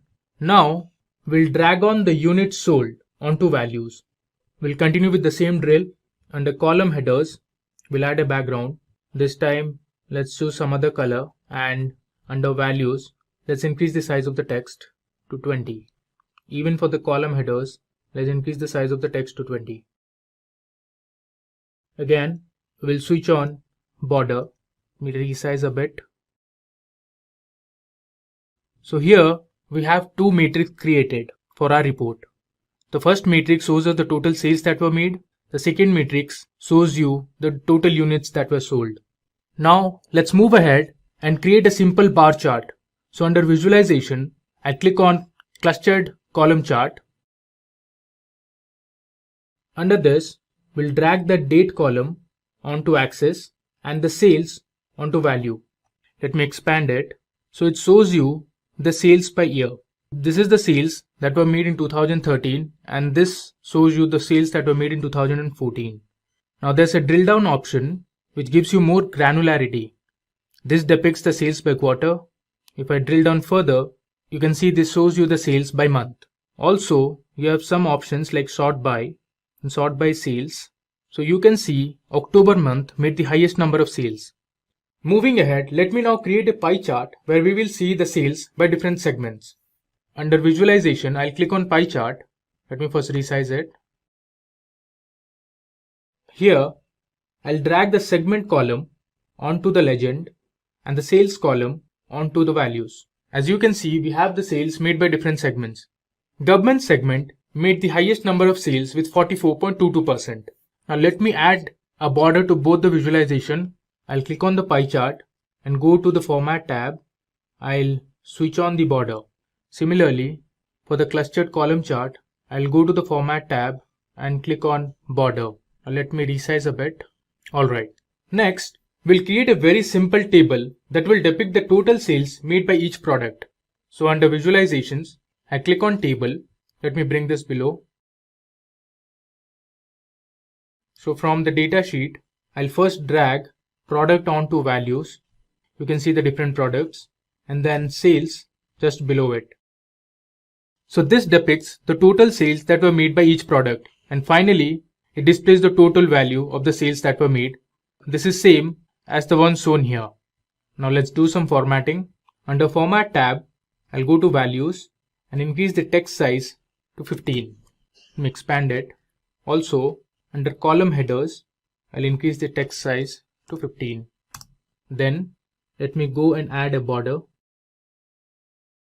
Now let me create a map that will show you the sales that were made by each country. So first, let me create a new page, and under Visualization, I'll click on Map. Now I'll drag the country column onto Location. So you can see we have our map ready, and we'll drag sales onto Size. You can see the different countries and the sales that they made. If I move the map, you can see the sales made in the Europe region. Let me resize it. I'll add a border to this. Now let me go ahead and create a donut chart that will show you the profit by each segment. Under Visualizations, I'll click on Donut Chart.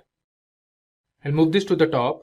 Now from the data sheet, I'll add profit onto the values and segment onto the legend.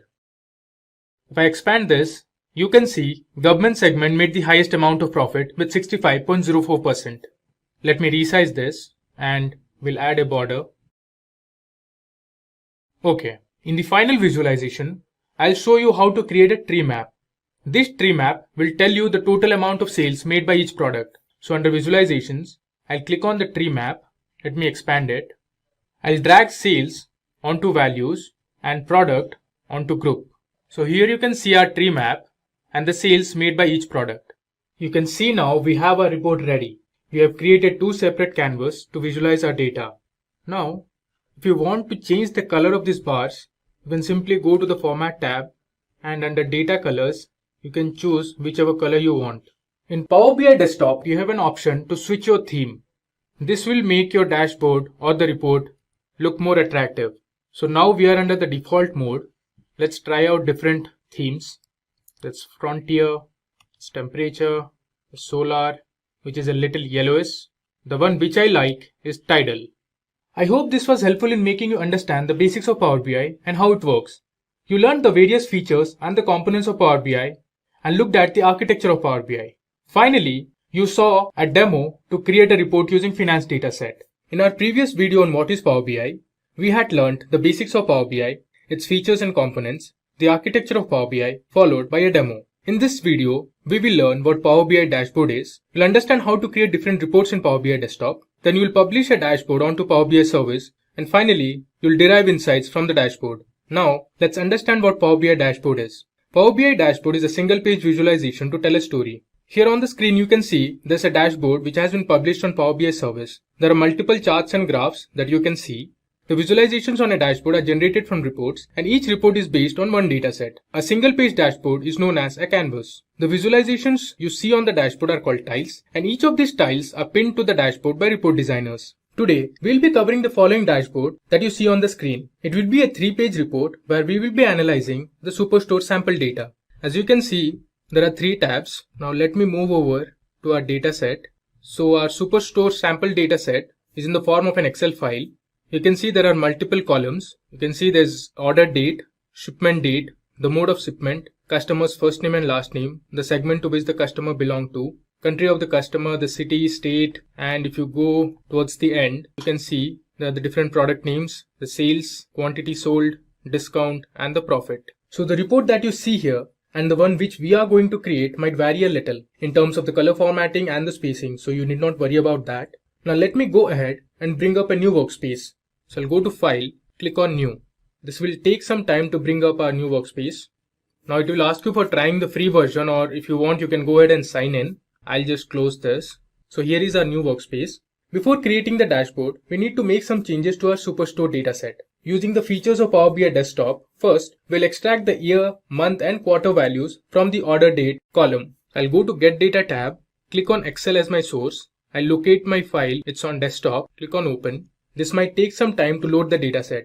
I'll select the orders sheet. You can see the preview of our data here. I'll go ahead and click on Load. This will take some time to load the dataset onto Power BI Desktop. I think we have successfully loaded our dataset. You can check that by going to the Data tab. So here is our dataset.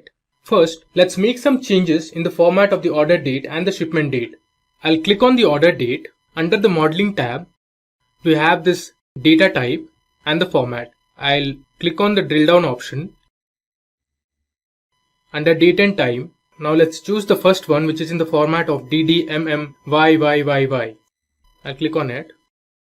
As you can see, our order date column has been changed to that particular format. Similarly, I'll select the ship date column, go to the format option. Under date and time, I'll click on the first one. Here you can see even the ship date column has been changed to that particular format. Now let's extract the month values from the order date column. To do that, right click on the order date column, select new column. So this will create a new column if you go to the end. So there's a new column. Rename this column as month, and since we want the month value from the order date column, I'll search for order date. Since I want the month, I'll select month. Now if I hit enter, it will give me the month values from the order date column. Similarly, if you want to get the quarter values from the order date, right click, select new column, rename the column as quarter,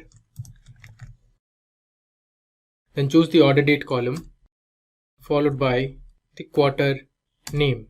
Hit enter. So you can see you have a quarter column and it has all the values of the quarter to which the date belongs to. Now let me go ahead and create one more column. This time we'll create a new column for the order year. This time we'll extract the order year values. So let me rename it as year. We'll continue with the same procedure. I'll look for the order date and then select the year. Hit enter. So it gives you only the year values on which the order was placed. Now let's find which day of the week was the order placed. So we need to use the weekday function and give the order date as parameter, followed by which day you want the week to start with. I'll show you how to do that. So I'll click on order date, then select new column.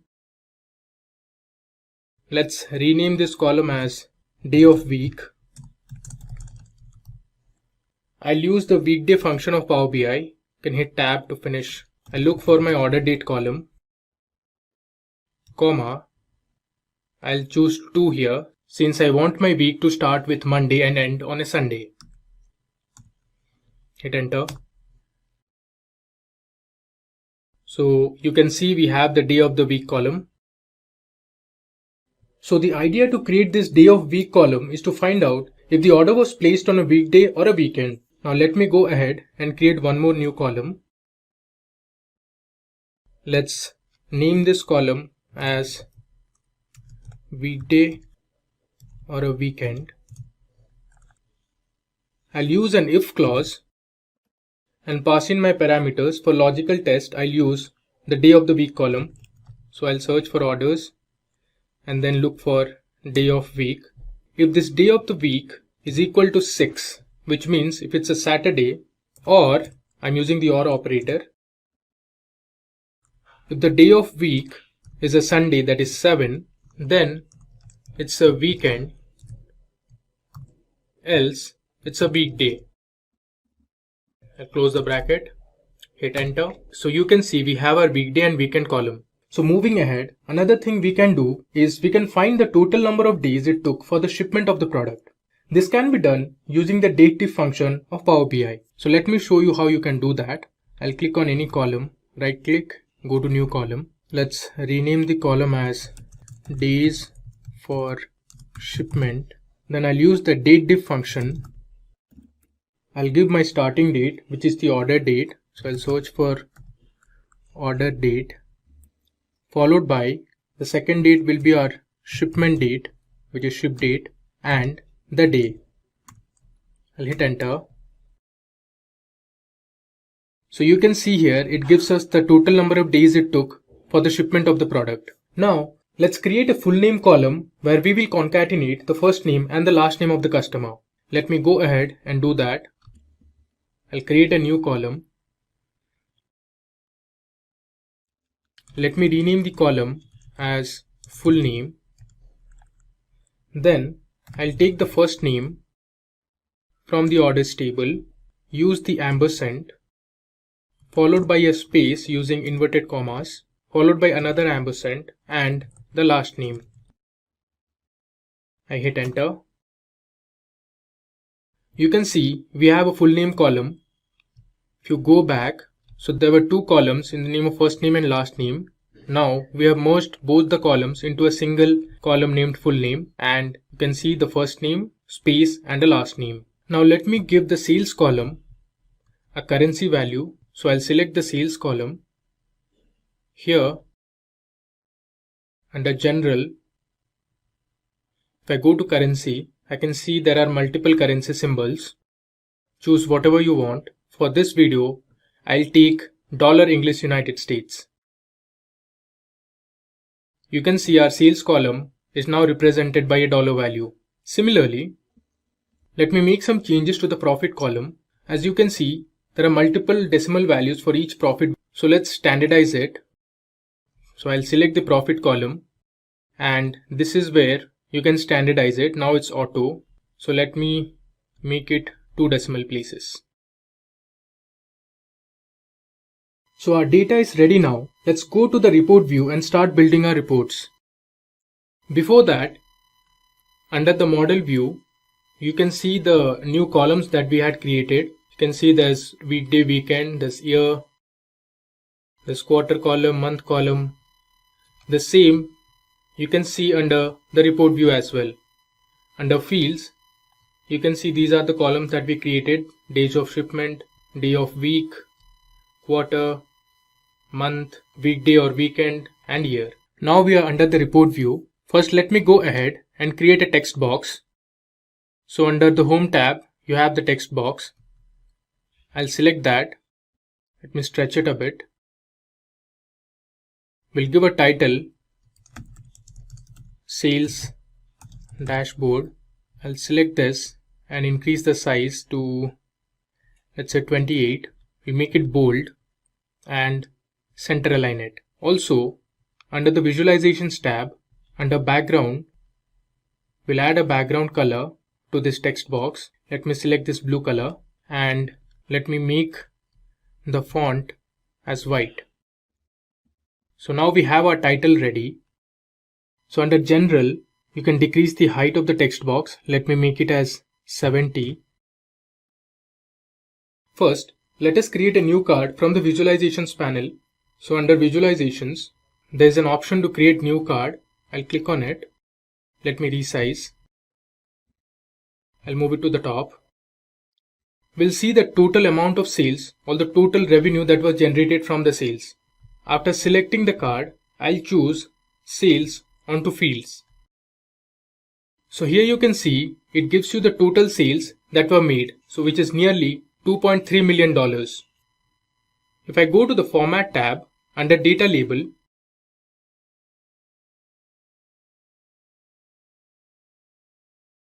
let me switch on the border. Under Title, you can give a new title, for example, Total Revenue. Hit Enter. Now you can increase the text size to say 15 and centerline it. You can also change the color of the sales value. So under Data Label, under Colors, you can choose whichever color you want. Similarly, let's create one more card to find the total number of units that were sold. I'll copy the same card, Ctrl C, Ctrl V. I'll move it a little below. Now I'll remove the sales column from the fields and add the quantity column onto fields. Again, under title, I'll edit this title as total quantity sold. Let me create one more card where we will see the total amount of profit that were made. I'll select this. I'll remove the quantity column and add profit.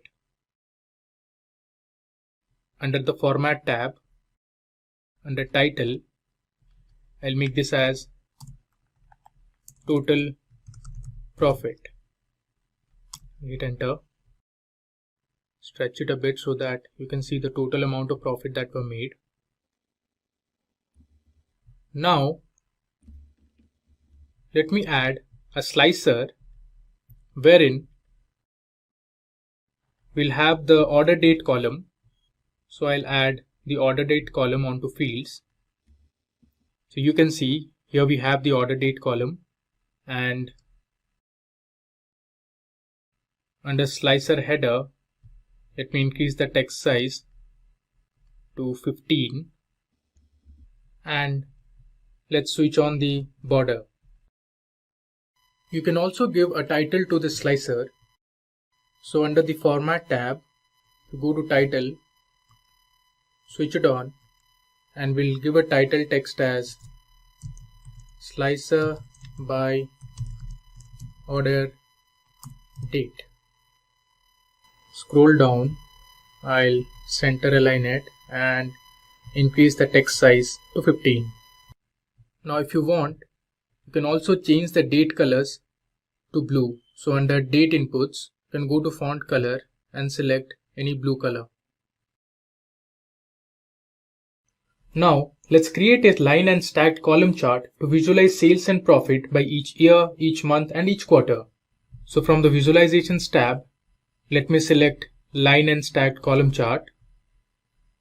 I'll resize this. After that, let me add the order date column onto the shared axis. We'll drag the sales onto column values, and under line values, I'll take the profit column. So here you can see we have the sales and profit by each year. The bars represent the sales and this line represents the profit it made for each year. Let me go to the Format tab and make some changes to the data colors. Let the color of the profit remain the same, but the bars, I'll choose a custom color, give a hexadecimal value like 196273, hit enter. So we have successfully changed the color of the bars. Power BI has an interesting feature where you can drill down the sales by each year, each month, each quarter or by days. So let me show you. So on the top, it shows you go to the next level in the hierarchy. So if I click on this, here you can see the sales and the profit that were made for each quarter in every year. Quarter 4 for every year made the highest amount of sales and the profit. Similarly, if I drill down further, you can see, let me expand it, you can see by month. This is for each month over all the years how much sales were made. You can check November month gave us the highest amount of sales and December month gave us the highest amount of profit. Similarly, you can still go to the next hierarchy. Here you can see the sales and the profit made for each day over all the years. So day 17 made the highest amount of sales and day 23 gave us the highest amount of profit. If you see the lowest sales and the profit, you can see order date 25 gave us the lowest amount of profit, and similarly you can see day 29 gave us the lowest amount of sales. Now you can also go to the Format tab and switch on the data labels. So you can see here in 2014 we got nearly 49.5k profit and nearly $0.48 million sales. Similarly, in 2015, we had nearly 61.6k profit and 0.47 million sales, and so on. Now let me go ahead to the Format tab and switch on the border. Let me now create a clustered column chart for sales by year and quarter. So from the visualizations, let's select clustered column chart. Let me resize this a bit. And under axis, we'll add the year column. So I'll drag year onto axis. Under legend, I'll take the quarter column. And under values, I'll choose sales. So you can see here the sales that were made under each quarter for each year.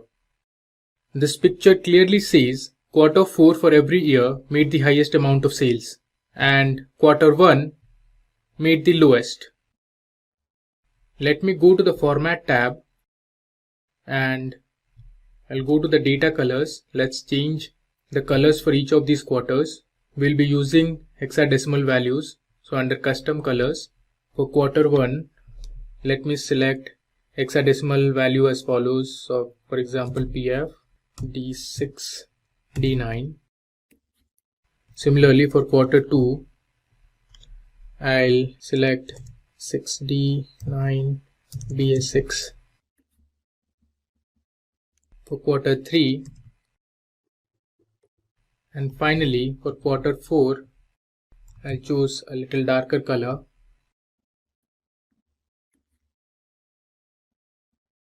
So here is how our clustered column chart looks like, and we can see the sales by year and quarter. Now let me go ahead and let's add a border. Now we'll analyze the sales by each state. So for that, we'll use field map. So I'll click on field map. Let me resize it. Now let me add the state column onto location. Under tooltips, I'll add the sales column. Let me expand it. So you can see here we have the map which shows the sales by each state. Now let's do some color formatting to this. I'll go to the Format tab, click on Add Colors, and blue is the default color. There's an additional option where you can use conditional formatting. So I'll use that. So it gives you the option to choose your color between maximum value and the minimum value. You can also choose this diverging option where you get a center value or a mid value as well. Now for the minimum value, I'll choose a color. Again, I'll use a custom color. It will be similar to a green color. Hit OK. Then let's use some orange color for the mid value range. For example, EB. And similarly, for the maximum value, we'll use a little darker color which looks similar to red. Click enter. So now we have defined our color scheme. Let's click on OK. Let's zoom out. So you can see the states which are in green color made the lowest amount of sales, while those which are in orange or in red made the highest amount of sales. So in this example, you can see California had the highest amount of sales. Similarly, New York is next, is just below California with the amount of sales, followed by Texas. We'll go back. Let me also add a border to this. Similarly, you can also select the profit column or the units sold column to see the units or the profit that were sold by each state. So let me now go ahead and create a donut chart. In that donut chart, we'll analyze the sales and profit by each segment. So under visualizations, I'll click on donut chart. So under legend, I'll add the segment column. Under values, I'll take the sales column, and we also want the profit, so I'll take the profit column onto tooltips. So you can see we have our donut chart prepared, and you can see the sales and profit by each segment. Let me expand this. The donut chart indicates consumer segment made the highest amount of sales and profit, while home office segment made the lowest. I'll go back. Let me go to the format tab, and we'll make some formatting to our data. Let's change the color of all the segments. Choose custom color. Let's give a color coding as 1558C. Similarly, we'll change the color for corporate segment as well. Let's take a gray color. And finally, we'll change the color for home office as well.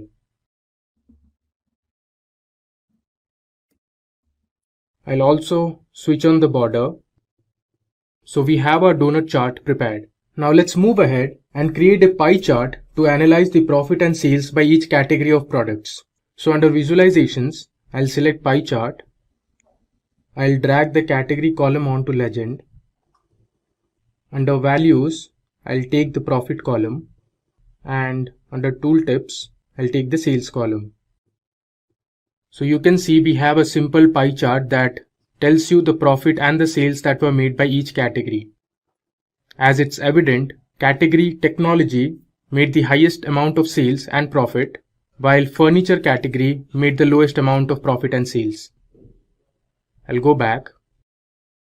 Under format, I'll change the data colors. Let's go ahead and do that. I'll use custom colors and give a hexadecimal color value. Similarly for office supplies, I'll take another hexadecimal value. And finally, we'll change the color of the furniture category. Also, let's give a border. So we have a pie chart prepared that tells you the profit and sales by each category of products. Now we are done with our first sales dashboard. So I can go ahead and rename this tab as overall sales.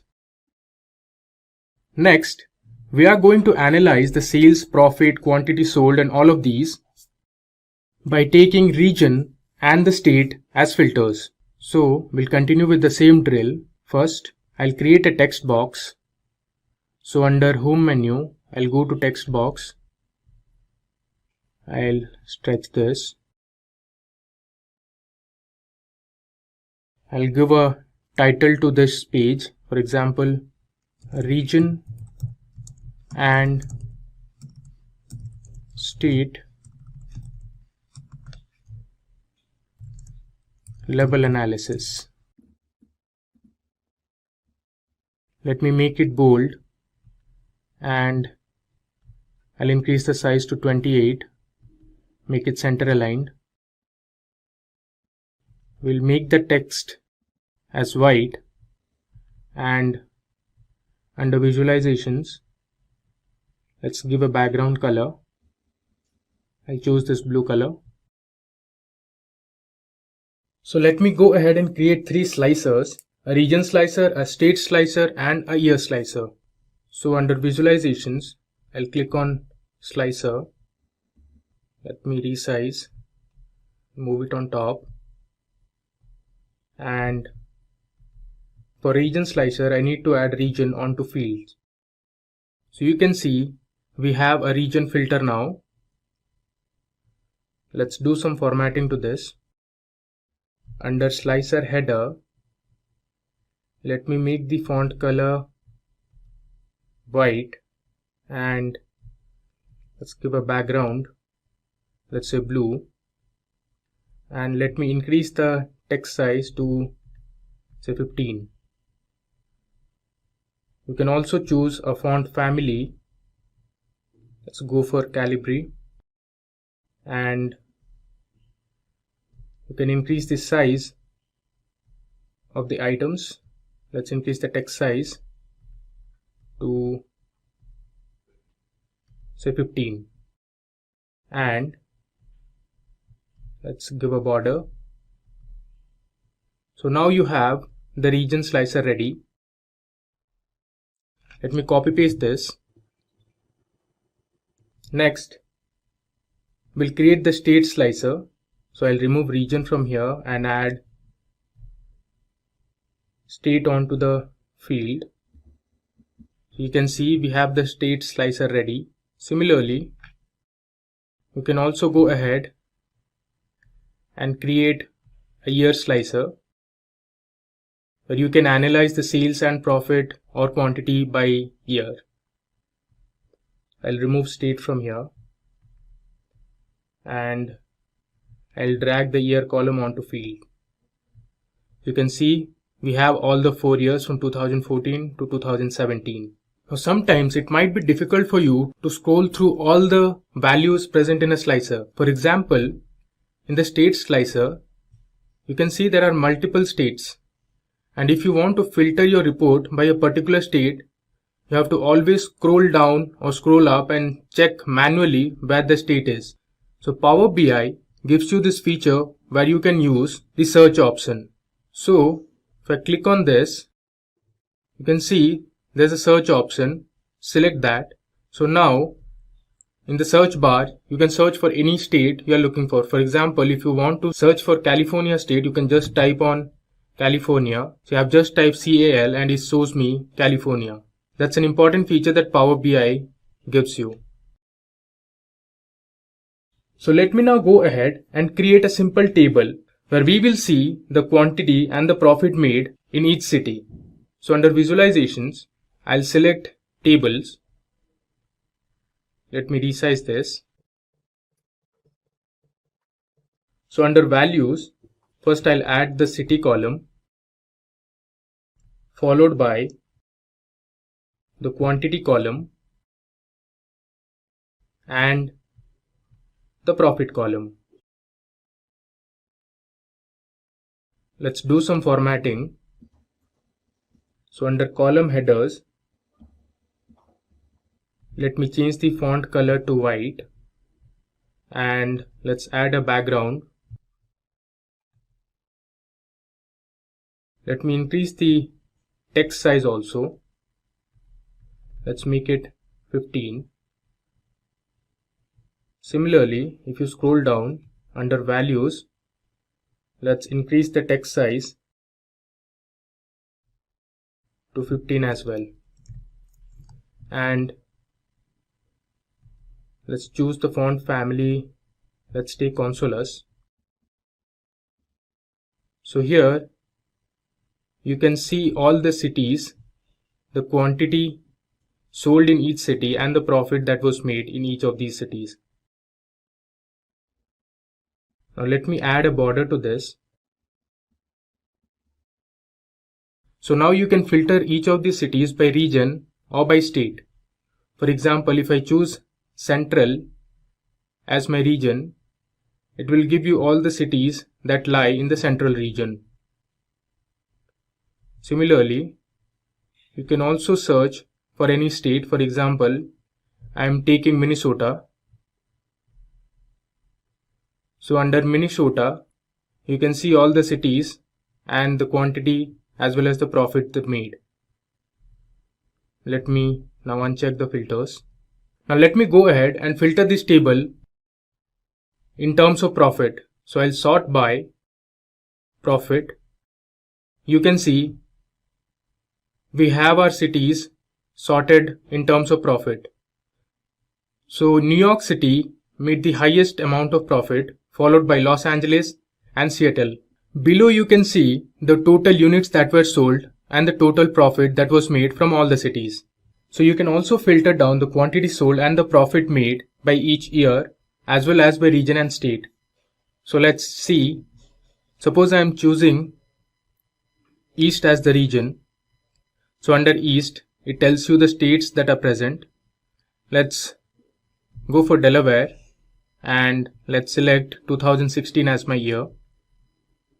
So you can see the cities that lie under Delaware state and the quantity as well as the profit they made in 2016. Similarly, let's select Massachusetts as the state and let's go for another year, for example 2017. You can see all the cities that are present under Massachusetts, the quantity sold and the profit that was made. Below you can see the total quantity and the profit. Let me uncheck all these. Now moving ahead, let's analyze the sales by each state and the category of product. For this, we'll create a clustered bar chart. So under visualizations, I'll select clustered bar chart. Let me resize a bit. Under axis, I'll take the state column. I'll take category onto legend, and under values, I'll put the sales column. So you can see here, we have the sales for each category under each state. For example, California state made the highest amount of sales under technology category and it made the lowest amount of sales under office supplies. If I scroll down, you can see all the states and the sales they made for each category. I'll go back to the report. Now let's use some filters. You can filter here. For example, if I want to check the sales by each state and category for 2015, I can just click on 2015 and it will tell you the sales that were made. Now let's do some formatting to this bar chart. We'll change the colors for each of the categories.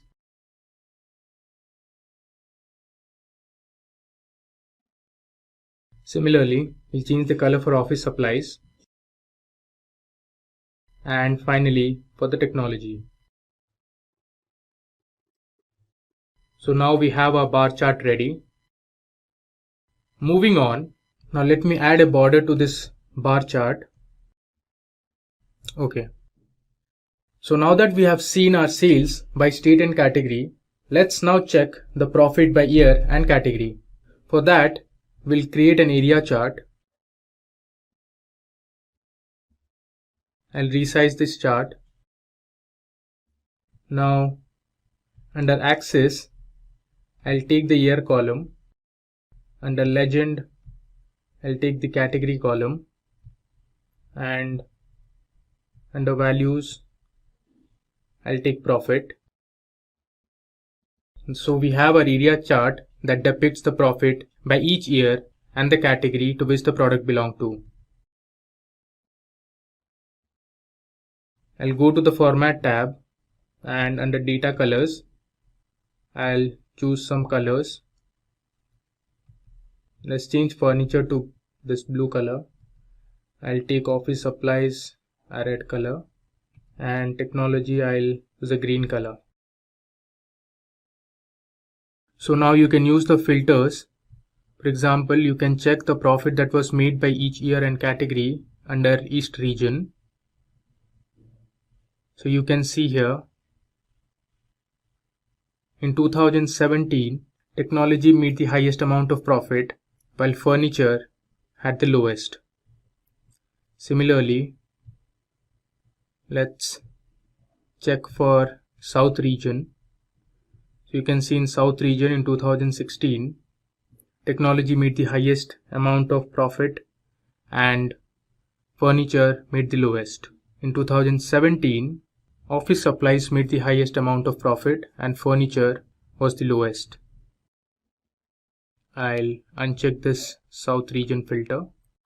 Similarly, you can also see the sales by each state. So under state slicer, you can choose whichever state you want and check the profit it made by that year or category. For example, I'll choose Connecticut. So you can see the profit Connecticut state made in each of these years. I'll uncheck it. Let us move ahead, and now let's see profit that was made and the quantity that was sold by each category and subcategory of the product. So for this, I'll choose the line and clustered column chart. So I'll select from the visualizations. Now under shared axis, I'll select the category column. Under column series, I'll take the subcategory column. Under column values, I'll choose profit, and I'll choose quantity under the tooltips. So now you can see the profit that was made under each category and the subcategory. For technology category, copiers subcategory made the highest amount of profit. The quantity sold was 234. Similarly, if you check for furniture category, we didn't make any profit for tables subcategory and as well as for bookcases. Under office supplies, paper subcategory made the highest amount of profit. Now let me go ahead and add a border to this. Fine. Moving ahead, now we will see the sales by each segment. For that, let's create a funnel. So from visualizations, I'll take the funnel and I'll drag segment onto group and the sales column onto values. So you can see here the sales that were made by each segment. This picture clearly depicts that consumer segment made the highest amount of sales. Next was corporate and then home office. Now let's do some color formatting. So the default color is this blue. I'll click on show all. Now we'll give individual colors to each of the segments. Using custom color, let's give a hexadecimal value. Similarly, we'll change the color for the corporate segment. And finally, for the home office segment. Now let me go ahead and give a border to it. So if you want to analyze the sales by segment and for a particular region or state or any particular year, you can do that. So let's select for East region and let's take New Jersey as the state for year 2014 suppose. So you can see here corporate segment made the highest amount of sales, followed by consumer and home office. Let me uncheck these filters. So our second report is ready, where we analyzed the sales, quantity, profit at region level, state level and by year. So I can rename this as region and state. Next, we will analyze the sales, quantity, profit in terms of categories and subcategory of products. So let me first copy this text box and create a new tab. I'll paste that text box here and change the title to say category and subcategory level analysis. First, we'll create a slicer where we'll take the category as filter. So if I want, I can directly copy it from my previous tab and change the fields. So let me copy this and paste it here. I'll sync it and let me remove the region field and add category onto the field. So you can see we have the three categories here. Let me copy paste this again and let me take the subcategory now. So I'll select this and I'll drag subcategory onto the field. So here you can see we have all the subcategories and above we have the categories. Let me resize this a bit.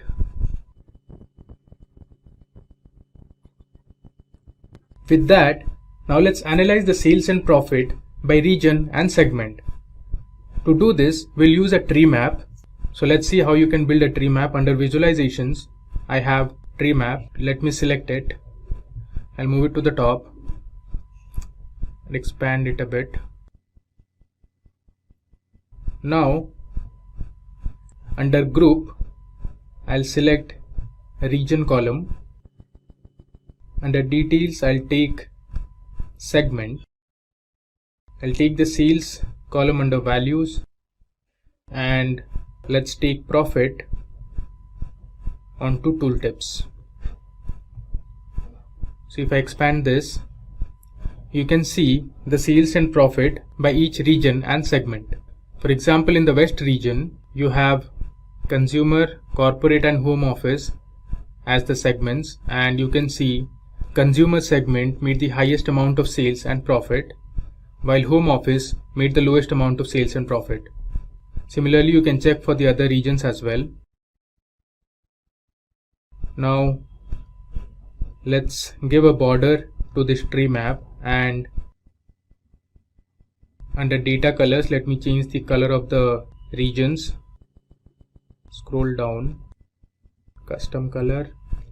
Let me choose my own color. Let's take this as a gray color.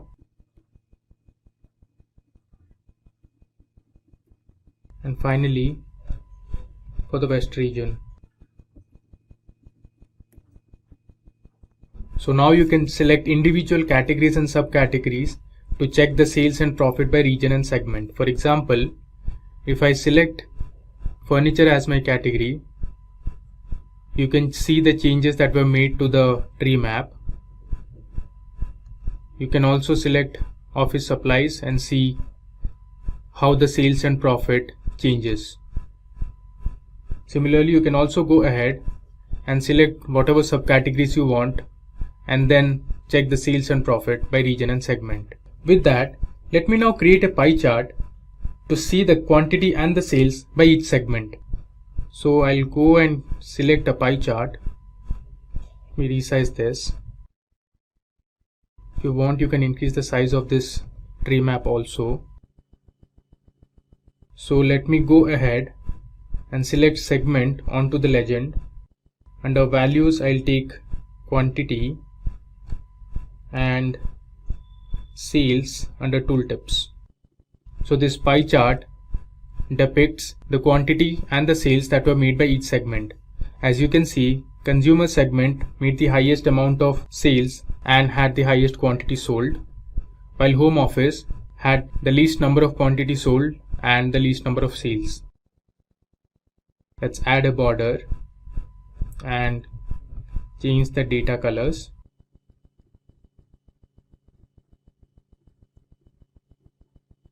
Similarly, I'll change the color for the corporate segment. Let's make this gray, and home office, I'll take the following color. Move this a little to the right. Now, let's build a scatter plot to analyze the sales, quantity and profit by each subcategory. So under visualizations, I'll select scatter plot. I'll resize this. So I'll add subcategory onto legend. Then I'll add sales onto the x-axis, quantity sold onto the y-axis, and under size, we'll take the profit column. If I expand this, you can see the sales, quantity and the profit that was made for each subcategory of products. You can see here, subcategory phone has given us a significant amount of sales with less number of quantities sold, and it has given us a good amount of profit also. Similarly, subcategory chairs has also given us good amount of sales with close to 2356 quantities sold and a good amount of profit. If you see this one, which is subcategory paper, it gave us less amount of sales with more quantities sold, while it gave us good amount of profit though. So you may promote phones or for example chairs to sell more, since it gives you more amount of profit with less quantity sold. Let's add a border to this. You can use the category filter. Suppose if I choose for furniture and expand this, you can see under furniture, subcategory furnishings gave us the lowest amount of sales with the highest number of quantities sold, but it gave us a decent amount of profit. Subcategory tables gave us a decent amount of sales with lesser number of quantities sold, but didn't give us any profit. Subcategory chairs gave us the highest amount of sales and also the profit. I'll uncheck this. Let's now create a line chart where we can see the profit by each year and quarter. So under visualizations, I'll select line chart. We resize this. So under axis, I'll take year.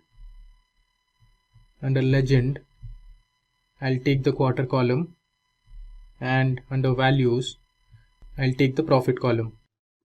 So now you can see the profit that was made each year and the lines depict each quarter. So if you check for 2014, quarter 4 made the highest amount of profit, while quarter 2 made the lowest amount of profit, while quarter 1 made the lowest amount of profit. Similarly, if you see for 2016, you can see quarter 4 made the highest amount of profit, while quarter 1 made the lowest.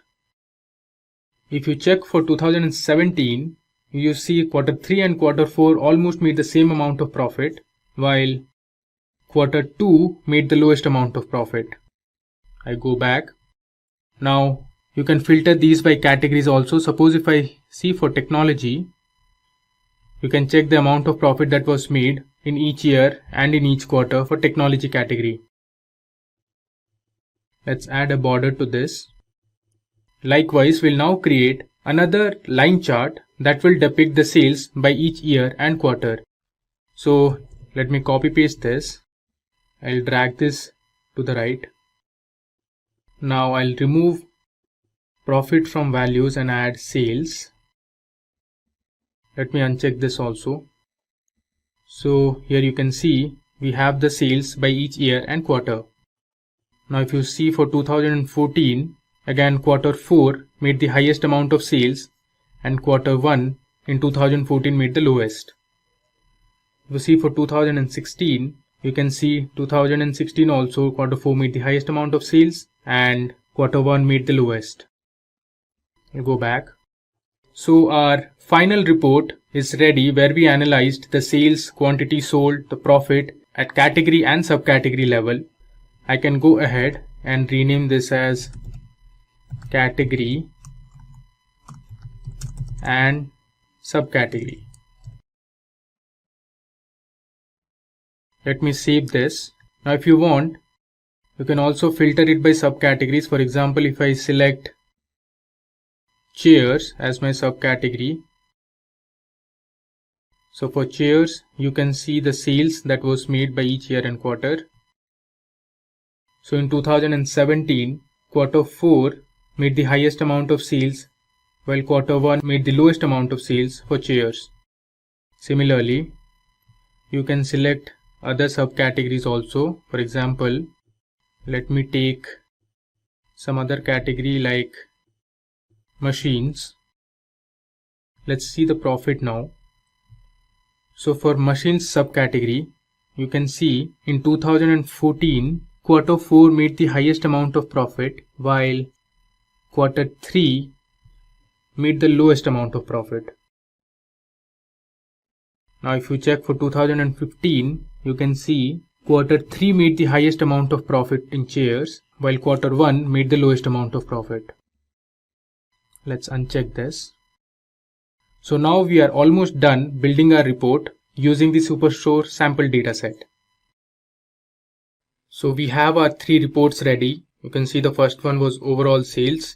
The second report we created by taking region, state and the year as filters. So we had a region and state level analysis. And finally, we analyzed the sales quantity and the profit sold by category and subcategory. So I have arranged all these graphs and charts so that it looks a little better. Now let me go to this publish option on the top so that we can publish this report onto the Power BI dashboard. So I'll click on publish. I'll save it. You can select the destination. Here I have only one destination, which is my workspace. So I'll choose it and select. So there you go. Publishing to Power BI, it was successful. I'll close it and let me move to my Power BI service. I'll refresh it for once. So under my workspace, you can see we have the dashboard report. So below you can see there are 3 tabs that we created. The first one is overall sales. The second one is sales by region. And the third one is by category and subcategory. Now, to put these reports onto the dashboard, I need to pin each one of these visualizations. So let me pin one by one. So it asks where would you want to pin it to. I'll select the existing dashboard. Or better, let's create a new dashboard. Let's say Power BI dashboard, spin it. I'll close this. Similarly, let's spin the remaining ones. I'll select Power BI dashboard again, pin it.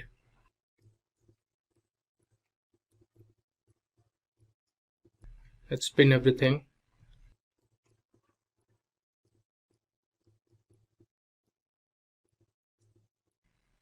So this slicer, you can't pin it. Let's do the remaining ones.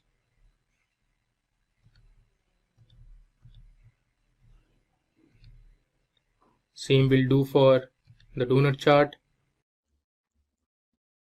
as well as for the pie chart. Now if I go to my dashboards and select Power BI dashboard, you can see we have a 1-page dashboard here. You can resize all the charts and graphs. Let me resize it and move it to the top.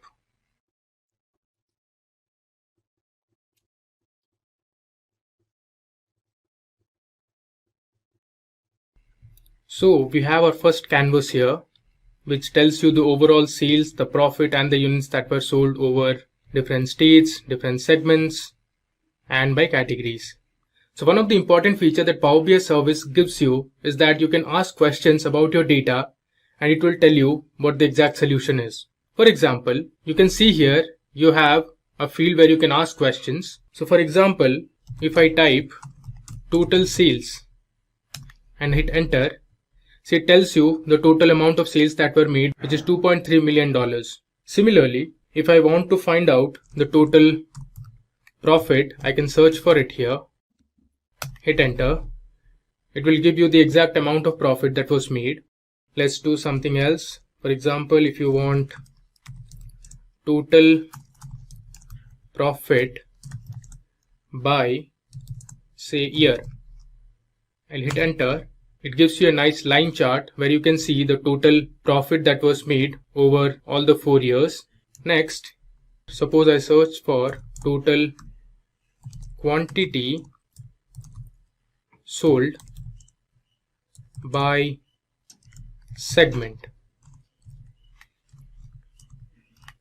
See, it gives me a bar chart where you can see the total quantity that was sold, and it gives you a list of options where you can find out the total quantity that was sold by city, state, order ID, first name, last name, and many others. So consumer segment had the highest quantity sold.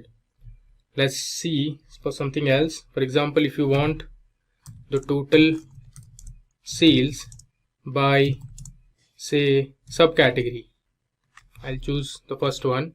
See, you have all the subcategories and the total sales that they made. So it's a very interesting feature that Power BI gives you.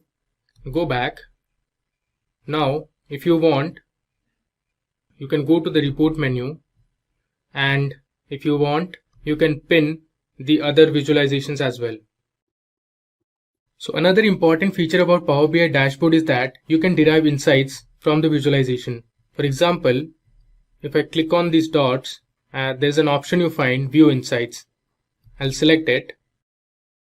So on the right, you can see Power BI has itself given us some insights from the data and the visualizations we have made. You can see sales by year and quarter, the sales by day of week and quarter, sales by shipment mode, where you can see the standard class ship mode made the highest amount of sales. You can also see the sales and count of city by year, and many more. In this video, we'll be creating two dashboards using a sample sales dataset. So if you want to get the data and the dashboard file that we'll be creating in this demo, then please put your email IDs in the comment section of the video. Our team will share the files via email. Now, let's begin by understanding what is a dashboard in Excel. A dashboard is a visual interface that provides an overview of key measures relevant to a particular objective with the help of charts and graphs. Dashboard reports allow managers to get a high-level overview of the business and help them make quick decisions. There are different types of dashboards such as strategic dashboards, analytical dashboards, and operational dashboards. An advantage of dashboards is the quick detection of outliers and correlations. With comprehensive data visualization, it is time-saving as compared to running multiple reports. With this understanding, let's jump into our demo. For creating our dashboards, we'll be using a sample sales dataset. Let me show you the dataset first. So here is the sales dataset that we'll be using for our demo. So this dataset was actually generated using a simulator and is completely random. It was not validated, though we have applied certain transformations to the data using Power Query features. So this data, as you can see, has 1000 rows. So using the simulator, we had generated 1000 rows of data. Similarly, if I go on top, you can see this dataset has 17 columns. Now let me give you a brief about each of the columns. So first we have the region column. So we have Middle East and North Africa, there's North America, Asia, Sub-Saharan Africa, and others. Similarly, we have the country names from which the item was ordered. The third column is the item type. So we have different items: cosmetics, vegetables, there's baby food, cereal, fruits, etc. Then we have the representative's name, or you can say this as the customer name who ordered the product. Then we have a sales channel column. So there are basically two channels, whether the item was sold offline or online. Next we have the order priority column. Now here C stands for critical. Then we have H, which is for high priority orders. Then we have M for medium priority orders, and finally we have L, which is for low priority orders. You can see the order date column. Then we have the order ID, the ship date. Next we have units sold, which is basically the total number of units sold for each item. Then we have the unit price column. This is the price at which each product was sold. Then we have the unit cost column, which is basically the production cost for each of the items. Next we have the total revenue. The total revenue is actually the product of units sold and unit price. Then we have the total cost column. Now the total cost column is actually the product of units sold and the unit cost. Similarly, we have the total profit column. So total profit is the difference between total revenue and the total cost. And finally, we have created two more columns, that is order year, and then we have order month. Now these two columns were actually generated using the Power Query features. So we used the order date column, which is this column, and extracted order year and order month. So first, we are going to create a revenue dashboard where we'll focus on generating reports for revenue by order year, revenue by year and region, revenue by order priority, and much more. We'll create separate pivot tables and pivot charts and format them to make them look more interesting and presentable. We'll add slices and timeline to our dashboards in order to filter it based on specific fields. Now let's create our first report to see the total revenue generated each year. So we need to create a pivot table for this. I'll click on a cell in my dataset and then I'll go to the Insert tab.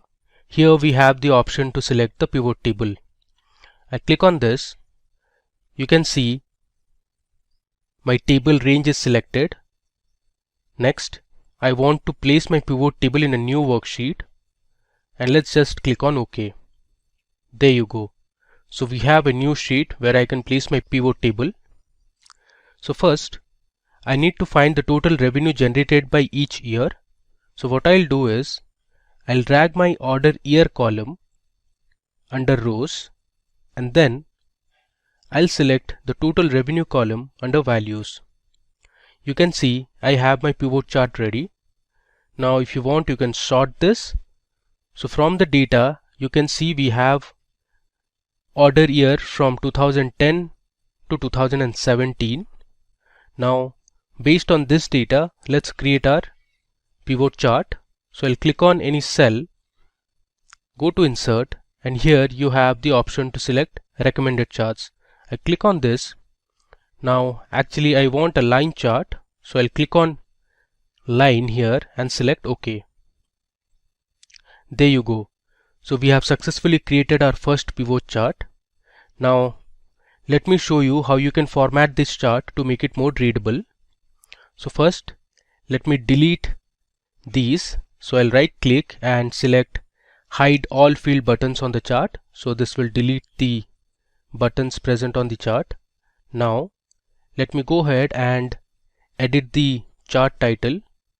So the title I want is total revenue. I'll type it down by year. Alright. Next, let's do a few more transformations. So if I click on this plus sign, which is actually for chart elements, we have some options like to add axis, axis titles, chart title, data labels, this grid lines, legend and others. Okay, so let's remove the legend now. You can see the total legend is gone. Now let me add axis titles. So we'll label our x-axis and y-axis. So here under x-axis I can write it as year. Similarly on the y-axis I'll put revenue. Okay, now you can move a bit. Alright, now let me select this chart style option and go to colors first. Here I'll select yellow color. Okay, and then let me go back to style. Let's select a new style from this list. I want this style. Okay, now you can also add data labels. So I'll just click on data labels. You can see we have the revenue for each of the years. Now this is not readable at all, so we'll format this a bit. If I click on this arrow, here I have more options. If I scroll down, you can see we have something called as number here. I'll expand this, and under category I'll select custom. Now here we'll give a format code which is a bit different.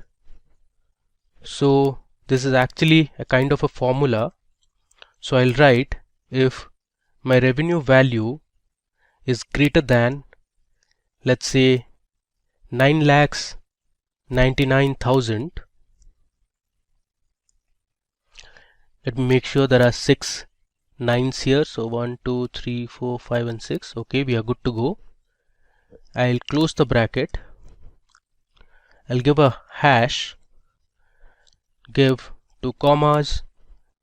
So if the revenue is greater than 9,99,000, I'll put it in the format of millions. So within double quotes I'll write M. I'll give a semicolon followed by another hash, and if the value is less than the desired number, it should be 0 million. Let me click on add. Alright, you can see how nicely we have formatted our data, and you see here we have added the new format which is in millions. Alright, now if you want you can go ahead and adjust the boxes. Let me move this a bit up. I'll delete this. Now if you notice this line chart, you can make a few conclusions. For example, if you see here in 2010, the total revenue generated was nearly 175 million. Now this came down to 150 million in 2011. Then the revenue constantly grew from 2011 till 2014. It reached 195 million. And after 2014, it again came down to 180 million, and the revenue dropped significantly between 2016 and 2017. In 2017, the revenue was just 96 million. Now before moving ahead to my next chart, let me just rename this sheet. So I'll write it as revenue by year. Alright. Now let's analyze the revenue generated each year in different regions. So for this, we'll create another pivot table. Let me close this. I'll click on any cell, go to insert and select pivot table. I'll just click OK so that my pivot table is placed on a new sheet. Alright. Now this time we want the revenue by each year and region. So first of all, let's drag region to columns. Then let's drag the order year column under rows, and then I'll select total revenue onto values. So here you can see we have the pivot table ready. So for 2010, you can see in Asia, this was the revenue generated. Similarly, if you see for 2013, this was the total revenue generated in Europe, and we have for other years as well. Now let's create a line chart based on this pivot table. So I'll select any cell in the pivot table. I'll go to insert and I'll click on recommended charts. From this list, I'll select my line chart and click on OK. There you go. So we have our next pivot chart ready. So on the right, you see the different regions that are present in different colors. Let me just expand it so that you can see all the regions we have. So in total, we have 7 regions, and each of the regions have been represented in different colors. So if you notice this graph, for the Sub-Saharan African region, in 2012, Sub-Saharan Africa made the highest amount of sales. Now from the sample data you can also tell that the revenue for North America has been significantly low compared to other regions. Similarly, if you see for Europe, this was the revenue trend between 2010 and 2017. So if you see here in 2011, the sales were at this level. Then it significantly dropped in 2012. Then in 2013 there was a huge spike, and then again came down in 2015, and so on. So you can make your own conclusions by looking at these line charts. Now let's format this chart. So first of all, let's delete the field buttons present on the chart, and we'll also delete the legend. Alright, now let me just reduce the size of the chart. Next, we'll add a chart title. So we'll give the title as revenue by year and region. Okay. You can also format the y-axis in terms of millions. So I'll right click on this axis and I'll select format axis. I'll scroll down and here we have the number drop down. Let me scroll again. Under category I'll select custom and we'll use this format that we created for our previous chart. There you go. You can see our axis labels have been changed in terms of millions now. So let's close this and let me save it. Now you can reduce the font size or increase the font size. Let me just show you. Suppose you want to increase the font size of the chart title, so you just select it and from here you can either reduce or you can increase. You can see now it's 12. If you want, you can make it 16. Similarly, you can also edit the axis labels also. By selecting the chart title, you can also move it to left or right, or you can place it in the center as well. For the time being, let me just keep it to the left. Alright. Now we'll see the revenue and total cost by each region and we'll create a combo chart for this. So let me show you how to do it. I'll go to my data sheet. I have my cell selected. I'll go to insert and click on pivot table. Let me just click on OK. Alright. So for this, I'll select my region onto rows and then I'll have two columns under values. The first one is going to be total revenue and the next column will be the total cost column. Alright. So here we have the pivot table ready. Now based on this pivot table, let's create our pivot chart.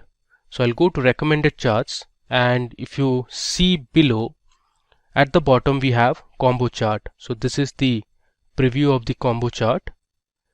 Alright. Now let me just click on OK. There you go. So we have a nice combo chart ready here. Now the way to look at it is the bars represent the total revenue, which is this column. Now the line represents the total cost. So let me go ahead and edit this chart a bit. So first of all, let's delete the field buttons. Alright. And let's also remove the legend from here. Next, we'll add data labels. So I'll click on data labels here. Okay. So these are the data labels for the bars or the revenue column. Now let's format the data labels in terms of millions. So I'll click on this arrow, go to more options. If I scroll down, I have number.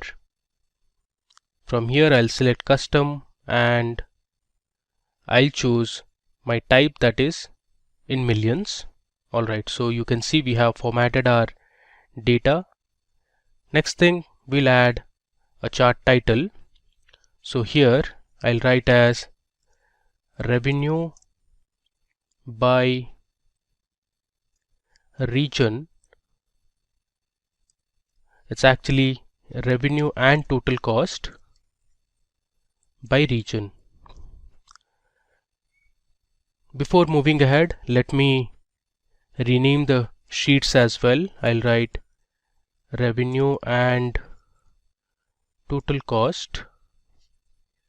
Similarly, sheet 3 also I'm going to rename it as revenue by year and region. So this makes your sheet more readable.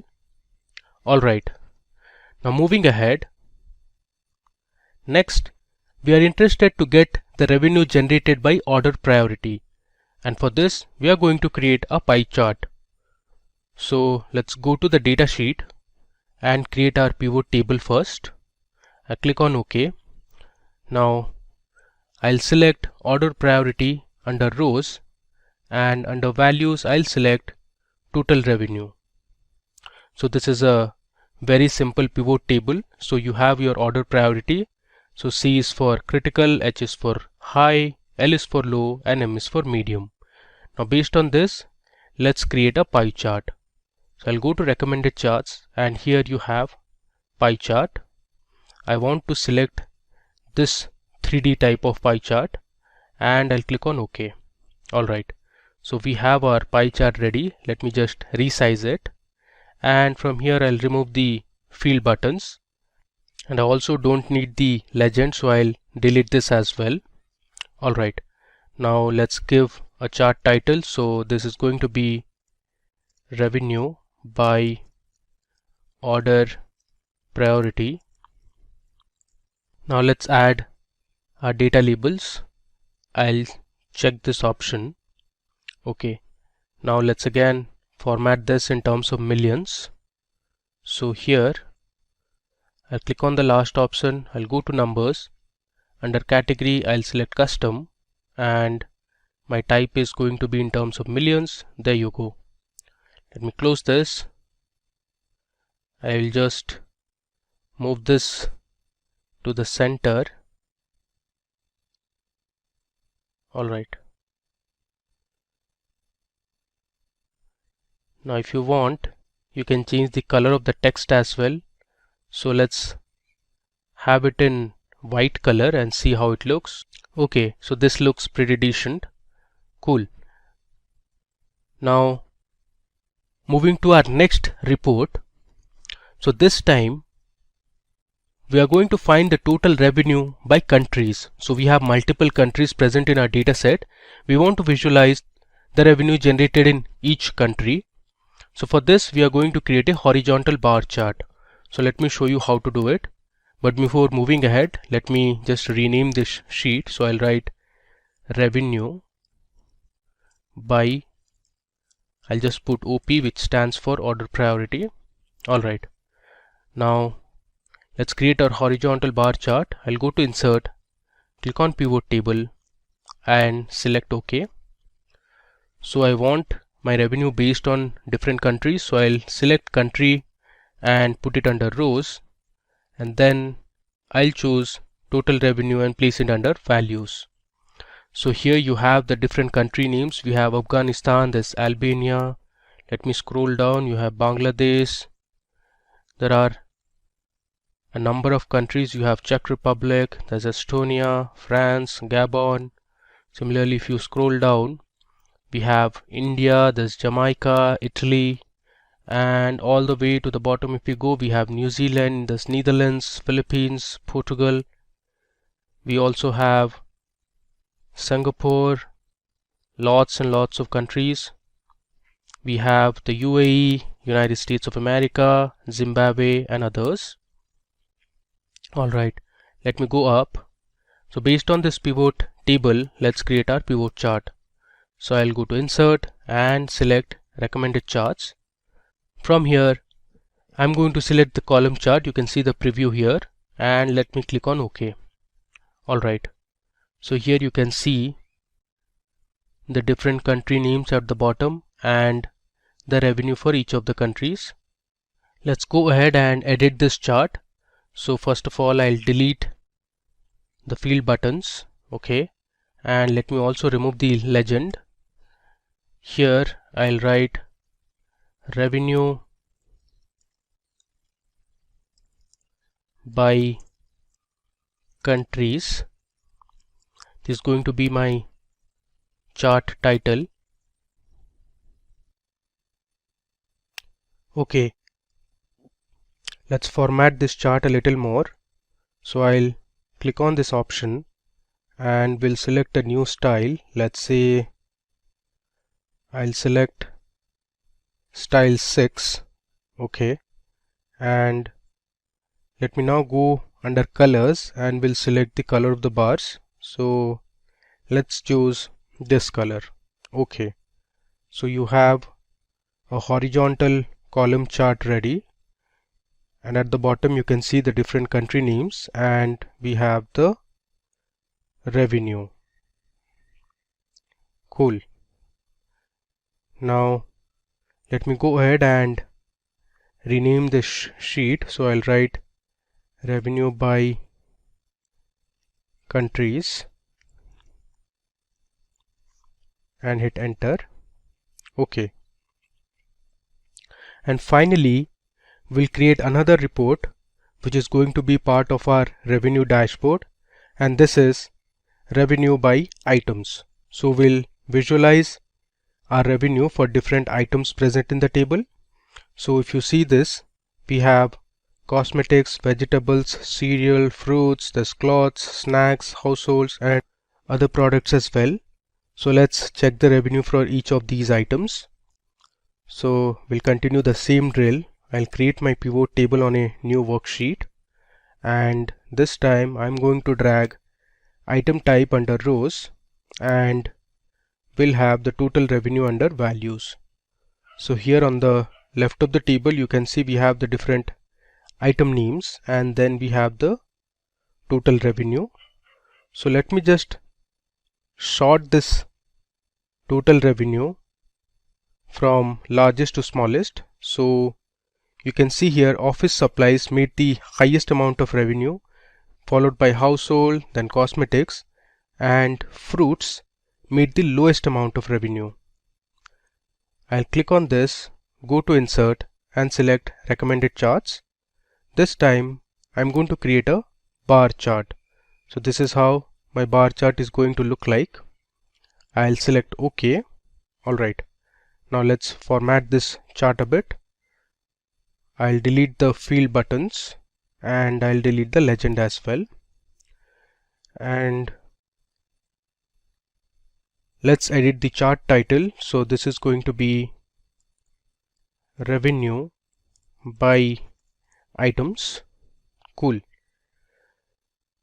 We also want to change the color of the bars. So I've selected all the bars. I'll go to my home tab, and here let's say I want to select green color. Alright, I've edited my chart a bit.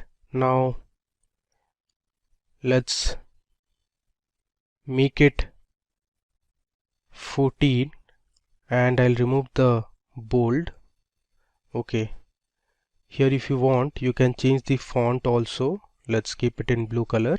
Alright, finally let's rename this sheet. So I'll write revenue by items. Cool. Finally, now it's time for us to merge all the charts that we have created to our dashboard. So let me show you how you can create the dashboard. I'll create a new sheet, and first thing I'm going to do is I'll click on the view tab and uncheck grid lines. So this will remove the grid lines present in the worksheet. Next, I'm going to insert an image. So we'll have a background image on our dashboard. So the way to do is I'll go to the insert tab, and under illustrations I have the option to select pictures or insert pictures. So I'm going to insert picture present on the device, that is my computer. I'll go to desktop, and here I have a folder called Excel dashboard files, and I'll select this dashboard background and hit insert. So this is going to insert an image. Now let me just drag this image so it covers a fair enough portion. So I'll hit shift and I'll drag it.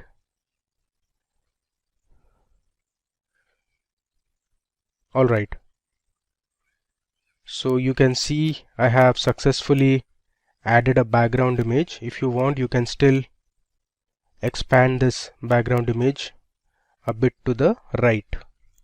Cool. Now the next thing is going to be the title of the dashboard. So I'll click on insert, and here I have the option to select a text box. So I'll click on a text box, and I'm going to place a text box in the middle, and I'm going to name this text box as Excel Revenue Dashboard.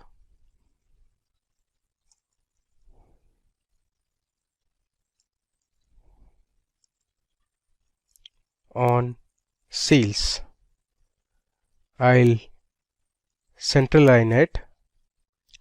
Let's do some more formatting. So I'll select this text box. On the top you can see shape format. Here I'm going to expand this shape fill and I'll select no fill. So my text box is transparent now, and I'll also remove the outline. Alright, now let me just double click on the title of my dashboard and I'm going to select a font. You can select whichever font you want. Let me stick to Britannica Bold and I'll increase the size to, let's say, 30. Alright, I'll just drag the text box. I'll make the text as white instead of black. Alright, so we have our title of the dashboard ready. Now if you want, you can also insert some icons to this dashboard. So I'll go to insert and I'll click on illustrations again and select pictures. I'm going to add these two pictures, which is of a store and a cart, to make it look visually appealing. So I'll place the icons here, and similarly let me just copy it and I'll place the cart and the store to the right as well. Alright, next the idea is to bring in all the charts that we have created and place it on the dashboard. So let me copy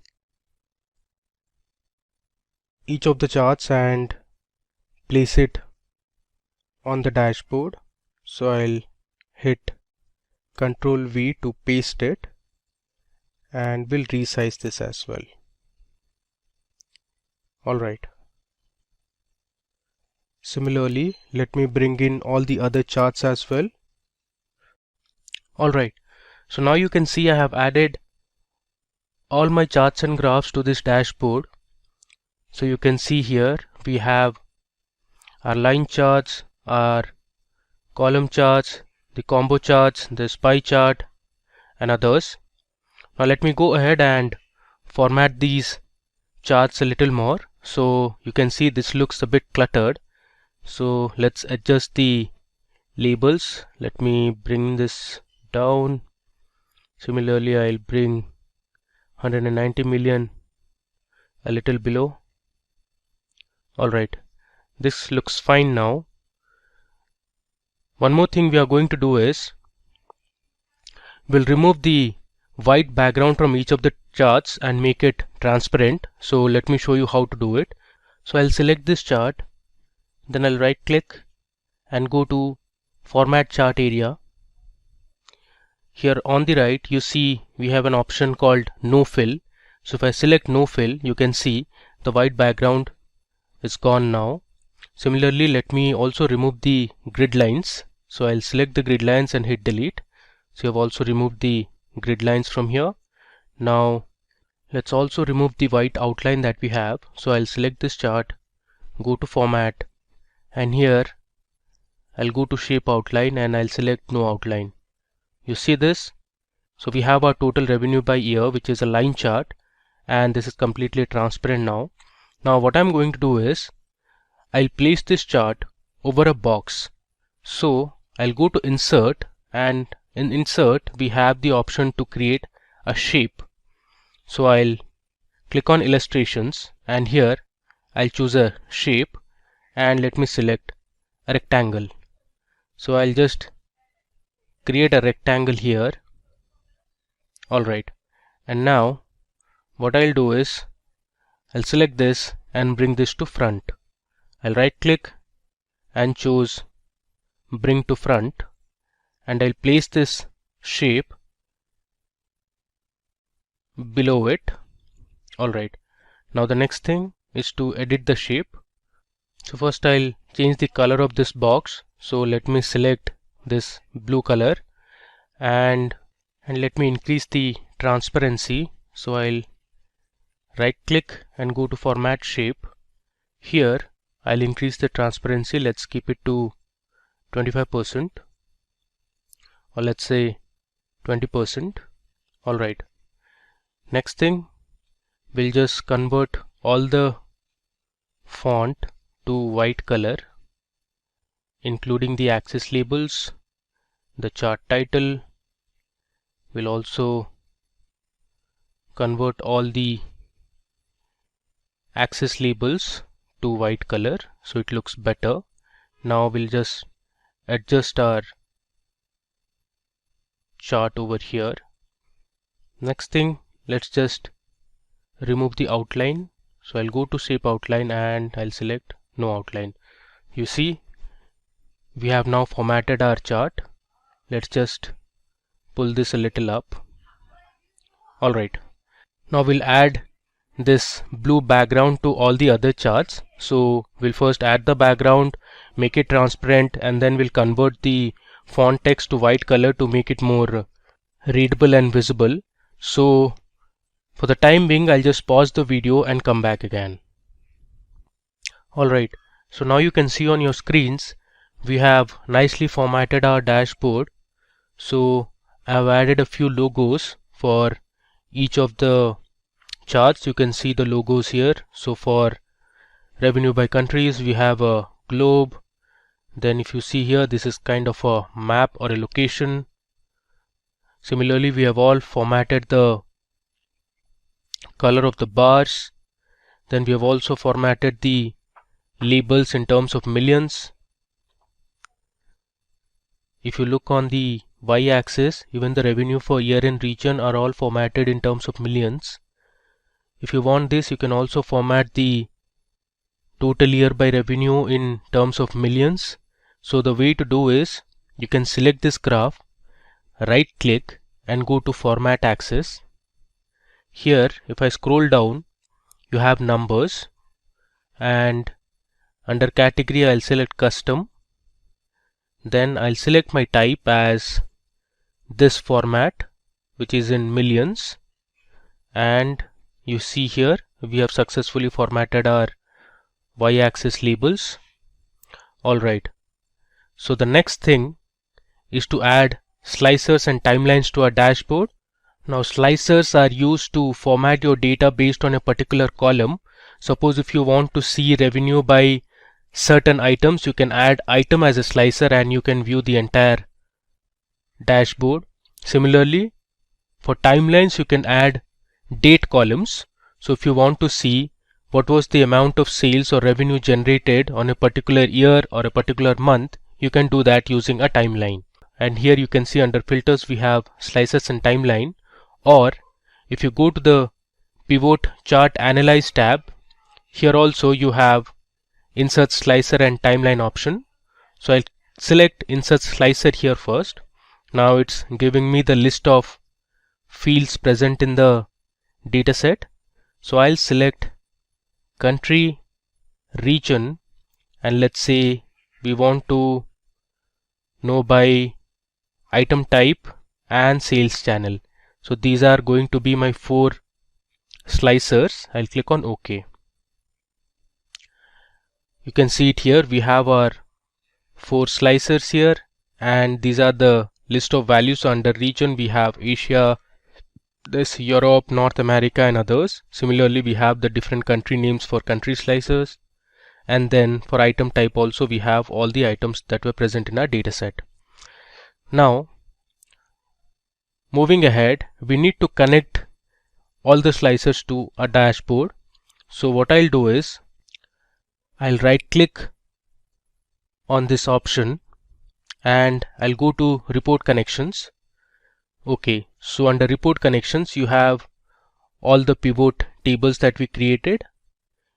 You currently see only one of the pivot table is selected, so we need to select all the pivot tables.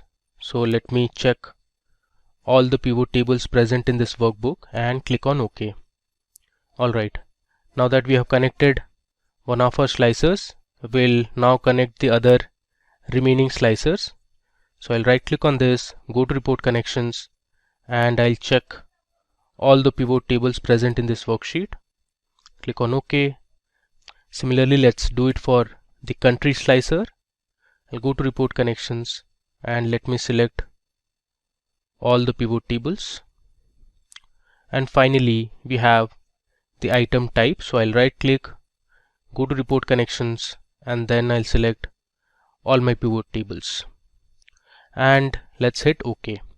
Alright, now let me just organize this a bit. So I'll place my pivot tables to the right. I'll just reduce the size. Let me scroll down. Now I'll add my region slicer here.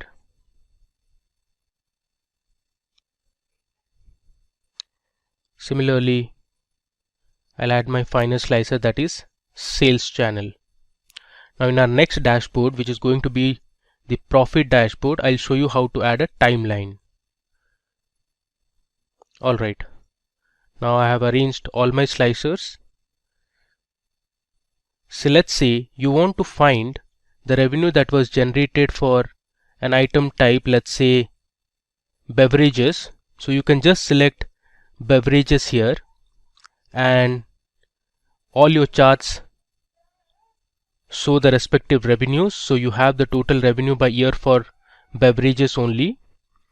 Similarly, here you can see the revenue by year and region only for beverages item type. If I scroll down, now this chart represents the revenue that was generated in each of the countries only for item type beverages. Let me just uncheck it. Alright, let's say you want to see the revenue generated for a country like India. So I have selected India here, and now you can see my graph has changed only for country India. You can see here it is showing only for India now. Now similarly, you can also filter your revenues based on the different regions. Let's say you want to know the revenue generated based on sales channel. So we have two sales channels, that is offline and online. Suppose you want to know the revenue generated offline. So I'll just select offline. You can see the values have changed. So these were the revenues generated for each of the items only for offline. If you see here, now these were all the offline sales for the different regions. So this is our entire Excel revenue dashboard on sales. We created multiple charts and graphs. Then we applied different formatting. We added different icons. Then we formatted the labels also. Next, we added slicers. And finally, we saw how we could filter our data based on these slicers. Likewise, now we are going to create a profit dashboard based on the same data. So before moving ahead, let me rename this sheet as revenue dashboard. I'll write REV dashboard. Okay. Now we'll move to our data sheet and start creating our pivot tables and pivot charts for the profit dashboard. Alright, so let me go ahead and create my first pivot table. So I'll create a new worksheet. This time I'm going to create a line chart to visualize the profit for each year. So I'll drag my total profit column to values and my order year to rows. So here you can see we have our pivot table ready. Now you can sort this data to get an idea as to which year had the highest profit and which year had the lowest profit. So from this pivot table you can see, since I've sorted this data in descending order, so 2014 had the maximum amount of profit and 2017 had the least amount of profit.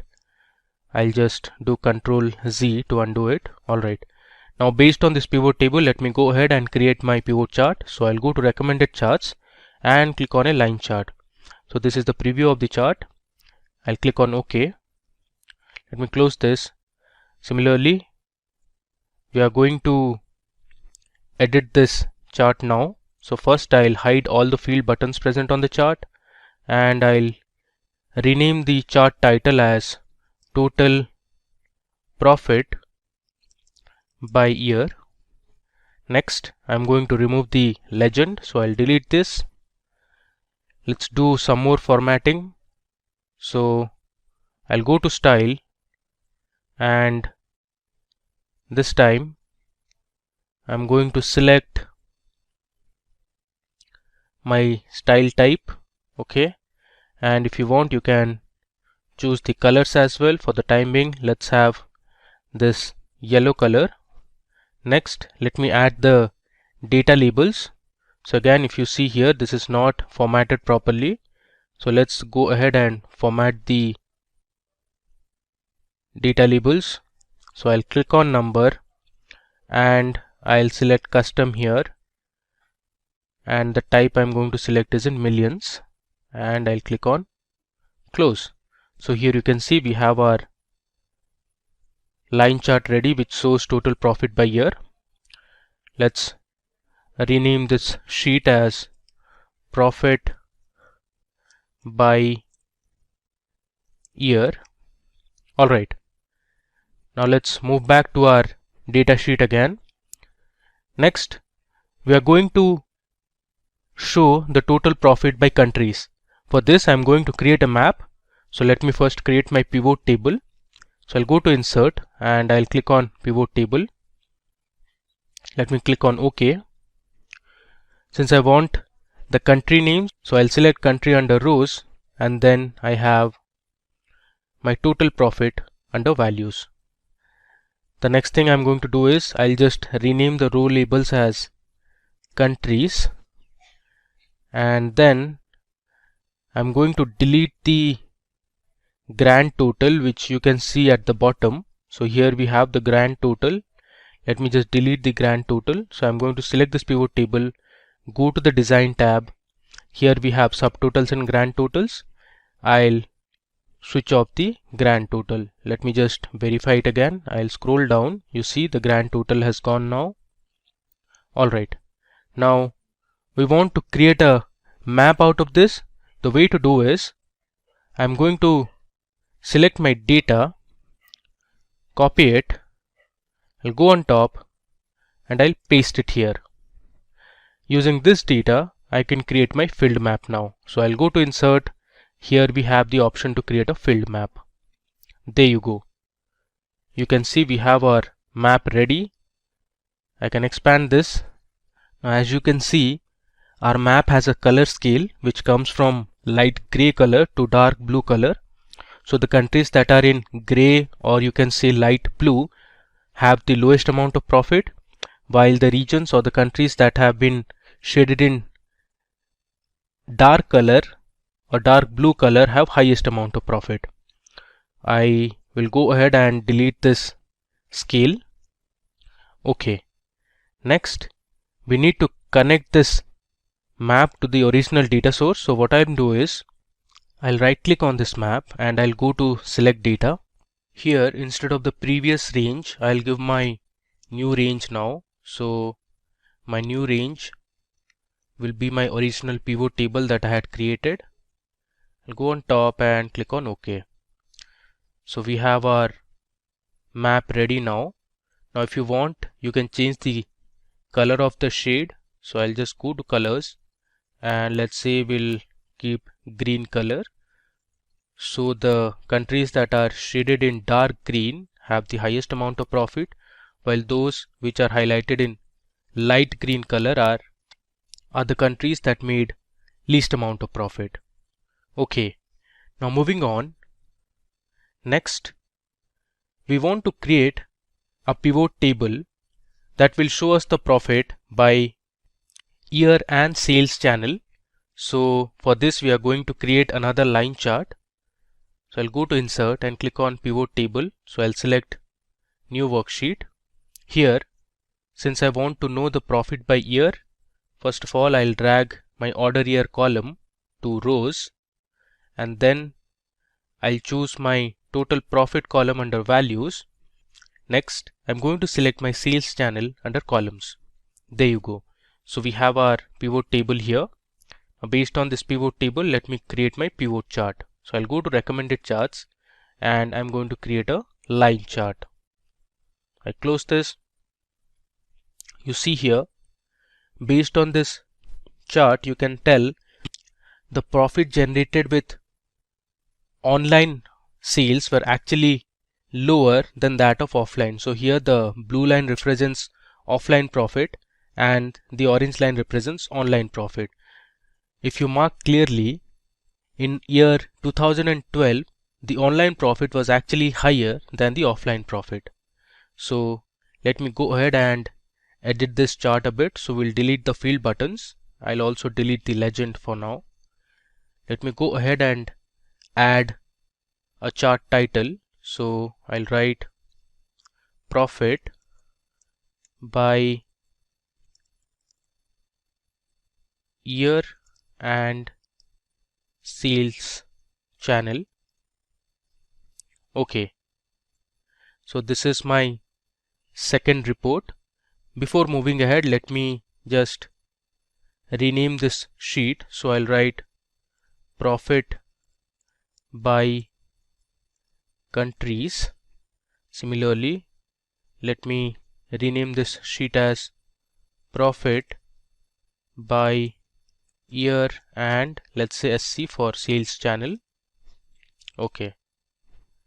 Moving ahead, now I want to create a pie chart based on a pivot table that will show the profit by sales channel only. So this is going to be a simple pie chart. So I'll first go to insert, click on pivot table and click on OK. So I'll drag my sales channel under rows and then we'll have the total profit column under values. So this is my simple pivot table. Now let's create our pivot chart, which is going to be a pie chart. Let me explore the other types of pie charts we have. Okay, so I'm going to select a donut chart here. I click on OK. Let's edit this chart. I'll remove the field buttons. Let me now remove the legend as well. I'll just resize it. And this is going to be profit by sales channel. Okay. Let's also add data labels, and here again I'm going to format this label. I'll select the category as custom and my type will be in millions. Okay, let me just move this to the left and this to the right. Okay, let's also delete the lines. Cool. Now let me just rename this sheet. So I'll write profit by, let's say SC, which stands for sales channel. Cool.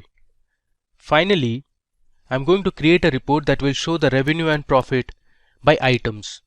So I'll go ahead and create my pivot table first. This time I'll choose my total profit under values and we'll also have the revenue column. So I'll put my revenue at the top. Then I'm going to select item type under rows. So here is my pivot table. Based on this pivot table, let me now create a combo chart. So you can see the preview of the chart. The blue bars represent the total revenue and the orange line represents the total profit. I'll click on OK. Let me close this. First, let's remove the field buttons. Let's also remove the legend here. Then we'll add a chart title. I'll name it as revenue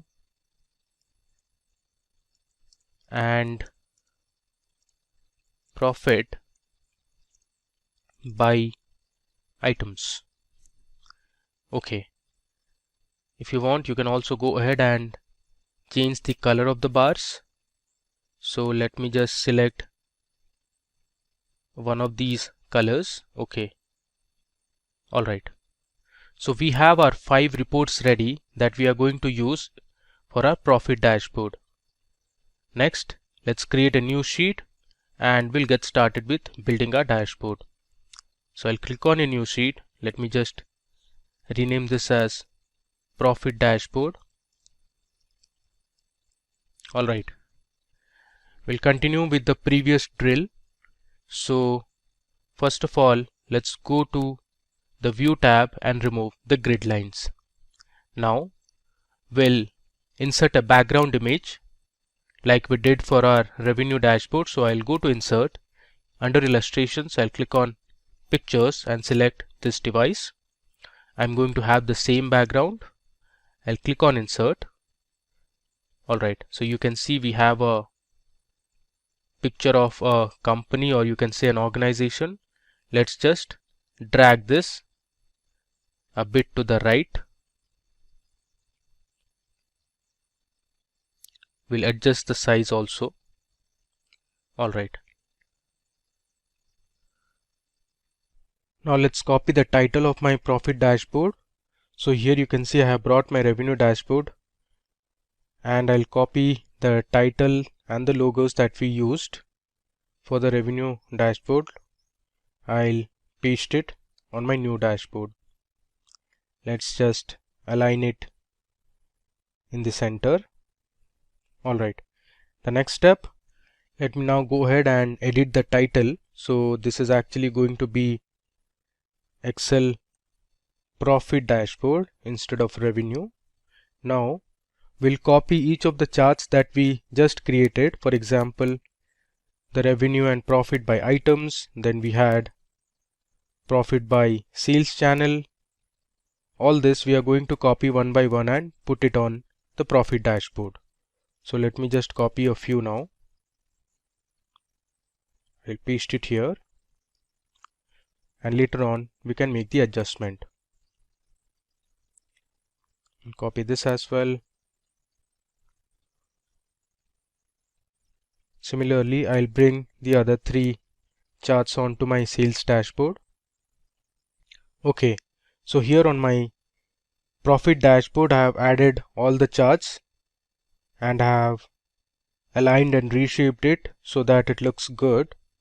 I have also made some formatting. For example, I have reduced the size of the chart title. Now let me go ahead and show you a few more formatting that we also did for the revenue dashboard.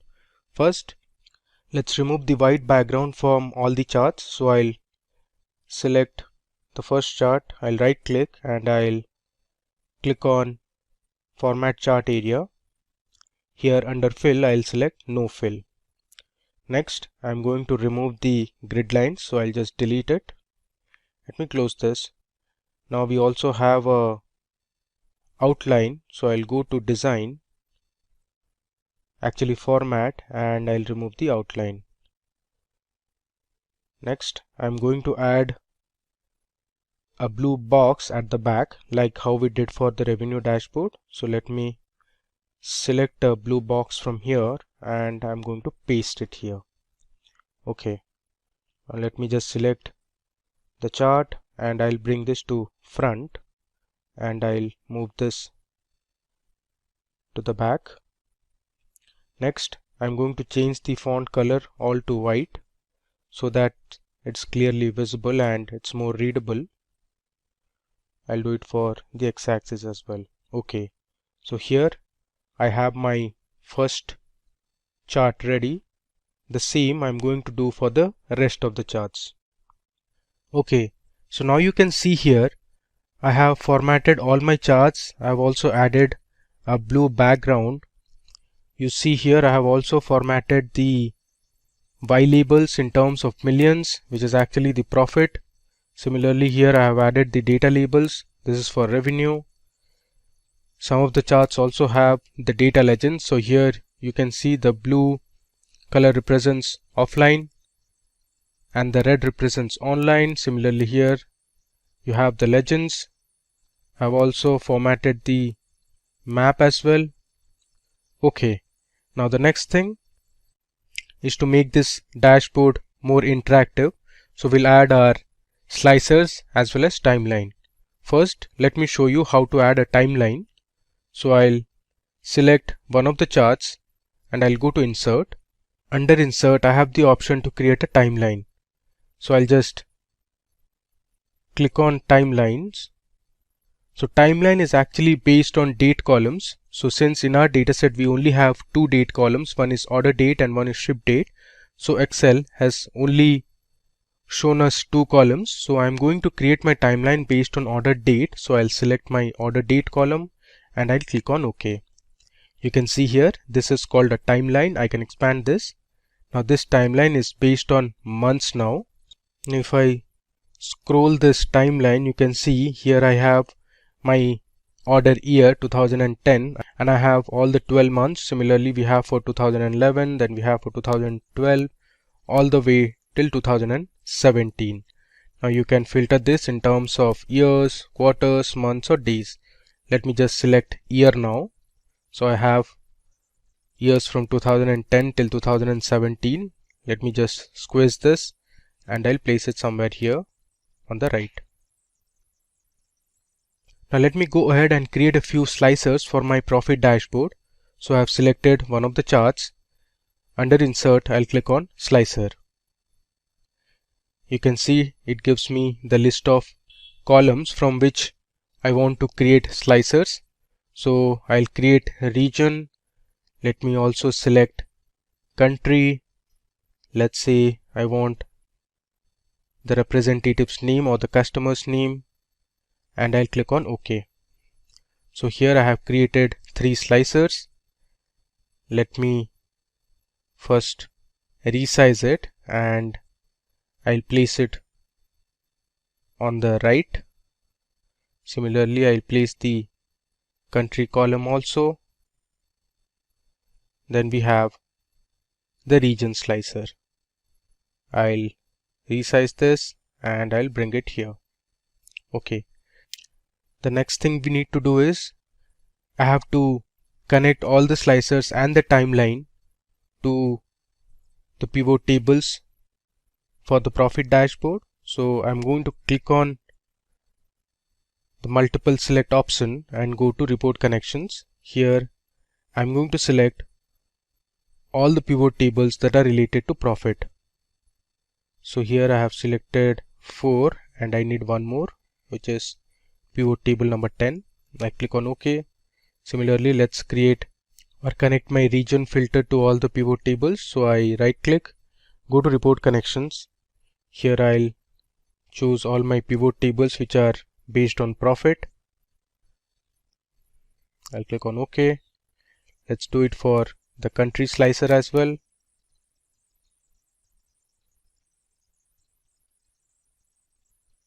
I click on OK, and similarly I'll connect my timeline as well.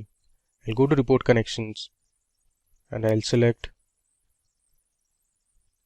all the pivot tables related to profit. Then I'll click on OK. Let me now go ahead and create another slicer based on sales channel. So I'm selecting one of the pivot charts. I'll go to insert, click on slicer and I'll select sales channel and hit OK. So I have my sales channel slicer. Now let me connect it to all the respective pivot tables that are based on profit. Click on OK. Now let me just bring it here. Alright. The next thing I want to show is how are we going to use the timeline first. So you see we have all the years here from 2010 till 2017. Now suppose you want to know the profit that was generated in the year 2012. So I'll just click on this range and now you can see our charts only show information for 2012. So this dot represents there was 51 million profit in the year 2012. Similarly, you can see here the profit by sales channel for 2012. From the map you can see the different countries and the profit each of these countries made in 2012. If I scroll down, you can see the revenue and profit by items. Now if I select another year, let's say 2013, I can just drag this to the right, and now you can see our profit by year and sales channel for offline and online. You can see the map or the line chart for total profit by year. So in 2012 it was 51 million, and then it went up to 54 million in 2013. Similarly, our map has also changed. Now this is a sort of an information that we have. You can click on this and check the information that Excel has prompted. Alright, so this is how you can use a timeline. Now as I said, we checked by years. You can also see it for months and quarters as well. Let me just uncheck it. I'll send it back to the place where it was, and I'll reduce the size. Okay. Now suppose you want to check the profit made by different representatives. You can select them one by one. Let's say Adam Churchill. This is the profit generated by Adam Churchill. Similarly, you can select multiple persons as well. Now suppose you want to see the profit by different countries, so you can use the country slicer. Let me just bring this to the middle, and let's expand our chart a bit. Okay, so here you have the profit by different countries chart. I'll just bring this to the front so that you can see it clearly. Okay, now here suppose you want to see the profit generated in, let's say, United Kingdom. You can select United Kingdom. So this is the map of United Kingdom, and it tells you the total profit that was generated in United Kingdom, and below you can see the revenue and profit for all the items that was sold in United Kingdom. So you had beverages, clothes, household, office supplies. So you can see clearly office supplies item made the highest amount of profit in United Kingdom. Now you can also select multiple countries. Let's say I want to know for France as well. So my map will change accordingly. So now I have United Kingdom and France selected, and the other charts present in my dashboard change accordingly. Now I have my country selected as India. You can see the map of India here, and these were the respective profit values. Now one thing to note here is this is actually not millions. This should be in K, that is thousands. So please mark this as 1000 and not in millions. Even for this is actually K and not million. Alright, so we have successfully created our second dashboard, that is on profit. Let me just resize this a bit, and we'll place it where it was earlier. Cool. So we saw how to create different pivot tables and pivot charts, and then we formatted our pivot charts based on our requirement. We saw how to edit the colors. Now let me show you one more thing.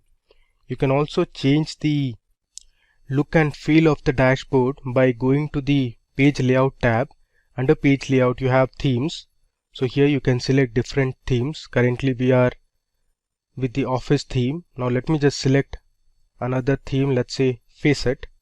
You see the colors have changed and it looks really beautiful. Similarly, let me try out another theme, let's say organic. You see our chart has changed. Let me just delete this.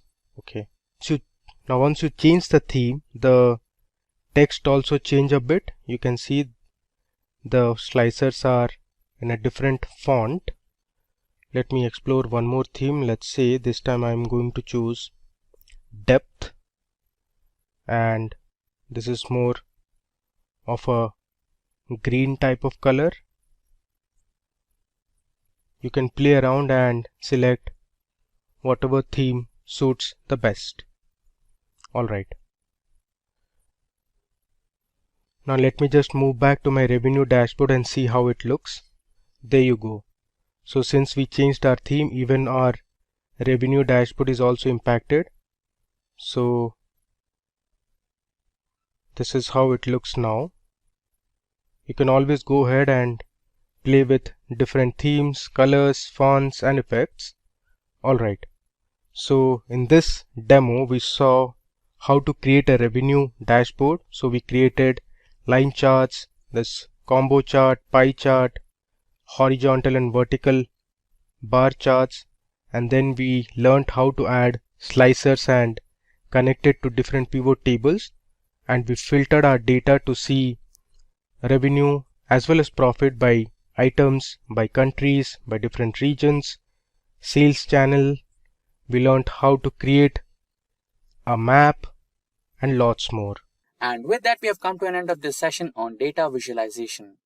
Thanks for watching, and I hope this session was informative and interesting. If you have any queries regarding any of the concepts covered in this session, or if you require the data resources that we used in this session, then please feel free to let us know in the comment section below, and our team of experts will be more than happy to resolve all your queries at the earliest. Until next time, thank you, stay safe, and keep learning.